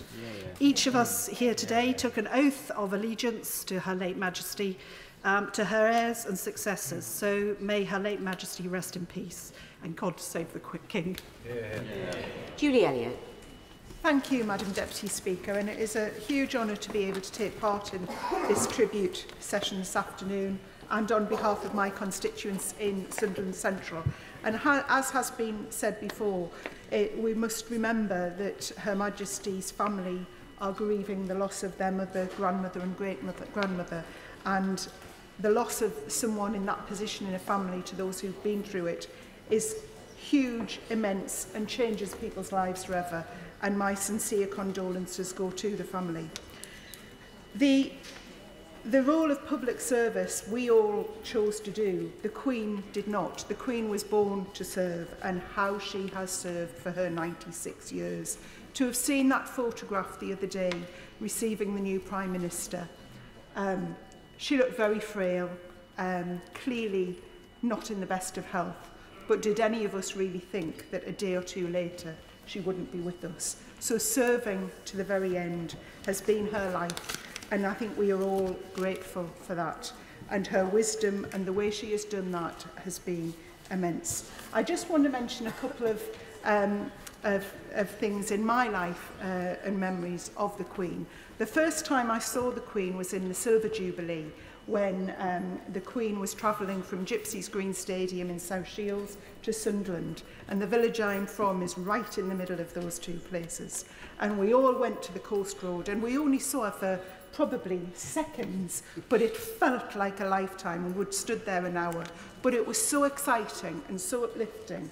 And over the years, every time Her Majesty has come to Sunderland, you get hundreds and thousands of people just standing just to see her car pass. I never dreamt in those days that I would get to meet Her Majesty, but I have had the privilege of meeting her twice in her Diamond Jubilee year. And when she came to Sunderland that year, she came off a yacht and as she came off the yacht in the port, because it was the most secure place for her to have slept, a Vulcan bomber went past, and she came off and she engaged, and as everyone has said, that smile, that engagement she had with everybody, as if you were the most important person in the world. And I'll never forget that. And finally, I just want to mention the occasion I visited London with my twin daughters to visit a concert, and the traffic stopped when we were at Trafalgar Square, and we thought, oh, who's coming past? And it was the Queen. So in our family, the nursery rhyme of when you go to London to see the Queen, my daughters say, when we went to London, we saw the Queen. But she's visited Sunderland many, many times. The first time as Princess Elizabeth, and she launched a ship, because I think it was just after the Second World War, and we were the most productive number of ships built in Sunderland of anywhere in the world. But I don't want to repeat everything that's been said, but her comforting, calm presence when she addresses the nation is, I think, the thing I will miss most. The calming feeling that you got when she addressed the nation, as has been said lastly in the pandemic, of thinking, well, we're all going to be all right. I think that is the thing I will miss most, that calming, nurturing feeling that we all had as if we were one of her own. So I think losing her at the age she was, we have to celebrate a life well lived and thank her for her life of service. We remember her and we hope that she rests in peace eternally. Alan Cairns. Thank you, Madam Deputy Speaker, and on behalf of the constituents of the Vale of Glamorgan, I rise to pay tribute and to give thanks for the life of Her Majesty Queen Elizabeth II. Amongst all the recollections of Right Honourable Members, I will remember her for her service, duty, humility and faith. We've witnessed many years of her service as our longest reigning monarch through unrecognisable change. The length of her reign means that only 12% of the population has lived longer than the time that she has been on the throne.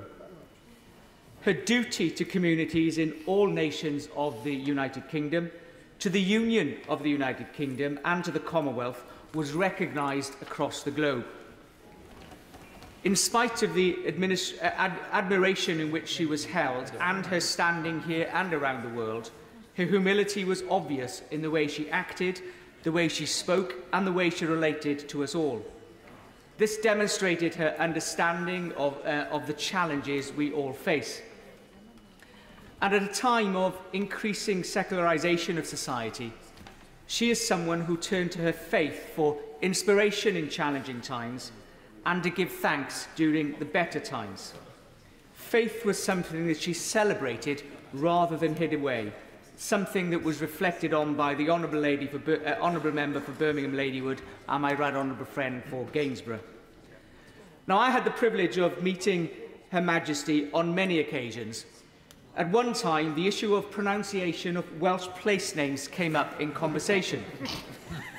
To my amazement, she said that the one she recalls best was Coed yr Hyd y Glyn, a property within my constituency that even locals wrongly pronounce as Cydriglan.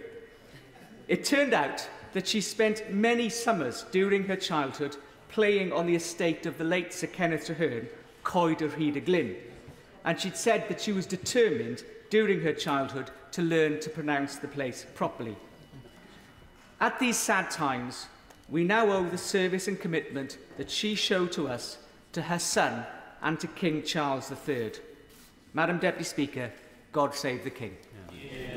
Tim Farron. Thank you, Madam Deputy Speaker.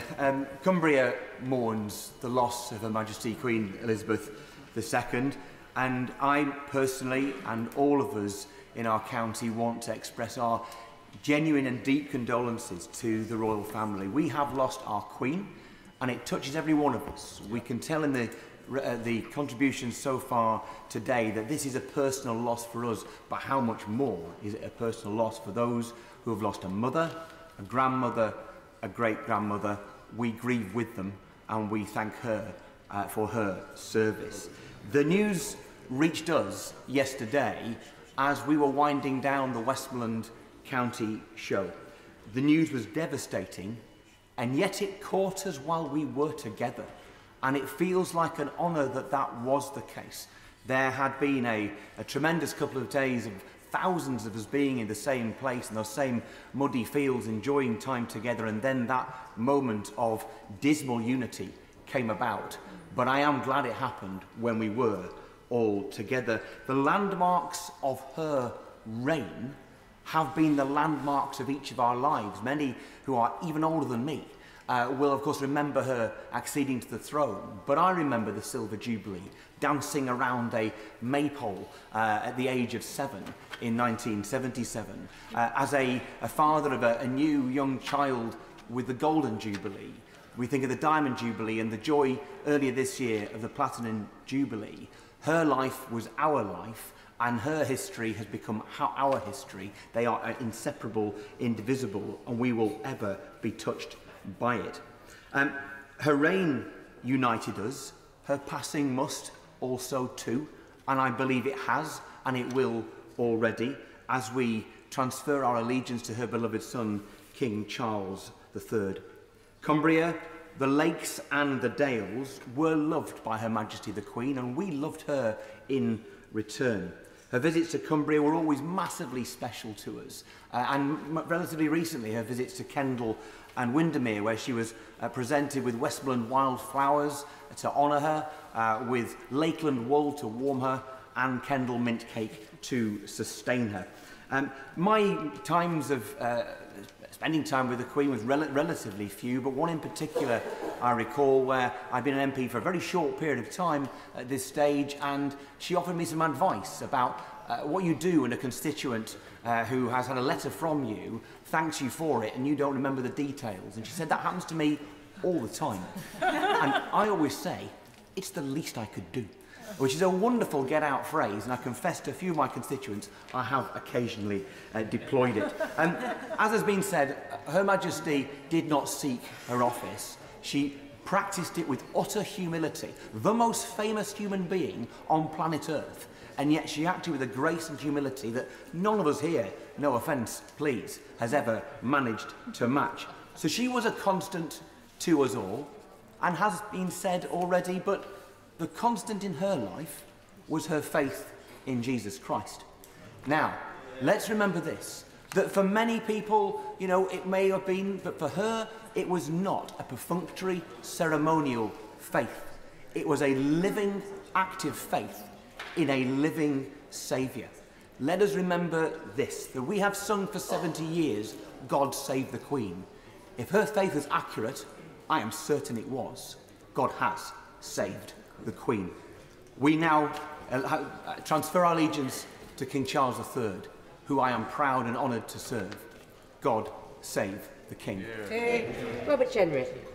Thank you, Madam Deputy Speaker, and I'm grateful to you for permitting frontbenchers to speak from the backbench, although in my case it's sometimes hard to keep up. I'm aware that my appointment with others was one of the last acts of Our late Majesty, and that is a thought that will lie with me every day that I go about my duties, because she really was the last of a generation that has now passed, a generation marked by stoicism, humility, modesty and service, qualities too often neglected in our politics and our public life, and ones that I, like all of us in this House, seek to emulate. I am here to represent my constituents in the loyal borough of Newark-upon-Trent. Loyal because in May 1646, we were the last town to hold out in the English Civil War, a town that only surrendered when the King himself, a forebear of Her Majesty another Charles, said that we must do so. And at the end of the war, the town was racked with disease and pestilence, but all of the contemporary accounts show that no one regretted their decision to stand by the monarch. And that to me shows that even in a hereditary monarchy, and certainly in our modern democracy, loyalty of the people to the crown is not something that anyone or any monarch can take for granted. It has to be earned. And from the speeches made across the chamber today, we can see that Her Majesty the Queen, over the course of her long and remarkable reign, earned the respect and admiration, indeed the love of her people. She really has been the golden thread that has run through the weave and the weft of our national story. My grandmother stood in the crowds on the Mall and watched her and her family celebrate on VE Day. My dad watched, like others have spoken, on a small rented television set, the coronation, marvelled at her beauty. Afterwards, he went and created a bonfire on the street, and it took the council years to fill in the pothole, so some things clearly never change. I met Her Majesty only a few times. One, as has been said by other members, on Zoom at a Privy Council meeting. And as we all experienced during the pandemic so many times, the Zoom failed. And then out of the darkness, suddenly a voice emerged. And it was Her Majesty the Queen, and she said, well, thank goodness someone kept a landline.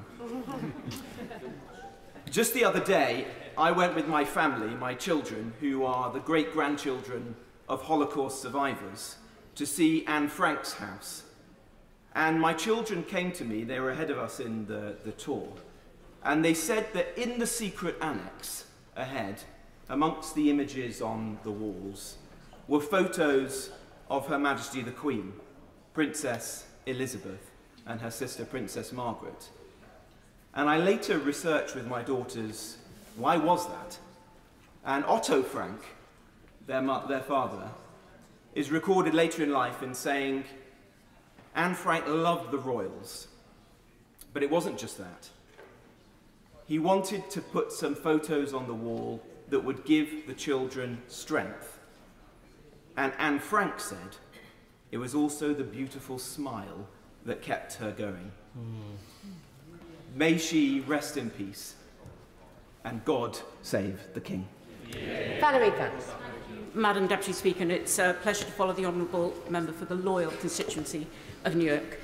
Madam Deputy Speaker, it falls to our generation to tell of the passing of our gracious sovereign, of the passing of a platinum Elizabethan age, of a young woman with responsibility thrust on her, but without a manual. She wrote her own story, and in doing so, wrote the story of our nation through which we've all lived. We have known her as the young woman who actively supported the war effort and danced in the street when it was over, jumping out of planes, showing us her sense of humour at the Olympic ceremony in 2012 that showed us we were more than just medals. I was in Walsall yesterday when I heard the sad news of Queen Elizabeth's passing. I know my constituents in Walsall South are grieving. The owner of Fortune Cookie, our local Chinese takeaway, was in tears. And again, like every other member, every school I've ever visited, the question is always asked, have you met the Queen? And Lorna, based in Walsall South, makes her handbags. I hope that link will continue, especially now that we know, thanks to a refugee from Peru, she used to keep her marmalade sandwiches to keep her going. As a lawyer, all I ever knew was the Queen's Bench Division or Queen's Counsel. That, like our stamps and notes, will change to herald a new era. Having been born in Aden to Goan parents, I had never imagined I would meet Queen Elizabeth. But I did, in the gallery in the other place, the British Museum, or at the Privy Council. Those who've had an audience with her can testify to her wisdom and generosity of spirit. She had the ability to speak with you as though she'd known you forever, whether to a winning jockey or a little girl with a posy, or working to the end to welcome her 15th Prime Minister. Like all of us, she knew life is a roller coaster, but she never complained, and only ever mentioned 1 year as an annus horribilis. Our Queen carried out her duties with dignity, grace, and love for us and her country, and yet embraced different countries and cultures through the Commonwealth, while always respecting differences and dealing with changes, acknowledging past mistakes, knowing that life and history moves on.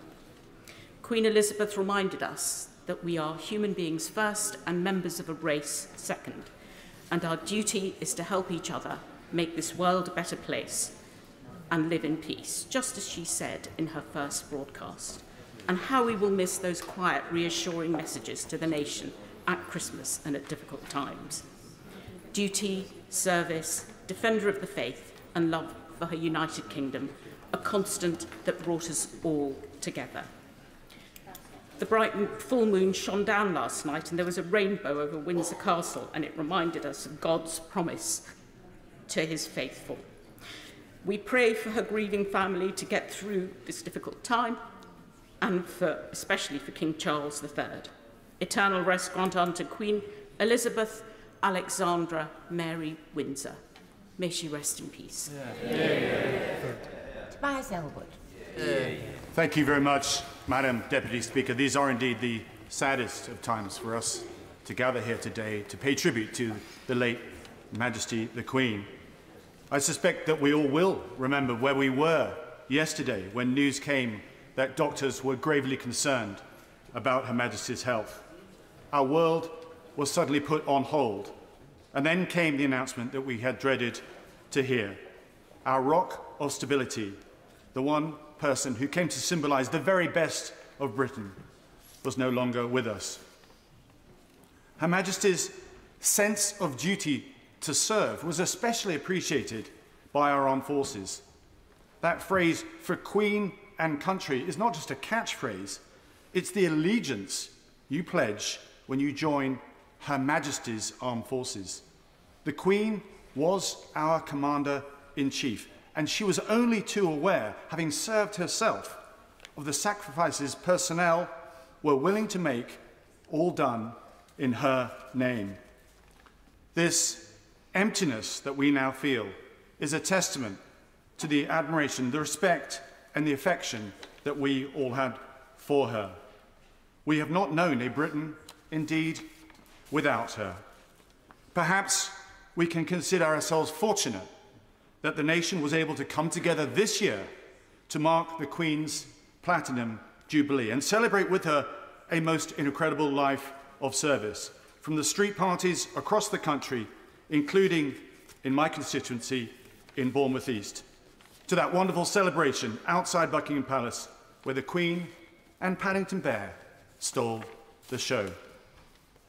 Only on one occasion did I have cause to formally write to Her Majesty, and that was to ask her if she would agree to Parliament's clock tower to be renamed the Elizabeth Tower to mark the Diamond Jubilee 10 years ago.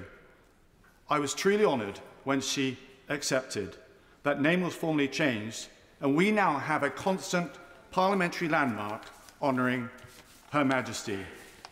As we now mourn the person we knew, we should reflect the constant is also the monarchy itself, the British monarchy that has matured over centuries and allowed our great country to advance, to mature, to thrive as a democracy.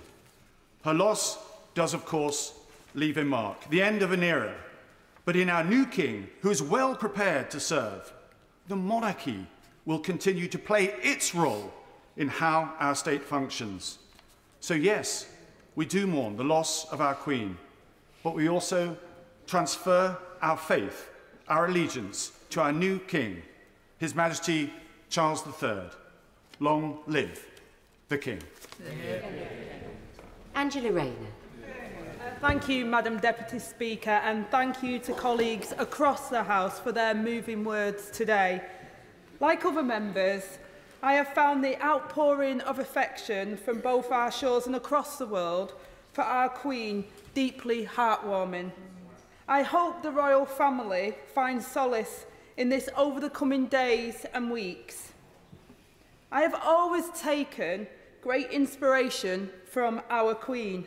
She was a woman who found herself in a position of leadership at such a young age. A woman who threw herself into service as not just the most recognisable, but also the most admired of global leaders.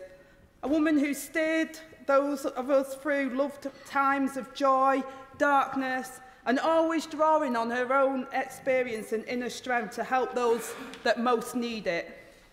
And I'm in awe of the way she took on this unimaginable responsibility. She got on with the job. She never stopped, and she has set an example for all of us. One of the most proudest moments of my life, and also for my family, was when I was sworn into the Privy Council. These kind of things don't happen to a girl like me. It was surreal to meet Her Majesty the Queen Elizabeth II herself via Zoom. She could put anyone at ease, adapting to the challenges and the circumstances and the change. Most of all, though, she was a loving grandmother, and for me as a grandmother myself, I know and understand the complete love that she had for her family.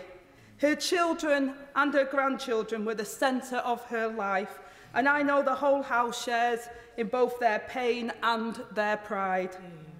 To us, she was our queen, our national figurehead, and the greatest and longest-serving monarch in British history. To them, she was also Granny. The loss of such a loving presence will be heartbreaking, and my heart goes out to them. Her Majesty, the late Queen, was a constant figure of strength, integrity, and service throughout our lives. She was an inspiration to women across the world, with complete devotion to her duty, her family, and her country. She set an example of leadership for women everywhere. The outpouring of condolences from leaders across the world is testament to that. More recently, we will never forget how she guided us through the despair and loneliness of the pandemic, and her values of public service and dignity never wavered. It is appropriate today that I speak from the backbenchers because our Queen was greatly loved and admired by the people of my constituency. She visited Greater Manchester many times and was always welcomed with love by the local community.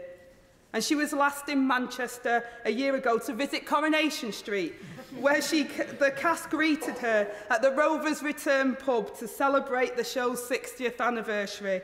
And it's just 3 months since the streets of Ashton, Drawson and Failsworth were decked with Union Jack flags as we came together to celebrate the Platinum Jubilee. Our local papers were proud and our local community was proud. She's now gone, but she will be forever missed and always in our hearts.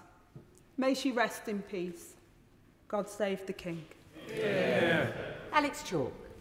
Deputy Speaker, and I pay tribute to the extraordinarily warm and moving tribute just paid by the Honourable Lady, Right Honourable Lady. Queen Elizabeth II famously referred to her late husband as her strength and stay, but although she would never have claimed it for herself, it was she who was the strength and stay of an entire nation, and indeed the Commonwealth.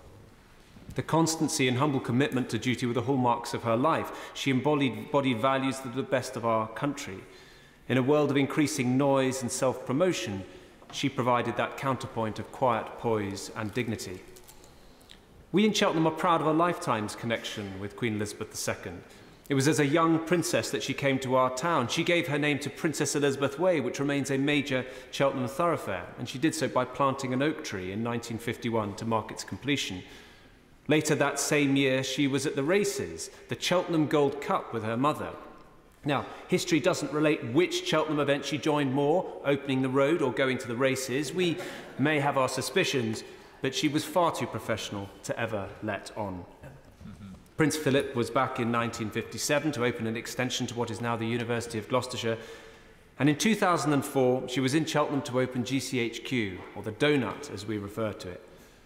Indeed, she was a strong supporter of the intelligence agencies and unveiled the plaque in 2019 at GCHQ's first London home. She had a quick mind, as many have observed, and was very much up to speed on current events. And so when in Cheltenham in 2004, she observed the magnificent hanging baskets which then decorated the front of the municipal offices, she recalled a recent media story about a hanging basket landing on someone's head elsewhere. She noted that Cheltenham's display was so magnificent, it could wipe out the entire council. Like many people, I sat down with my children yesterday, aged 10 and 8, and I tried to convey the scale of what had happened. Children cannot and probably should not bear as we do the aching pain of this loss. But as we mourn, let us explain to them what Her Majesty Queen Elizabeth II meant to this nation. Just as Her Majesty the Queen dedicated herself to the service of our country in 1952, let us dedicate ourselves to immortalising her values: duty, integrity, selflessness, country and kindness. As a woman of faith, I hope she will have approached the end with peace, Yesterday, as her death was announced, I thought of her family and those who were close by as, in the words of a young RAF pilot in 1941, she slipped the surly bonds of earth to touch the face of God. God save the King. Ali. Thank you, Mr. Deputy Speaker. On behalf of my constituents, I rise to pay tribute to Her Majesty the Queen. We mourn the passing of an icon. She was admired across the world and touched our lives in so many positive ways. The Queen was a constant example of service, of duty, of wisdom, of dedication to her people, her country and the Commonwealth. These were her civic virtues, needed now more than ever. She began her life of service as a child and worked until the final days of her life. The tone was set during World War II when the then King and Queen chose to stay in London during the Blitz, and the young Princess Elizabeth joined the Auxiliary Territorial Army.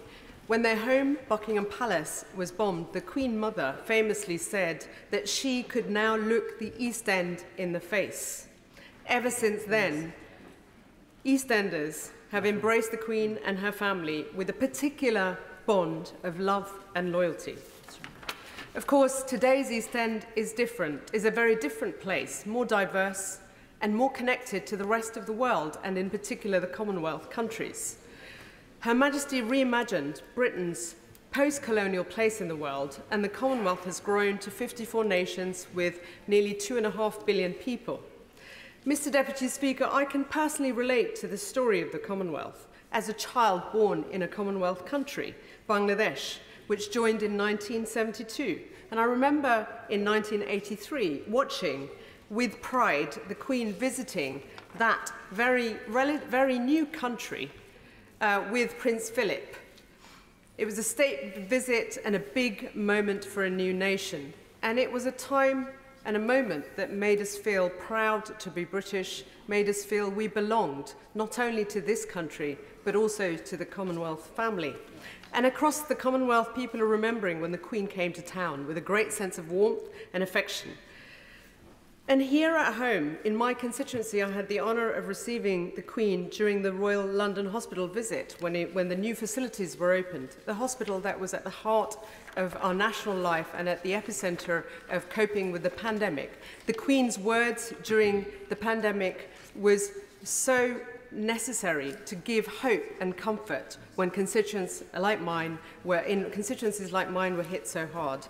And others have mentioned the Olympic ceremony, when one of the highlights was when it seemed that Her Majesty and her most loyal servant, James Bond, were parachuting into the Olympic Stadium in London's East End.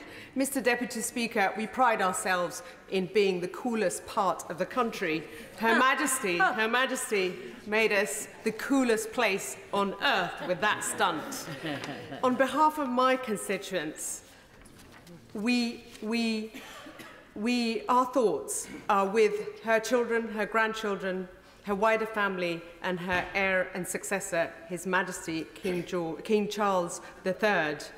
Mr. Speaker, Her Majesty was unique. She radiated warmth. She embodied decency. We will never see her like again. We will never know such a paragon of civic virtue and a shining beacon of public service. May she rest in peace. Long live the King. Stephen Crabb. Thank you, Mr. Deputy Speaker. It's a pleasure to follow the excellent speech from the Honourable Lady for Bethnal Green and Bow. I rise on behalf of all of my constituents in Preseli, Pembrokeshire, to convey our condolences to His Majesty King Charles III and all members of the royal family at this sad time, and to say thank you for a wonderful, long and full life and an extraordinary reign that's been a blessing to our nation for 7 decades. Queen Elizabeth II was loved and respected all across the historic county of Pembrokeshire, where her family, of course, had ancestral roots through the Tudor line. And we enjoyed her visits to Pembrokeshire, to St David's Cathedral, or to visit so many of the excellent charities and community groups that we have in the constituency. For millions of adults, and certainly for children, certainly when we meet them in constituency school visits, Queen Elizabeth absolutely had something of that mystique and magic that we perhaps associate with an earlier Queen Elizabeth or with a Disney fairy tale queen. But her reign was also an extraordinarily human and personal reign, as we've been hearing so often today, shaped as it was by her amazing capacity to touch people at a very individual level, to raise their self-esteem, to touch their hearts in a very, very special way that left lasting lifetime memories. And for now, Mr. Deputy Speaker, that joy that she gave to the nation, to people in all of our constituencies that she met, for now that joy gives way to grief and sadness. In time, we will remember the reign with joy once again. But in the meantime, we ask God to bless her and to save King. Griffith. Thank you very much indeed, Mr. Deputy Speaker, for giving me this opportunity to speak in tribute to Her late Majesty Queen Elizabeth II. I would firstly like to begin by expressing my most sincere condolences to her family on my own behalf and on behalf of the people across the constituency of Llanelli. Our thoughts are particularly with the King, Charles III, her other children, her grandchildren, their families. For them, this is a deeply personal loss. And whilst they've always had to share the Queen, their mother and grandmother, with the public, that is particularly hard at this time of immense grief. And for them too, this follows so close on the loss of their father and grandfather, the late Prince Philip. I would like to set on record my huge appreciation for the way the Queen carried out her duties, shouldering an enormous workload and responsibility from a young age for a full 70 years, including working right into this week, appointing the new Prime Minister. The Queen was absolutely exemplary in her dedication and commitment, an example to all of us in public life. But she went above and beyond that, taking a personal interest in matters and showing real empathy with people. And in Wales, we were very privileged to receive her visits on many occasions, and she's been with us for important moments in our nation's history, opening the National Assembly for Wales in 1999, and last year opening the 6th session of the Senedd. In relation to that visit, I would like to tell you about a young woman, Fian Gwither, from my constituency, who at the opening of the Senedd was tasked with presenting Her Majesty with a bouquet of flowers. But as you can imagine, as that moment approached, she was very, very nervous. But she need not have worried. The Queen looked at her and immediately understood the situation and put her at ease, asking her gently, "Are those flowers for me? How beautiful. They match my outfit." That's a moment that Fian will never forget, and is just one of countless examples of how the Queen was always so kind and thoughtful in her approach and knew exactly how to handle the occasion and put a young woman at ease. And during her reign, she would have touched millions in the same way. But it's not only on happy occasions that the Queen has visited Wales. She will always be remembered for her visit to Aberfan in the aftermath of the terrible tragedy of 1966, when a slag heap buried the school. This has been put on record by Jeff Edwards, the last child to be rescued from the school. Speaking about her visit, he stressed the community's appreciation, saying that people felt comfort from the fact the Queen, who was head of state, had come to a small mining village and had shown direct interest and concern for her subjects who had gone through this enormous event. But the Queen's role goes far beyond Wales and beyond the UK to the Commonwealth. There we have seen huge changes, a complex transition from the Empire to today's Commonwealth. With such a range of nations, each with its own particular circumstances, it is no wonder that sometimes tensions have arisen. And we must recognise the crucial role that the Queen has played in maintaining what is a unique family of nations. There is no doubt that her wisdom and professionalism, her personal rapport with individuals, and the very high esteem in which she is held have been pivotal in helping to smooth that transition and keeping the Commonwealth together. And now, Mr. Deputy Speaker, going forward, the best tribute that we can give is to follow her excellent example and to try and serve our communities with the same dedication and fortitude that she showed throughout her life. So as we turn to the future, long live the King. Yeah. Robin Walker. Thank you, Mr. Deputy Speaker. As someone with the honour of representing the faithful city of Worcester, I want to pass on the love, prayers and good wishes of constituents, faith and civic leaders to all the royal family, and especially His Majesty the King at this sad and historic moment. I can associate myself with so many of the superlatives we have heard from across the House today, but I want to focus on two things. Her Majesty's faith and her profound connection, as the Honourable Lady who just spoke was speaking about, with children. Her late Majesty swore at her coronation to be a defender of the faith, and in so many messages over the decades, she not only defended, but enhanced and gently protected the role of faith in our society, not only for her own Church of England, but as we've heard from people of all faiths and denominations, for people across the whole of the United Kingdom of all faiths and none. When Princess Elizabeth first visited Worcester in 1951, she was already the mother of 2 small children, and the beautiful princess was greeted by flower girls and a parade of scouts and guides outside the cathedral. As a lifelong patron of the guides and former girl guide herself, as well as the fount of so many Queen's Scout Awards, she has inspired millions of young people.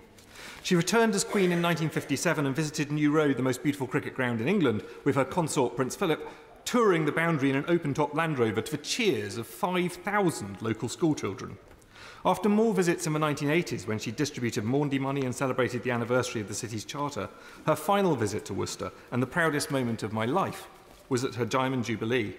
Her Majesty opened the Hive Library, a joint city and university library, which is the first of its kind in Europe and a fabulous repository of children's books. And I was fortunate enough to be among the welcoming party on that visit, to join some volunteers from local charities and children from local schools at the event and being presented to Her Majesty the Queen. And what struck me, as so many have already reported, was her smile, her bright, humorous eyes, her genuine interest in the people to whom she was introduced, and the instant connection she formed with the children. Most recently, children in schools up and down our country were able to celebrate and learn about Her Majesty at the remarkable Platinum Jubilee, and they joined children in successive generations in singing, dancing, and making wonderful art to celebrate a jubilee of this longest-serving sovereign. She was described by one of our former Prime Ministers as a matriarch, and of course that is right. But I think we've also lost the world's favourite granny. I would join with my right honourable friend for Pendle and with Paddington there in simply saying on behalf of us all, thank you, Ma'am, for everything. Wyn Thompson. Thank you, Mr. Deputy Speaker. I'm here to offer my and the condolences of the people of Midlothian on this very sad occasion. And amidst the ebb and flow of people, politics and power, Queen Elizabeth has always been there, a steadfast figure in our shared history. With quiet dignity, she made her mark in momentous global events, but perhaps more importantly, she touched people in a very personal way. Across these aisles, the Queen is part of the backdrop of the stories of all of our lives. The Queen brought grace, warmth, dignity and humour to a role which in turn brought respect from people across political divides, and her passing brings an unsettling time, a time of grief and reflection, and for many a reminder of loved ones lost. People across the nations may feel understandably they've lost a loved one of their own, yet already preparations are underway and the duty occupies the new King Charles III, showing in the immortal words of Terry Pratchett that truly the only thing known to travel faster than ordinary light is indeed monarchy. But regardless of our views on monarchy, the Queen is respected for her remarkable dignity with which she held herself throughout trying times, and we appreciate the twinkle in her eye, her humour, her love of animals, and the humility with which she held far from humble office. She was the first Queen Elizabeth in Scotland, of course, with lineage stretching back to the Stuart dynasty and Mary Queen of Scots. And in Scotland, hosting barbecues in the hills of Balmoral, it said that was where she was happiest. Older generations will fondly remember the royal tour of Midlothian back in 1961, where she was out and about across the county, viewing aspects of everyday life and visiting in Roslin Chapel or the rural housing schemes at Temple, the carpet factory in Bonnyrigg and to the Lonehead Memorial Park. There was no standing room left in the streets of Dalkeith at this time, with crowds climbing on the roof of the bus station seeking a glimpse of the young Queen. And more recently, she was warmly welcomed back to Midlothian for the reopening of the Borders Railway, unveiling a plaque at the station in Newton Grange, where she was welcomed with a wonderful performance by the Newton Grange Silver Band, who expressed their condolences at this time. People from all walks of life in Midlothian wish to convey their respects and make it clear just how fondly the Queen is remembered. Condolences have been expressed online by community groups across Midlothian, in addition to Midlothian's Lord Lieutenant and Provost, who have already held local tributes, and in line with many other places have opened up Book of Condolence across council venues in Midlothian to allow people to pay their own tributes. And Mr Deputy Speaker, as a previous member and the current chair of the All-Party Group for the Boys Brigade, I've always been keenly aware of Her Majesty's role as the organisation's patron, and know that all in the Boys Brigade world wish to pass on their thoughts and prayers of the entire Boys Brigade family at this time. We're all now getting our heads round the changes that this will make to the basic things that we all took for granted. The ground has shifted beneath our feet, and the lads at my local post office in Lonehead said, "Every day we send hundreds of letters and parcels bearing the Queen's head, and this will now be no more. May she rest in peace." Andrew Morrison. Mr Deputy Speaker, I rise with the deep and profound condolences of my constituents in South West Wiltshire. A good and gracious lady has been taken from us, and we're all the poorer for that.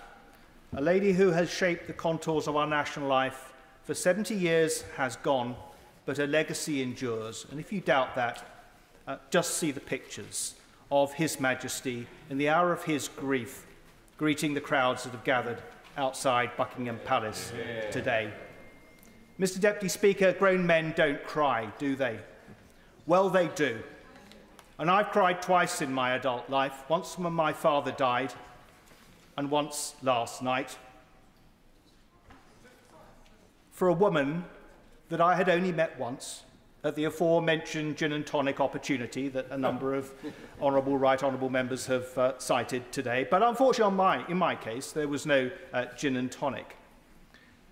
And the reason it is so profound for most of us is for most of our lives, all of our lives, she has been a constant, somebody who has always been there, a rock, a stable place, someone to look to and to admire. And like many colleagues around the House today, when I go to primary schools, I'm asked two questions usually, one more difficult to answer than the other. Have you met the Queen, and how much are you paid? Last night I called my mother because I knew she'd be upset, and she was. In June 1953, she, like many of her generation, lined the streets of London to watch another young woman go to her coronation. That was a profound moment for her and an extraordinary moment in the life of our nation. And very soon we will do something again under altogether more sombre circumstances. But her sense of profound loss is certainly replicated right across this land and by people of all generations. And if I can say particularly, since I remain a member of His Majesty's Armed Forces, by the armed forces of this country who have lost their Commander-in-Chief, many of whom live in the towns and villages around Salisbury Plain that I have the honour and privilege to represent. Now, in 878, Alfred the Great secured the future of what became Wessex and ultimately the nation-state we know today. The Great is a descriptor that should not be used lightly. Queen Elizabeth II is the benchmark for monarchs in this age and ages past. She is Elizabeth the Great. As the Elizabethan age closes and the Caroline era dawns, we have to understand that it will look and feel different. We will look and feel different. But difference will bring renewal, and it will bring opportunity, as His Majesty has demonstrated today. Rest well, Your Majesty. God save the King. Chris Elmore. Thank you very much, Mr Deputy Speaker. It is a privilege to offer the condolences of my constituents to His Majesty the King and indeed to all members of the royal family. My constituency is privileged to be able to thank Her late Majesty and indeed, at the time, His Royal Highness the Prince of Wales, now of course the King, for securing SONI being developed in my constituency. As the Managing Director of SONI UK told me today, thousands of my constituents have benefited from the direct intervention of Her Majesty and indeed now His Majesty. The site was opened by the late Queen in 1993, and it was in fact the King in 1974 on a visit to Japan who said to the then Chief Executive of SONI, if you consider putting something in the UK, please put something in my country, Wales. I think of Her late Majesty in the forms of fun and friendship. And just like the member for South West Wiltshire, I'm frequently asked whenever I go to a school visit, be they teenagers or primary schools, have you ever met the Queen? To which the answer is, sort of. I've seen her. I've been at the box in the Lords for the Queen's speech. I once was asked, following the question, have you ever touched the Queen? I'm not sure who was more shocked, me or the head teacher, who genuinely looked like he was about to faint. The Queen had a healthy obsession with trees, and I can recall fondly the talks that she held with Sir David Attenborough that has been running on clips over the last few days about the Queen's canopy and the work that he was doing to talk about delivering this right across our United Kingdom. And she joked that we, her and Sir David, would not see that tree come to its 50-year life. They both laughed. And it's her humility that so many of us will think of so fondly. I have had the privilege, Mr. Deputy Speaker, in my brief time in this House to have met now King Charles III twice. The first 5 days after I was elected in a by-election in 2016. I was lined up by the Secretary to the Lord Lieutenant and told, just stand there, Mr. Elmore, he'll be along shortly. When he arrived, came out the car, I was the second person to greet him, to which he said to me, you're the new one. And he said, and I was quite nervous, yes, Your Royal Highness. He said, I wouldn't worry about it, I'm terribly nice. And I think that common touch is what he has picked up from the late Queen. And I know he will go on to serve this country well, to serve the Commonwealth well. God bless and keep the Queen and all who mourn her, and God save the King. I'd like to thank Chris Elmore for keeping well within the 3-minute limit. So please, could people look at their contributions, keep them as short as you can, because we want to get as many in as we possibly can. Esther McVeigh. Thank you, Mr. Deputy Speaker. There has been so many wonderful, moving tributes today. It's been a real pleasure to be in the chamber to listen to them all. And with your permission, Mr. Deputy Speaker, I will make my tribute through the eyes of the school children of Tatton. For as so many MPs have mentioned here today, the curiosity those children have of the late Queen Elizabeth II. And the question they do ask, particularly in primary school and junior school, is, have you met the Queen? And when I say yes, there are literally squeals of delight, gasps of disbelief, uncontainable excitement ripple through the class. Such was the impact that this lady had on all the people of this country, of all ages and of all parts of the country. She loved children, and children loved her. And the clatter of questions that followed. Were you nervous when you met her? How was she? What's she like? Where did you meet her? So I try and describe the Queen to them as they sit and listen, eyes wide open. Well, I say she's diminutive, or she was diminutive, yet she was imposing. She was gentle, yet steely. And that powder puff grey hair, she was radiant and she shone. But it was her eyes that were remarkable and memorable. They were penetrating and bottomless. The knowledge behind them limitless. You can almost feel what she had seen and what she had experienced. You were in the presence of wisdom, and they are kind too. She was a curious blend, quite disarming, and yet incredibly caring. And was I nervous? Without doubt. You're in the presence of greatness, whose life has spanned war and peace. And that nervousness is amplified by the royal protocol, which she lives through and by. So when you're made a Privy Councillor and you've got steps to take, kneels to bow, it's meticulous choreography, the timing, quick steps, kneels, precision of words, and taking oaths. And the seal of office too at Sandringham. It was magical. It was a whirl of rooms and doors opening. It was brevity, but intensity.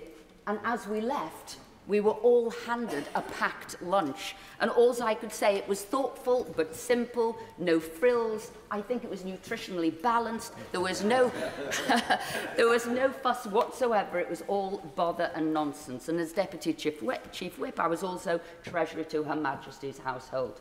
But what she did love, and where I met her and spent more time with her, was at Windsor Castle with her horses in her stables, which she absolutely loved. And she confided that one of her best memories was the day that Estimate won the Ascot Gold Cup at Royal Ascot, trained by Sir Michael Stout.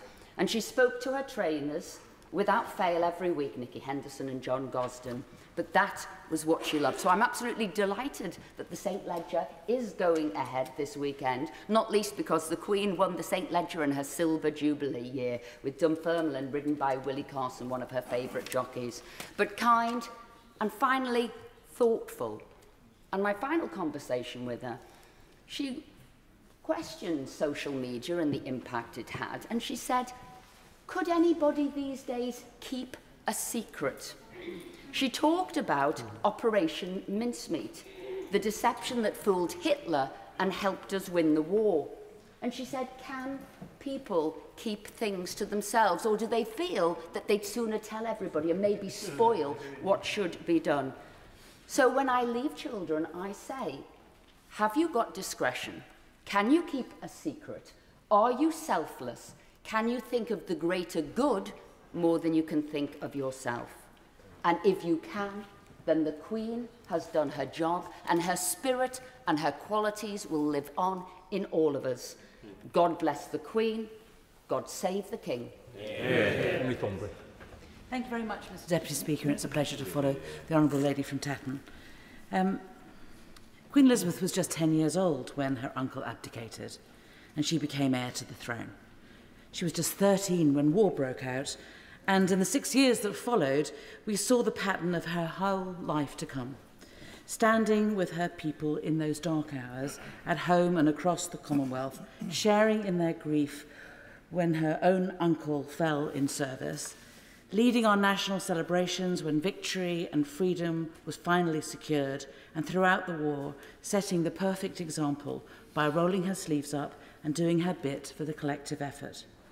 Yet while the Second World War inspired millions to incredible feats and brought out the very best in our country, what we saw in those years from the young Princess Elizabeth was what we would come to understand as her normal.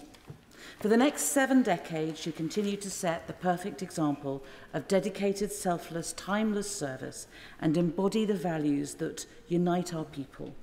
She continued to share our grief when tragedy struck the nation, whether it was Aberfan or Dunblane or 7/7, when so many people in Islington were killed. And she didn't buckle when it touched her own family. She continued to stand with us in our darkest and most fearful hours, and more so when she gave those messages of hope and courage that inspired all of us at the start of the pandemic. And she continued to lead our national celebrations right up to the point in recent years when the biggest, most united celebrations of all were to mark her own birthdays and jubilees. She did all that for us. She lived her life for us. And while she may have visited 200 hospitals or 2,000 schools, she may have cut 5,000 ribbons, awarded 20,000 medals, shaken the hands of hundreds of thousands, she never forgot for one moment that while on those were daily duties, were nothing out of the ordinary for her. They were deeply special for everyone that she met, and that she ensured that each of those individuals would go away with a unique memory of what she had said to them, how she had smiled at them, and the interest that she took in their service to the country, which is for so many people, those encounters with the Queen will be remembered as the greatest moments in their lives. And I know that in Islington there are at this moment lists being compiled of the visits that she made to our borough, and stories being shared of the many times that we had the opportunity to see her and to experience a meeting with her.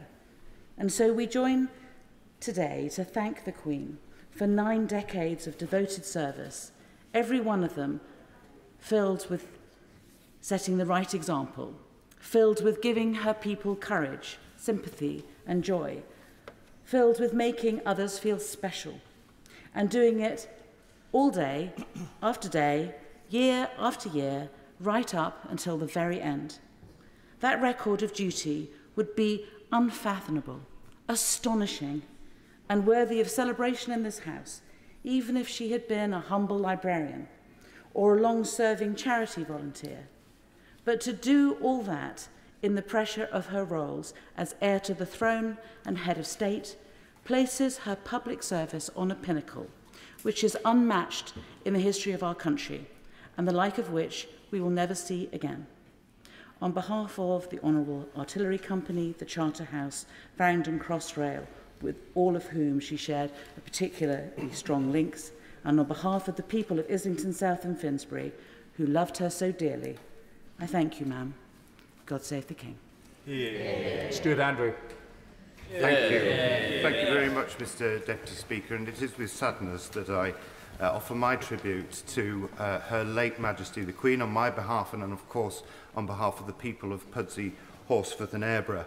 I suppose the first time the Queen came into my consciousness was as a small boy standing outside the house waiting for some lady in a big posh car to go past as she marked her Silver Jubilee in 1977. And from then on, there were many occasions where we would enjoy royal occasions. Those jubilees, the royal weddings, all helped us to enjoy street parties on our estate. And I thought about those street parties when the Queen's 90th birthday was coming and thought, I haven't seen one in our community for some time. And so we decided, a group of friends of ours, to organise one, and we were staggered when thousands of people in the community came out to celebrate Her Majesty's 90th birthday. And we saw it also reflected in the Mall just recently in the Jubilee, where literally hundreds of thousands turned up. And why? Well, because they respected and they loved her. Because they recognised that this was a woman of great dedication and who wanted to serve her country in the best way that she could, and that she would work to the very last day, as she committed to do all those many years ago. And last night, a couple of us went up to the palace, and again, people were there, meeting, strangers talking, all sharing conversations and memories about the late Her Majesty the Queen. The public, the British public, showing how much they loved her.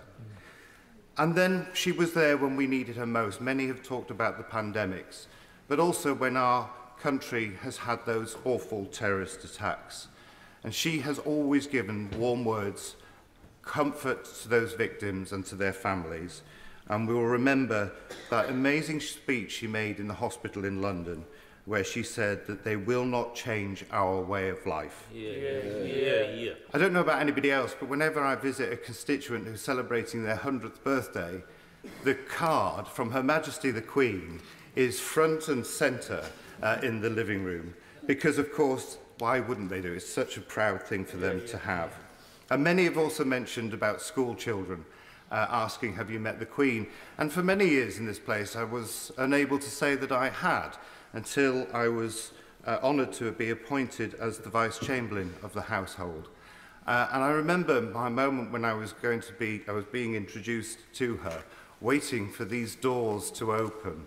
And when they finally did, realising that I actually had become that little boy again, standing there with my knees knocking and wondering how I might address Her Majesty. But as others have said, she put me at ease, and she made me feel incredibly welcome. And as the Vice-Chamberlain, I also had to write the daily reports from this place. Just to say that she liked the gossip, I understand, is heartwarming. But also, as Vice-Chamberlain, I was hostage. So I was taken hostage up there while she came here to open Parliament. And I was offered a drink, and they said, would you like tea or coffee? And one of them looked at me and thought, you look more like a champagne man. I said, well, I'm never going to do this again, so why not? Well, it was a big bottle of champagne, and I had a good time. A couple of months later, we had the general election, and I had to do it again. And as Her Majesty was leaving Buckingham Palace, she turned to me and she said, and you have a good time again, won't you?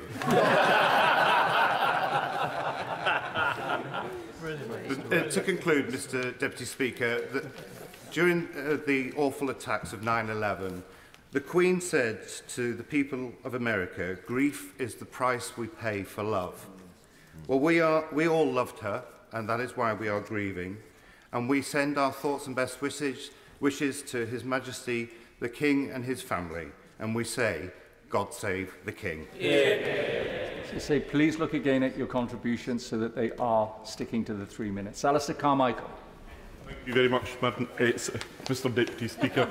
I'm grateful to you for the opportunity to try and articulate the very keen and profound sense of loss that there is felt across the Northern Isles today. Her Majesty made a number of visits to Orkney and to Shetland over the years of her reign, all of which built a real connection between Orcadians and Shetlanders and their monarch. One of the best remembered is in 1960 when she took the Royal Yacht Britannia into Stronsay and Sandy into Stronsay and Westray in Orkney. Prince Philip was given the job of driving her around Westray in their then most suitable available vehicle, the new 12-seater school bus. It produced one of the best pictures of Her Majesty that I think any of us will ever see. She is sitting in the passenger seat, laughing uproariously, while Prince Philip is in the driver's seat, shall we just say, with a look of grim determination on his face. I don't know what it was exactly that caused that look of grim determination, but having been there myself with my wife on occasions, I can only guess.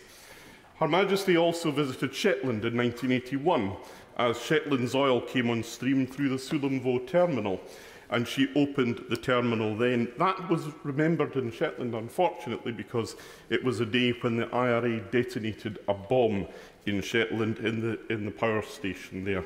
I mention that because while we all speak about her quite remarkable record of service, we should not forget that that service was one which often came at personal risk.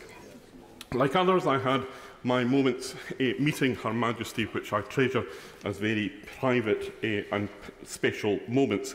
I served as controller of the household from 2010 to 2013, and as such had a walk-on part in the state opening of Parliament. It's fair to say, in 2013, we had the misfortune of a state opening of Parliament which clashed with the first day of the Windsor Horse Show. Oh. And when we returned to Buckingham Palace at the end of the state opening, we were left in no doubt that should this unfortunate diary mismanagement happen in the future, it would not necessarily be the Windsor Horse Show that would lose out on that occasion. Mr. Deputy Speaker, I think back to the very first time I saw Her Majesty in the flesh, and it was when she visited Islay, where I was growing up in 1977 as part of her Silver Jubilee tour. She often visited Islay privately as a guest of the Morrison family, and in passing I would like to pay tribute not just to Her Majesty but also to the Honourable Mary Morrison, who served for many, many years as one of Her Majesty's ladies-in-waiting. On that occasion she visited Balmoral Distillery. That was the first time she had visited a distillery, and it came back to me in 2014 when I was present as Secretary of State for Scotland at the naming of the aircraft carrier HMS Queen Elizabeth. On that occasion, as the aircraft carrier was named, there was a bottle of Balmoral whisky smashed on the side of the boat, and the smell of that malt whisky drifted across Rosyth, and it took me back to that day in 1977. I mention that because I think, like so many people, these are the threads that Her Majesty interwove throughout our lives that enrich the fabric of our country. That is why we miss her, and that is why we now pledge our new allegiance to His Majesty the King. God save the King. Yeah. Pritchard. Thank you, Mr. Deputy Speaker, and I rise to pay my own personal tribute to the late Majesty Queen Elizabeth II, and on behalf of all my constituents throughout the Wrekin constituency. And Queen Elizabeth visited Shropshire many times over her long reign. In particular, her visits to the Wrekin are still remembered with abiding fondness and deep affection. Her visit to Wrekin College in 1967, her visit to the 13th century Buttercross in Newport in 1981, her visit to Donington during the Falklands War in 1982, and passing through High Arkle and other nearby villages, and her last visit to the Wrekin in 2012 to RAF Cosford as part of her Diamond Jubilee pageant, where a huge crowd of over 35,000 people turned out to greet her.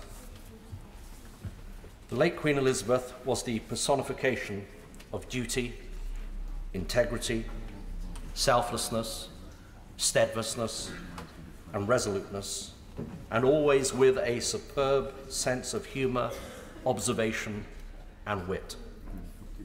Yes, born out of her own decency and exemplary character, but also born out of her deep and abiding Christian faith, something she quietly attested to throughout her long reign, and so often heard through her comforting and unifying Christmas Day messages, which we will all miss. Mr. Deputy Speaker, the Wrekin loved the Queen, Shropshire loved the Queen. She will abide in all our hearts and memories. May she rest in peace and rise in glory. Long live the King. Marsha de Cordova. Thank you, Mr. Deputy Speaker. It's an honour to not only speak on my own behalf, but also on the behalf of my constituents in Battersea, and also pass on their condolences. The passing of Her Majesty the Queen is a great loss for the royal family and for our country. Our remarkable Queen dedicated 70 years of her life serving our country as our longest reigning sovereign, and devoted her life to the betterment of this country. And today we celebrate her service and express our thanks for her steadfast leadership. The Queen was a role model and someone who touched the lives of so many in her own unique and distinguished way. Now, over the course of her reign, there was great transformation and progress in the world, yet she served as that constant and reassuring figure during periods of change that provided us all with a sense of security. The Queen was incredibly resolute and principled, and she had a work ethic and commitment to the duty and service which she placed above all other considerations. And we can say even in her 90s and the days before her death, she was still working and serving our country. Now, her strong and abiding faith in God was the golden thread that guided her work and her commitment to respecting everybody and appreciating difference and serving people. Now, across Battersea, people will be reflecting on her selfless service and leadership of our country. And the Queen visited the constituency on many occasions, including the then Children's Home on the Winstanley estate, and of course, Battersea Dogs and Cats Home. We all know how passionate she was about animals and their welfare, and this was shown by her patronage of the home. And as they have already said this week, that they were so lucky to have had such a valuable relationship with her. She wasn't just our Queen, as she was seen globally by all the contributions and tributes that have come her way. Now, as I close, my thoughts and prayers are with His Royal Highness King Charles and the royal family. May she rest in peace and rise in eternal glory. God save the King. Yeah. Greg Hans. Thank you, Mr. Deputy Speaker, and I rise to add my tribute to Her late Majesty Queen Elizabeth II on behalf of my Chelsea and Fulham constituents at a time of great sadness for the whole country. She was much loved in the Royal Borough of Kensington and Chelsea, and as much so amongst my Fulham constituents as well. She came at least once a year to my constituency, to the Chelsea Flower Show. Indeed, the first time and the last time that I personally met her was at the Chelsea Flower Show in 2010, and then this year, just 3 months ago. The Chelsea Flower Show was one of her absolute favourite events. She rarely, if ever, missed it. She may have been to it more than 70 times. But in 2010, it was my first Chelsea Flower Show, and I was third in the royal receiving line, and I was exceptionally nervous. This wasn't helped by the receiving line taking around 2 hours, as almost the entire royal family comes at 10-minute intervals. It started with Princess Alexandra, I think, and eventually the Queen arrived, and all passed well. I had bowed in the right place and extended her my hand at the right time. We had a brief and charming and pleasant conversation. I could relax, except I had forgotten one thing. She wasn't the last of the royal family to come. There was still the Duke of Edinburgh moments after. And I realised my mistake, and I almost fell over, having messed up my bow, called him Your Majesty, to which the Duke smiled and said, "Are you new?" And I pay tribute to him today, to the late Duke of Edinburgh as well, the Queen's beloved husband. And the last time I saw her was at this year's Chelsea Flower Show, which she toured with great enthusiasm at age 96 in a golf cart. She was radiant and, as ever, fascinated by the displays, and it was simply amazing to see her at the age of 96. She was much loved by my Fulham constituents as well. Indeed, one of the iconic pieces of video footage from the 1977 Silver Jubilee was a clip of a group of women on Kingwood Road in Fulham, arm in Jubilee hats, singing all together, "Maybe It's Because I'm a Londoner." She will be grieved and warmly remembered the length of the King's Road, and as appropriately along the new King's Road as well. I also met her, Mr. Deputy Speaker, in my role as the government's Deputy Chief Whip. Many in this House will know that the Deputy Chief Whip is also the honorific treasurer of the royal household, and the role comes with a wand of office, which looks like a long billiard cue which unscrews in the middle, referred to earlier by my right honourable friend, the member for Pendle. The day came in October 2013 for the transfer of the wand of office from my predecessor, Sir John Randall, now Lord Randall, to me in a ceremony at the Palace. I was once again nervous. Once again, it all started well. Sir John handed the Queen the wand of office. She handed then to me the wand of office. But I started fidgeting with this wand of office. I found it a fascinating article as Sir John carried on speaking with Her Majesty. And I started absent-mindedly, Mr. Deputy Speaker, unscrewing the wand of office. I had an alarmed look from Her Majesty and an alarmed look from Sir John Randall, who told me, "Stop it." And I was told afterwards, Mr. Deputy Speaker, that if I had unscrewed entirely the wand of office, it would have meant rejecting the office, and it would have meant that Sir John would have had to come back here, still as the government's Deputy Chief Whip. But that wasn't the worst. A minute or two later, the Queen suddenly said to me and Sir John, bear in mind this was in 2013, at around the time of growing European rebellion in the Conservative Party, the Queen suddenly said, "I do think Mr. Barron has a point," with reference to my honourable friend, the member for Billericay. By now, Mr. Deputy Speaker, I was a total wreck. The Queen was seemingly pronouncing on the greatest political issue of the time, and I had to give her an answer on behalf of the government. But fortunately, she saw my difficulty and clarified it was with reference to one of the honourable gentlemen, the member for Billericay's many other rebellions, in reference to regimental mergers, nothing to do with Brexit at all. Mr. Deputy Speaker, I conclude by just saying I think the Queen's historic significance, the length of her reign, everything that she's seen, in fact, she's met every US president except one, the fact that her first Prime Minister was Sir Winston Churchill, born more than 100 years before my right honourable friend, the member for South West Norfolk, the fact that Joseph Stalin was still in the Kremlin at the time that she came to the throne shows her historical significance. I pay tribute on behalf of my constituents of Chelsea and Fulham and wish many, many years of a happy reign to King Charles III. I know many people have got great stories and we do want to hear them, but I have to say that if we have multiple stories and it goes on, then there are a lot of people who are just simply going to be disappointed even at 10 o'clock tonight. So please be mindful of your colleagues. Jonathan Ashworth. Grateful, Mr. Deputy Speaker. I rise to express my personal condolences to His Majesty the King and the Royal Family. to associate myself with the remarks that we have heard in the debate so far, and to express on behalf of my constituents in Leicester South and the City of Leicester our tribute to Her Majesty, the late Her Majesty.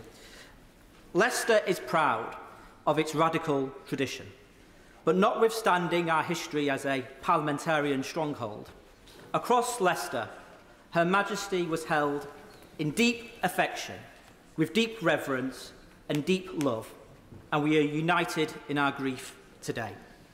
Leicester's story today is one of diversity. We have welcomed families from across the globe, from across the Commonwealth, to our city. Sometimes families who were fleeing persecution with nothing but a hastily packed suitcase. And Her Majesty's leadership of the Commonwealth not only stands as a reminder of the bonds of solidarity between the different nations of the Commonwealth, but it is also stands as a symbol of inspirational hope for families who were fleeing persecution, hope for a better future for themselves and their children, something that we have been reminded of recently in Leicester just last month, as we recalled the 50-year anniversary of the expulsion of the Asian community from Uganda. And Her Majesty herself celebrated our diversity in Leicester also. She was proud of our different faith groups, and today in Leicester, if I may say so, our mosques at Jummah prayers have been recognising Her Majesty's death and expressing their thanks. Our Hindu temples have been placing garlands over pictures of Her Majesty's. There are prayers in our synagogues, our gurdwaras, our Jain temples, and we were particularly proud 10 years ago to host Her Majesty for the start of her Diamond Jubilee tour in Leicester, and all of our communities came together. Indeed, for the start of that Diamond Jubilee tour, my honourable friend from Leicester West, we had the privilege of welcoming her to De Montfort University in my constituency for the start of that tour. And as we were queuing up to greet Her Majesty and His Royal Highness the Duke of Edinburgh, and we were waiting nervously, and I think I caught, just in the corner of my eye, Her Majesty looking somewhat bemused, if not slightly askance, at her husband, the Duke of Edinburgh, who had asked me and the member for Leicester West whether we were Reds or Blues. I don't know what his opinion was of our answer, frankly. But not only did we celebrate Her Majesty for the start of the Diamond Jubilee tour, a few months later, we were nervous in Leicester, because it was a few months later that we discovered the remains of the last Yorkist monarch in a Leicester City Council car park. This provoked all kinds of knotty constitutional questions for the palace today, and what we were going to do with Richard III. But Her Majesty, with the usual aplomb and diplomatic skill that we've heard so much of, let it be known that she was following developments with great interest, and a couple of years later visited Leicester Cathedral, the final resting place of Richard III, to hand out Maundy money on Maundy Thursday. Let me finish with this point, Mr. Deputy Speaker. In February 1952, when this House debated a motion on the loss of His Majesty, King George, Winston Churchill from the dispatch box said he hoped that the accession of Queen Elizabeth would usher in a golden age. In response, the former Prime Minister and then Leader of the Opposition, Clement Attlee, said that he hoped the accession of Queen Elizabeth would lead to another glorious Elizabethan era, more renowned than the first one. My God, she more than surpassed the aspirations and hopes of those two great Prime Ministers. Rest in peace, and God save the King. I know everybody's keen to get in as well, so there again, look at the time limits, but please don't approach the chair either. I mean, every time I choose somebody, it means I'm not choosing everybody else. And I know there's a lot of pressure, and I know you all want to get in. So Gary Streeter. Thank you very much, Mr. Deputy Speaker, and it's a privilege to bring a tribute to our late Queen on behalf not just of myself, but of course my constituents in South West Devon. And I want to focus in on her excellent Christmas broadcasts every year, which have been mentioned by some colleagues. Her ability to connect with the whole nation was never better expressed than through her Christmas Day broadcasts. In our household, as in many others, they were unmissable events, and in recent years the whole day was shaped around them. And each year, as we know, she spoke with great warmth and insight about the events of the year with ever more personal reflections. And she never shirked from touching on painful events, not just the positive, knowing that all of our lives are made up with ups and downs. And in particular, she used those opportunities to remind the nation of the true meaning of Christmas, namely the birth of her Saviour, our Saviour, Jesus Christ.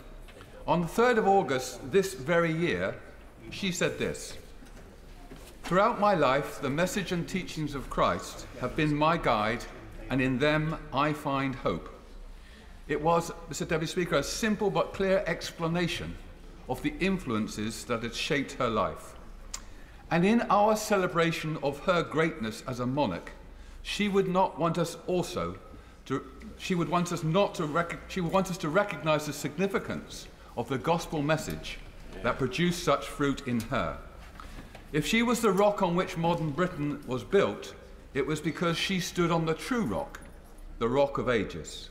And in our pluralistic society, containing citizens of all faiths and none, her declaration of Christian faith never jarred nor grated or alienated, as we heard from the Honourable Lady from Birmingham, Ladywood, because it was authentic. And this was demonstrated through her magnificent Christmas broadcasts. But I believe, in my final point, Mr. Deputy Speaker, I believe it is also possible to discern in her broadcasts another deep quality that she possessed.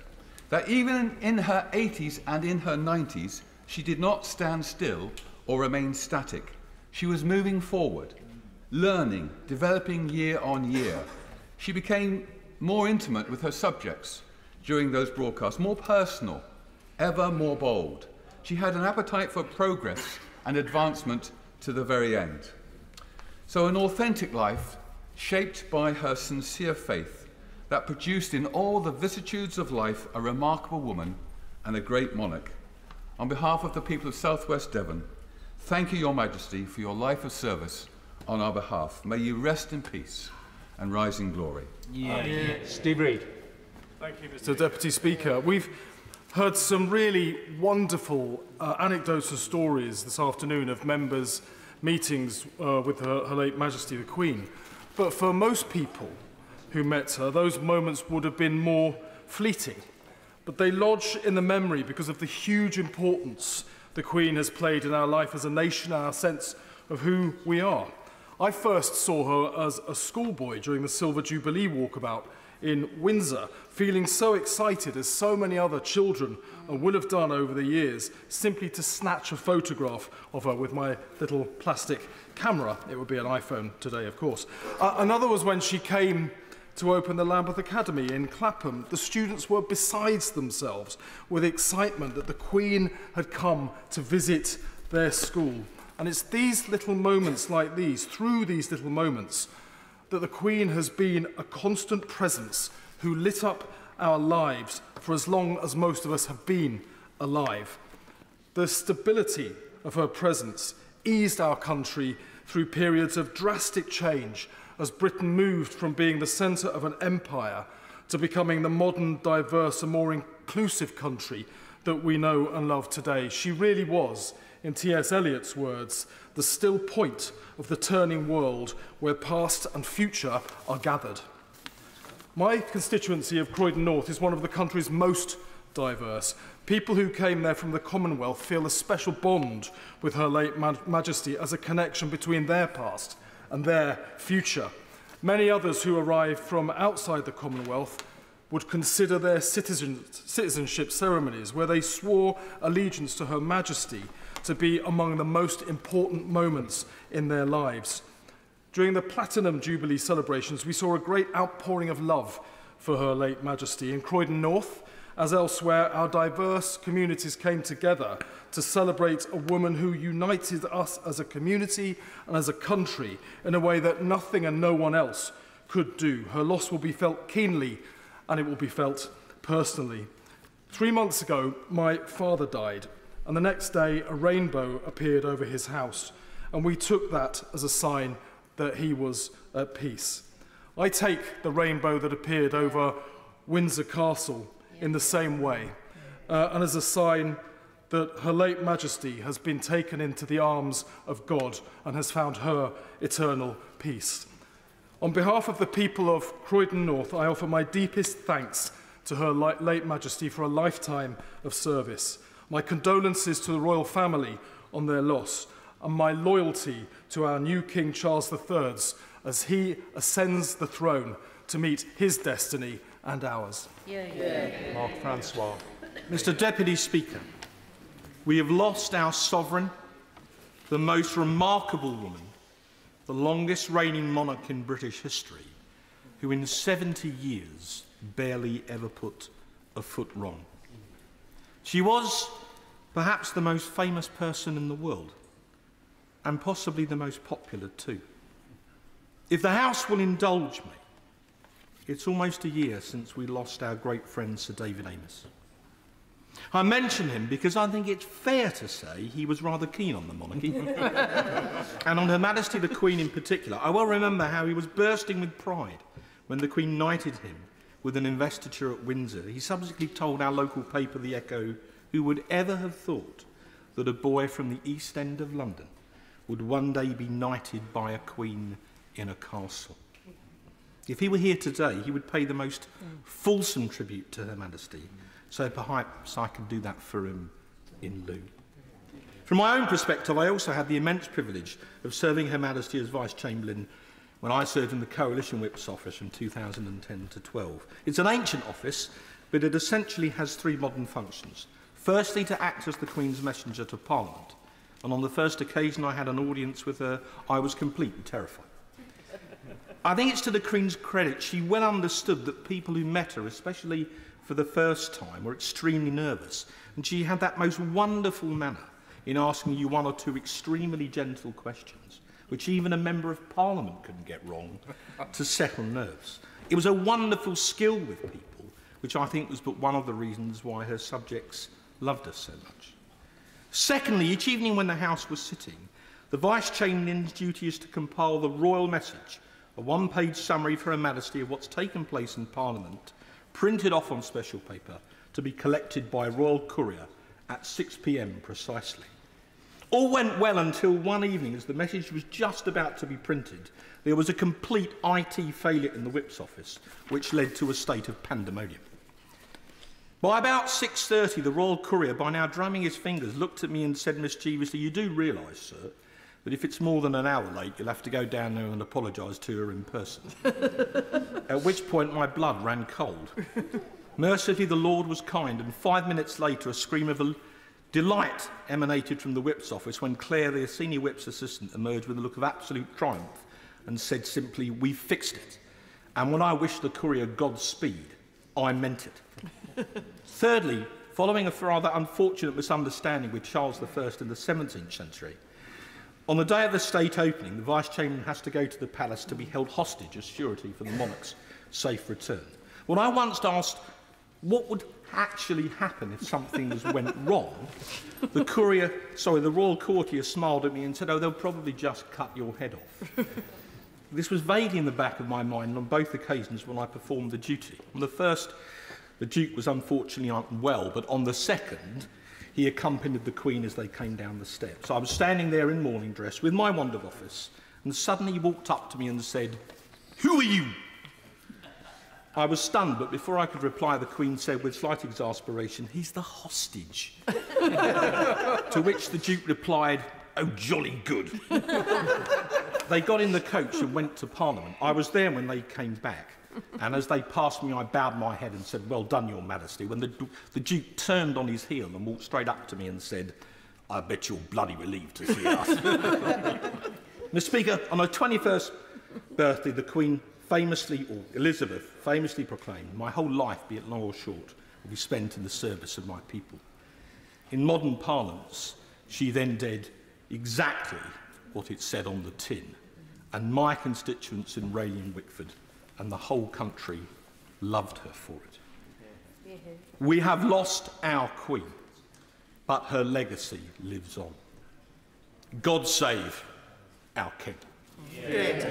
Carol Moynihan. Thank you, Mr Deputy Speaker.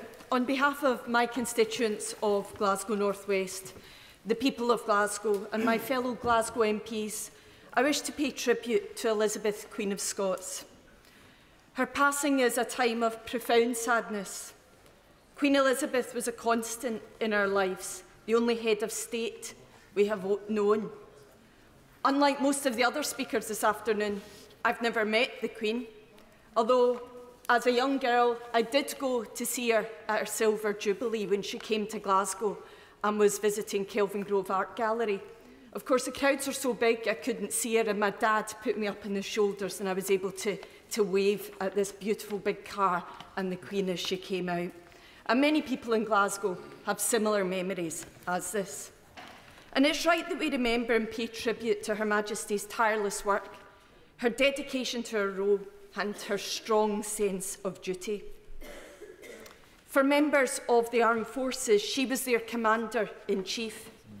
And my husband's commission parchment from Her Majesty hangs proudly in our home. Like many in Glasgow, I have strong Irish connections. And many members this afternoon have spoken of her wit and her ability to view a situation with clarity and wisdom. And I'm reminded of her visit to Dublin in 2011, the first by a reigning monarch for a century. The Queen understood that this was a historic event, but also that it required some delicacy. She wished to address the President, Mary McAleese, in Irish, but had been warned against attempting this for fear that she might make a mistake and the gesture be misinterpreted. Undaunted, she began, Auchtaran agus Accordia, President and friends.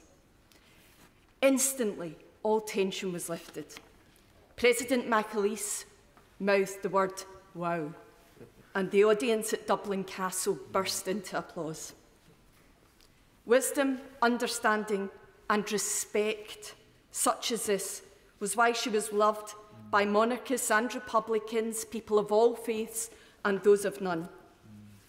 I'd like to finish by extending my sympathy and that of my constituents and the people of Glasgow, and indeed our prayers, to the entire royal family, who will most acutely feel this loss of a much-loved mother, grandmother and great-grandmother. May she rest in peace. Tracy Crouch.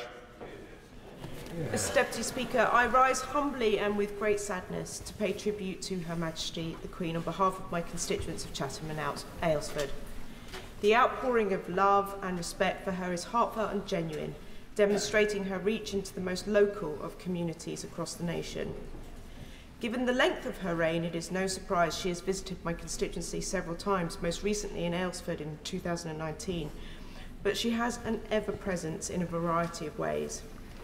Before the news broke yesterday afternoon, I was at Chatham Town Football Club celebrating their receipt of the Queen's Award for Voluntary Service, bestowed upon them for their work in the community in this year's Platinum Jubilee Honours List. Just one of a number of people and organisations who have been honoured for the service they have given. It was Her Majesty's love of sport that I wanted to briefly comment on, and by doing so refer the House to my entrance in the Register of Interests. Her love of horse racing is well known. Her first runner was in October 1949 and her first winner 3 days later, which was, in fact, her first of more than 1,000 British winners. She would have delighted in every single one, but many will remember her pure thrill when her horse Estimate won the Gold Cup in 2013. This joy extended to other sports, and the sports reports of her death carry countless photos of her smiling face with sporting superstars and globally recognised and coveted trophies. Tributes to her have flooded in from the world of sport, her value to which should never be underestimated. She was patron to numerous sporting bodies, crucial to the success of London 2012, hosting all the world leaders before the opening ceremony. She's authored countless messages of luck and congratulations and hosted numerous receptions celebrating victorious athletes. But she was also the proud mother and grandmother of Olympians. I have been lucky enough to meet her several times, all of them because of sport, and most involved a conversation about horses. The respect that racing, football and others continue to pay to her is a measure of their appreciation to her and the support she has shown to them. Like many colleagues, I visit primary schools and have been asked the question, have you met the Queen? It is often followed with the question, have you met Harry Kane? When I tell my primary school children that I have indeed met the Queen, there is an audible sigh, and they are keen to hear more stories about her. I tell them the story that I first met her, and my curtsy was awful. It was embarrassing, and I get all the children to stand up and practice their curtsy and bows just in case they ever get to meet the Sovereign. Mr. Deputy Speaker, last night, as we sat as a family and watched the news break of her death, tears openly rolled down my cheeks and that of my other half. Our 6-year-old took my hand in his and said, "Don't worry, Mummy. The King will look after us now." He is right. God save the King. Fred Mahmood.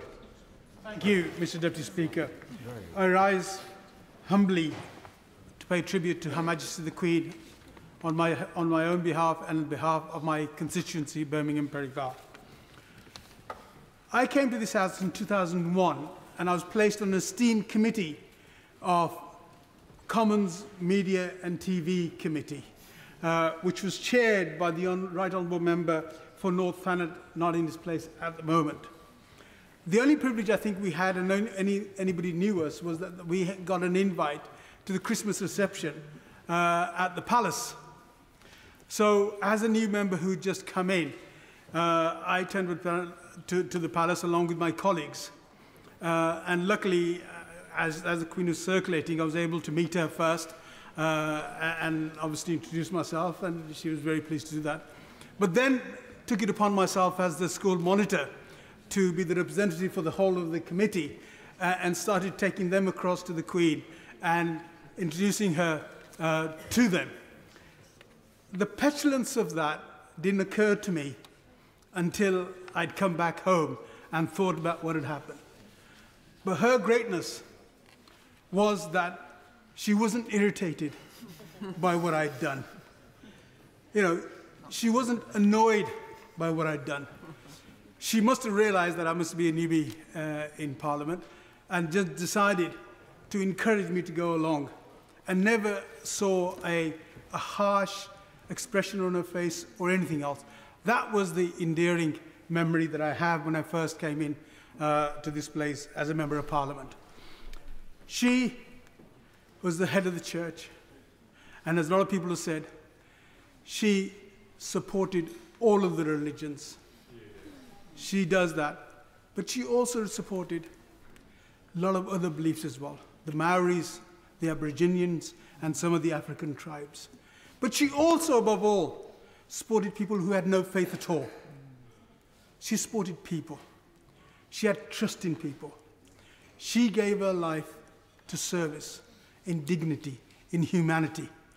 If anything that we are to do today in paying tribute to her is that we should rise, not just speak about the eloquent speeches that I've heard today, but actually rise our own levels and standards to at least, not if to emulate her, to try to get somewhere close, to see how much better we in this place can be. That, to me, Mr. Deputy Speaker, would be the endearing tribute to her. As I said, she wasn't just the monarch for the United Kingdom, she was also head of the Commonwealth. And in that process, only last week, she wrote a letter to the Pakistanis who were suffering huge tragedy, a climate tragedy of floods, and that was given out. And she actually wrote a letter to the President to tell her. My last word is a Muslim prayer, which has already been recited by my friend, honourable friend from Ladywood. Inna lillahi wa inna illahi raji'un. Indeed, to God we belong, and to God we shall turn. May she rest in peace. Thank you. Yeah. Thank you, Mr. Deputy Speaker. If I was asked by primary school children, have you ever met Her late Majesty the Queen, I would sadly have to say no. So there will be no practising of bows and curtsies, as my honourable friend from Chatham described. Although perhaps this afternoon I've learnt finally what the attraction of being a government whip is. In that it seems to be... It seems... Not only does it seem to increase the likelihood of you being called early in a debate such as this, but you certainly got to spend a great deal of time with Her late Majesty. Bagehot described our easily understood constitution as the distinction between the dignified and the efficient. The efficient supposedly is the government, but I will let new ministers discover that in due course. But the dignified is the monarch, and in Her late Majesty there can be no greater embodiment of the dignified. Much has been said of anecdotes, but if I could just briefly quote from Her Majesty in her Christmas broadcast of 1974, because what she said then, I think, more than enough sums up where we are today. Here in Britain, she said, we hear a great deal about our troubles, about discord and dissension, and about uncertainty of our future. Perhaps we make too much of what is wrong and too little of what is right. The trouble with gloom is it feeds upon itself, and depression causes more depression. There are indeed real dangers, and there are real fears, and we will never overcome them if we turn against one another with angry accusations. We may hold different points of view, but it is in times of stress and difficulty that we most need to remember that we have much more in common than is dividing us. May Her late Majesty rest in peace. May God console her family in their time of grief. And may God save the King. And that was within, 2 minutes, so it can be done. It can be done. Thank you, Mr. Wragg. And David Lammy's going to follow suit, aren't you, David?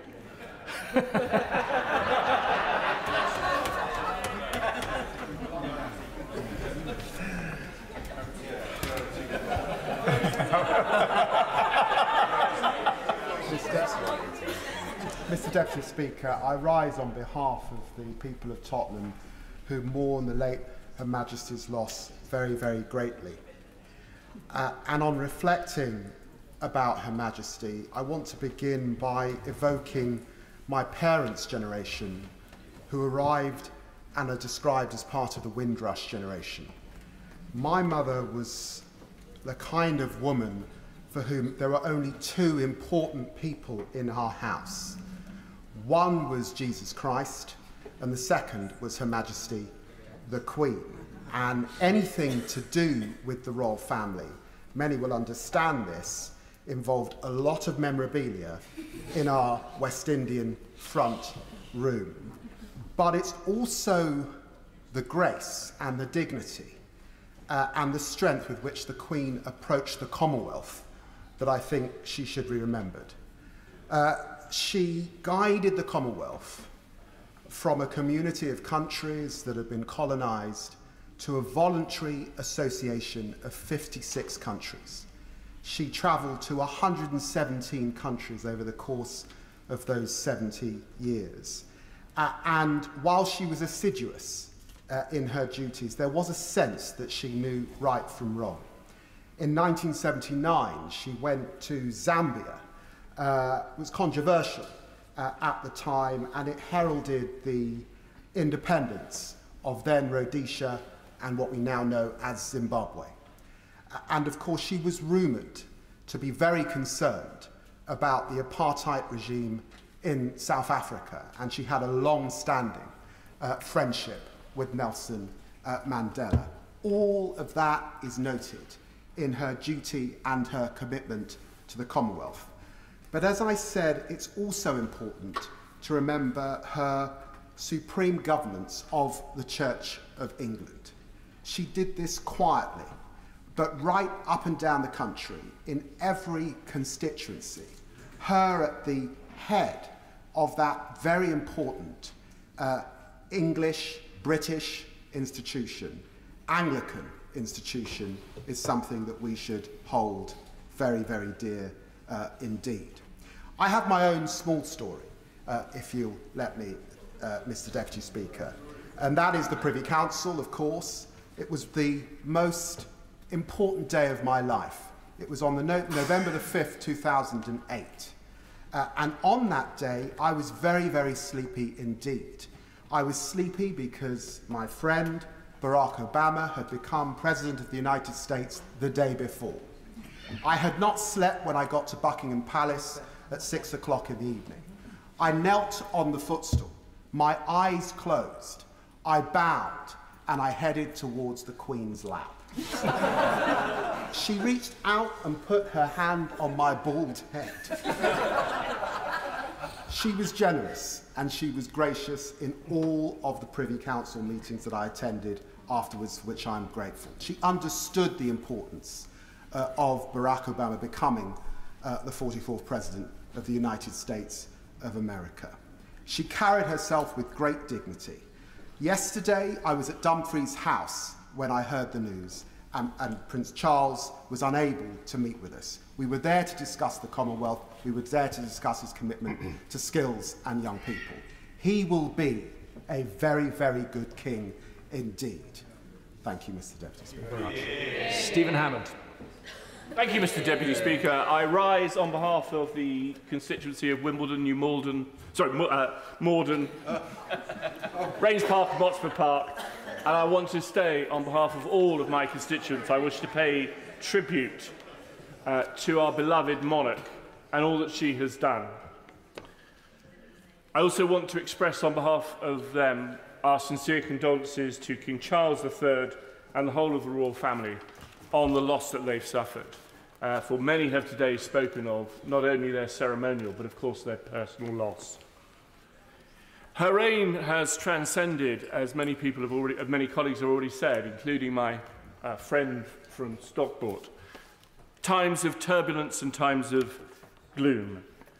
It's transcended the mass usage of automobiles, telephones, jet travel and the digital age. And surely we reflect as we mourn today, it was her steadfast commitment to duty, to loyalty and to our country and to our people that helped us not only overcome and embrace those changes, but shape in a way that we now see is so much for the better this country we live in, modern Britain. Many people, as I go around Wimbledon, tell me that they are grateful for the visit she made to my constituency. In the Diamond Jubilee year, much has been spoken of the fact she is a fan of horse racing. She came to the All England to watch tennis. It's not exactly the Queen's favourite sport. She hadn't been for 25 years before. She watched a game, and after she left, I said to one of the members of the committee, well, that went well. He said, well, she was charming, it was wonderful. I said, she even appeared to be interested in tennis. He said to me, well, she did ask to know the result of the 420 from Ascot. On behalf of all my constituents, my heartfelt thoughts and prayers are for our new king. My thanks for the life and reign of his mother, our beloved monarch, Queen Elizabeth.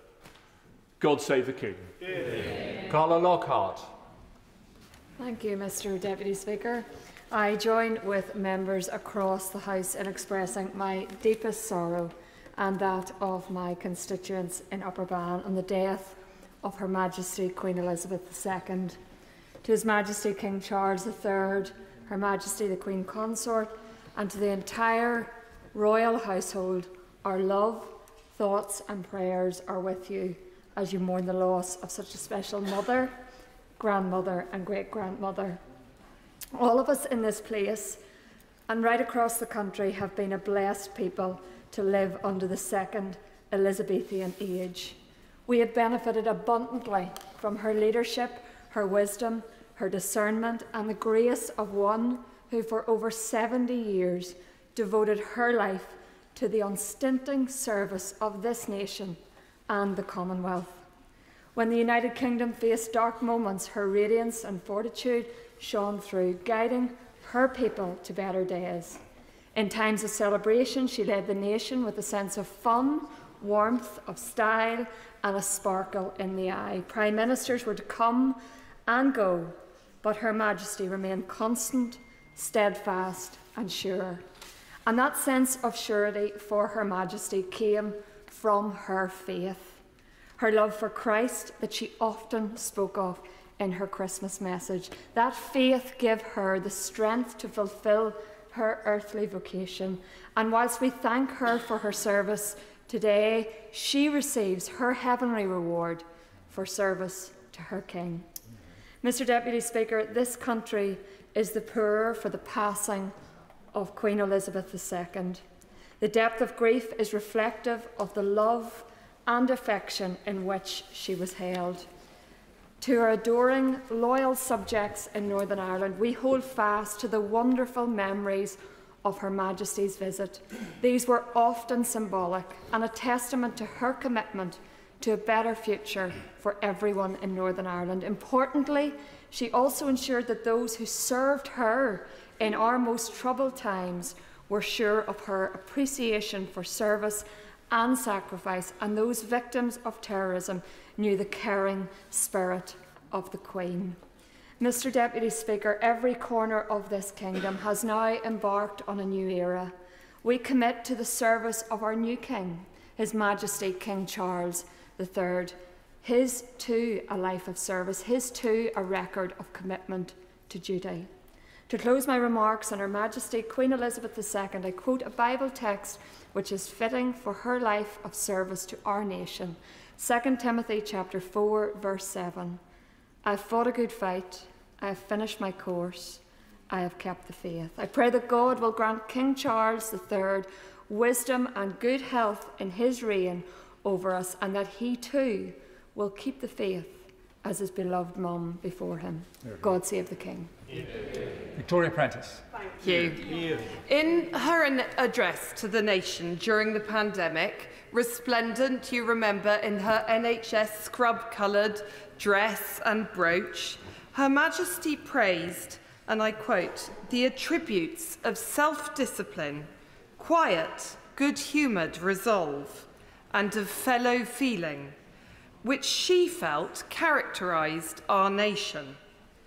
These are qualities which she modelled for us and for which we loved her. But to these she added a less definable quality, a presence, a splendour, which came from her deep faith and her certainty that the crown is at the very centre of our constitution. This, combined with her considerable beauty and charm, meant she lit up every room. I'll never forget the day she came to Banbury in 2008 on the 400th anniversary of the town's charter. Later that day, she opened the Oxford Children's Hospital. My largest donors were corralled for really quite a long time for security reasons before she appeared. The excitement in the room and some very healthy competition meant that that was the most lucrative hour I have ever spent in fundraising. It's clear from the speeches today that we saw in the Queen a reflection of our own passions for diplomacy, for charity, for institutions, for the countryside, for racing. We feel that she loved every one of our constituencies. The combination of service and majesty is unbeatable, and this will endure. God save the King. Yeah. David. Thank you, Mr. Deputy Speaker. Soon after the general election of 2001, there was a reception in Buckingham Palace. I had just been elected, and I attended along with several hundred others. Soon after I arrived at the banqueting hall, it was announced that the Queen and the Duke of Edinburgh had arrived, and after her entrance, the Queen moved around the hall, politely speaking to a number of assembled guests. I was chatting to a Labour colleague, but then I became acutely aware that there were hundreds of eyes focused in my direction. That was because the Queen had moved to my side and was obviously intent on speaking with me. I introduced myself to her in an uncomfortable way, and we exchanged a number of pleasantries. I then expected her to move on, but no, the Queen was obviously intent on having a conversation with me. And what a conversation that was.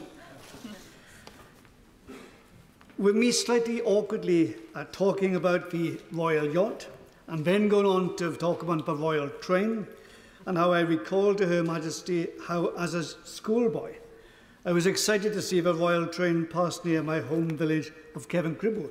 The Queen was delighted by these comments, and then realised by this time that I was a thorough South Walian.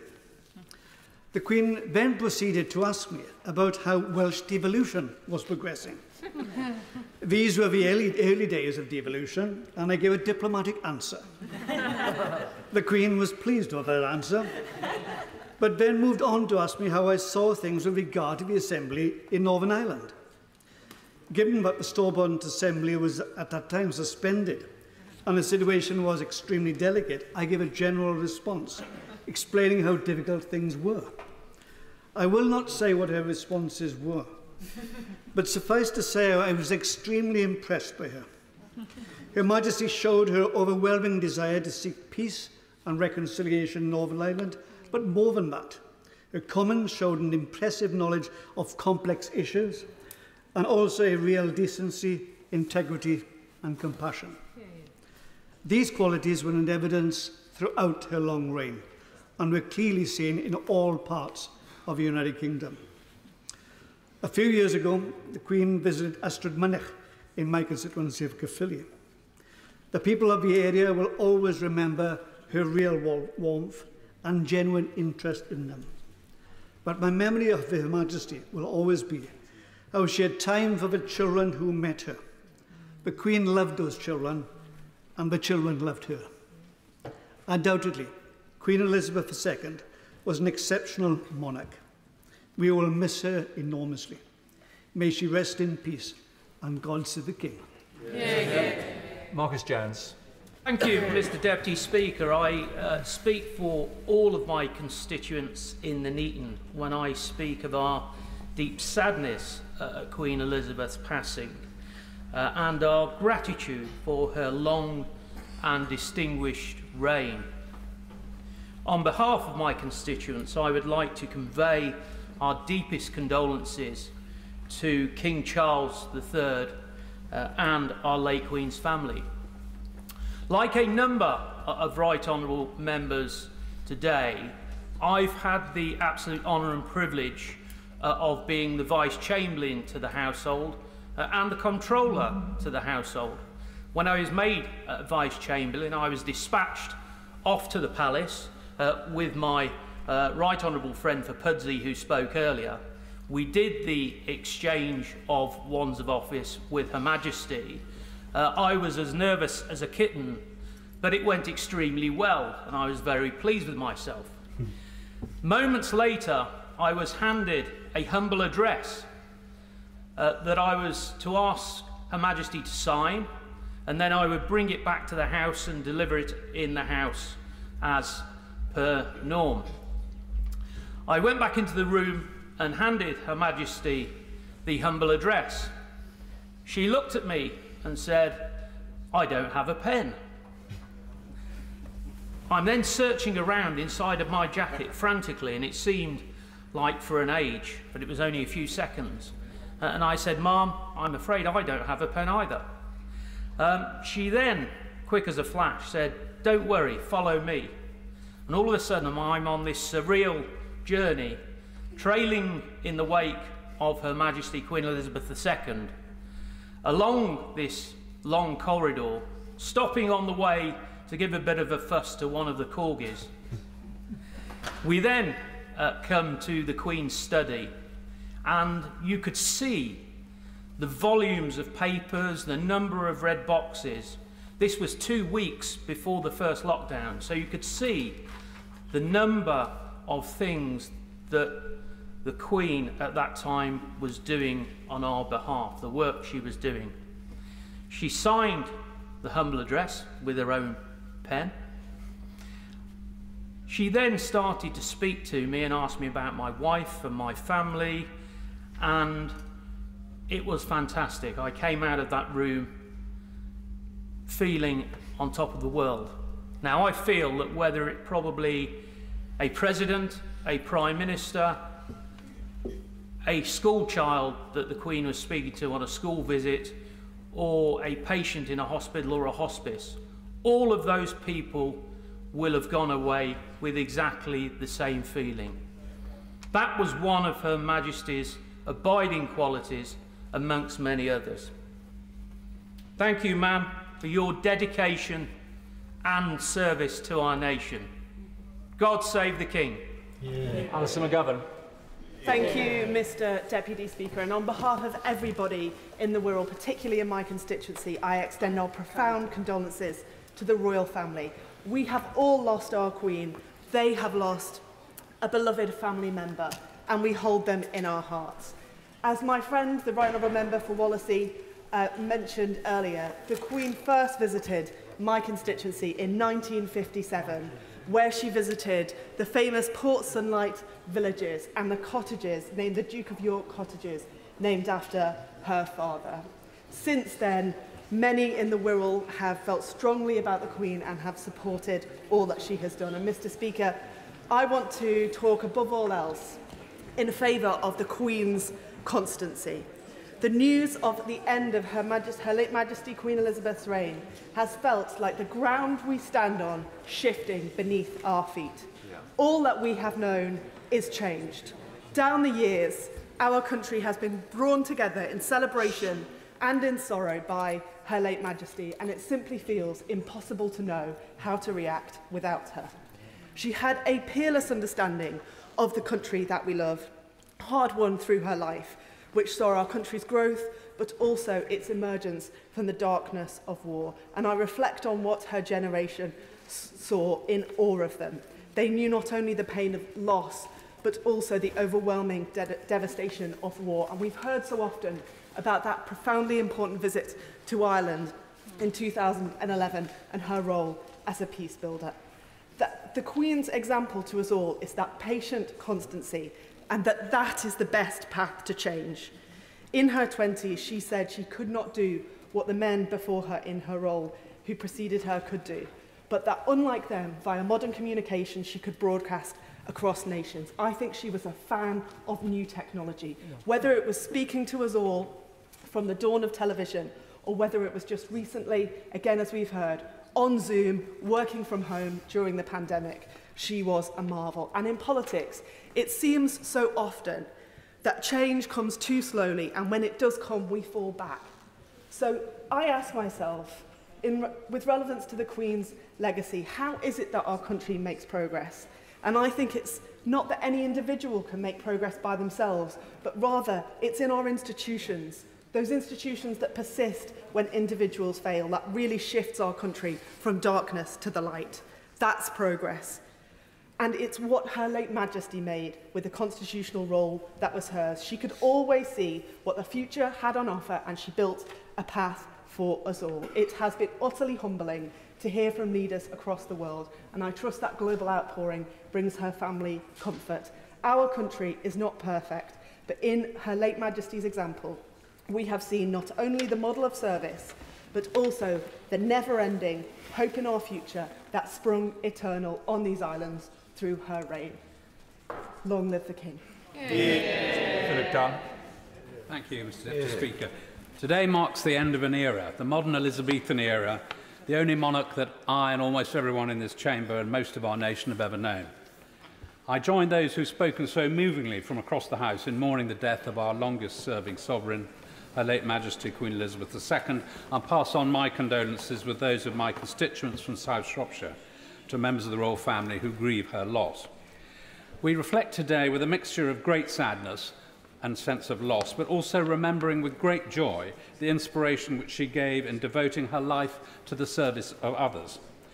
Her first of 15 Prime Ministers heralded her accession to the throne as launching a golden age, a signal for a brightening salvation of the human scene. And so it proved in so many areas of human endeavour and achievement by her and her subjects over these past 70 years. As others have mentioned, we shall probably all remember where we were when we heard the news of Her Majesty's death yesterday. Although she was 96, this still came as a lightning bolt of shock in the midst of the thunderstorms raging across her kingdom yesterday. I was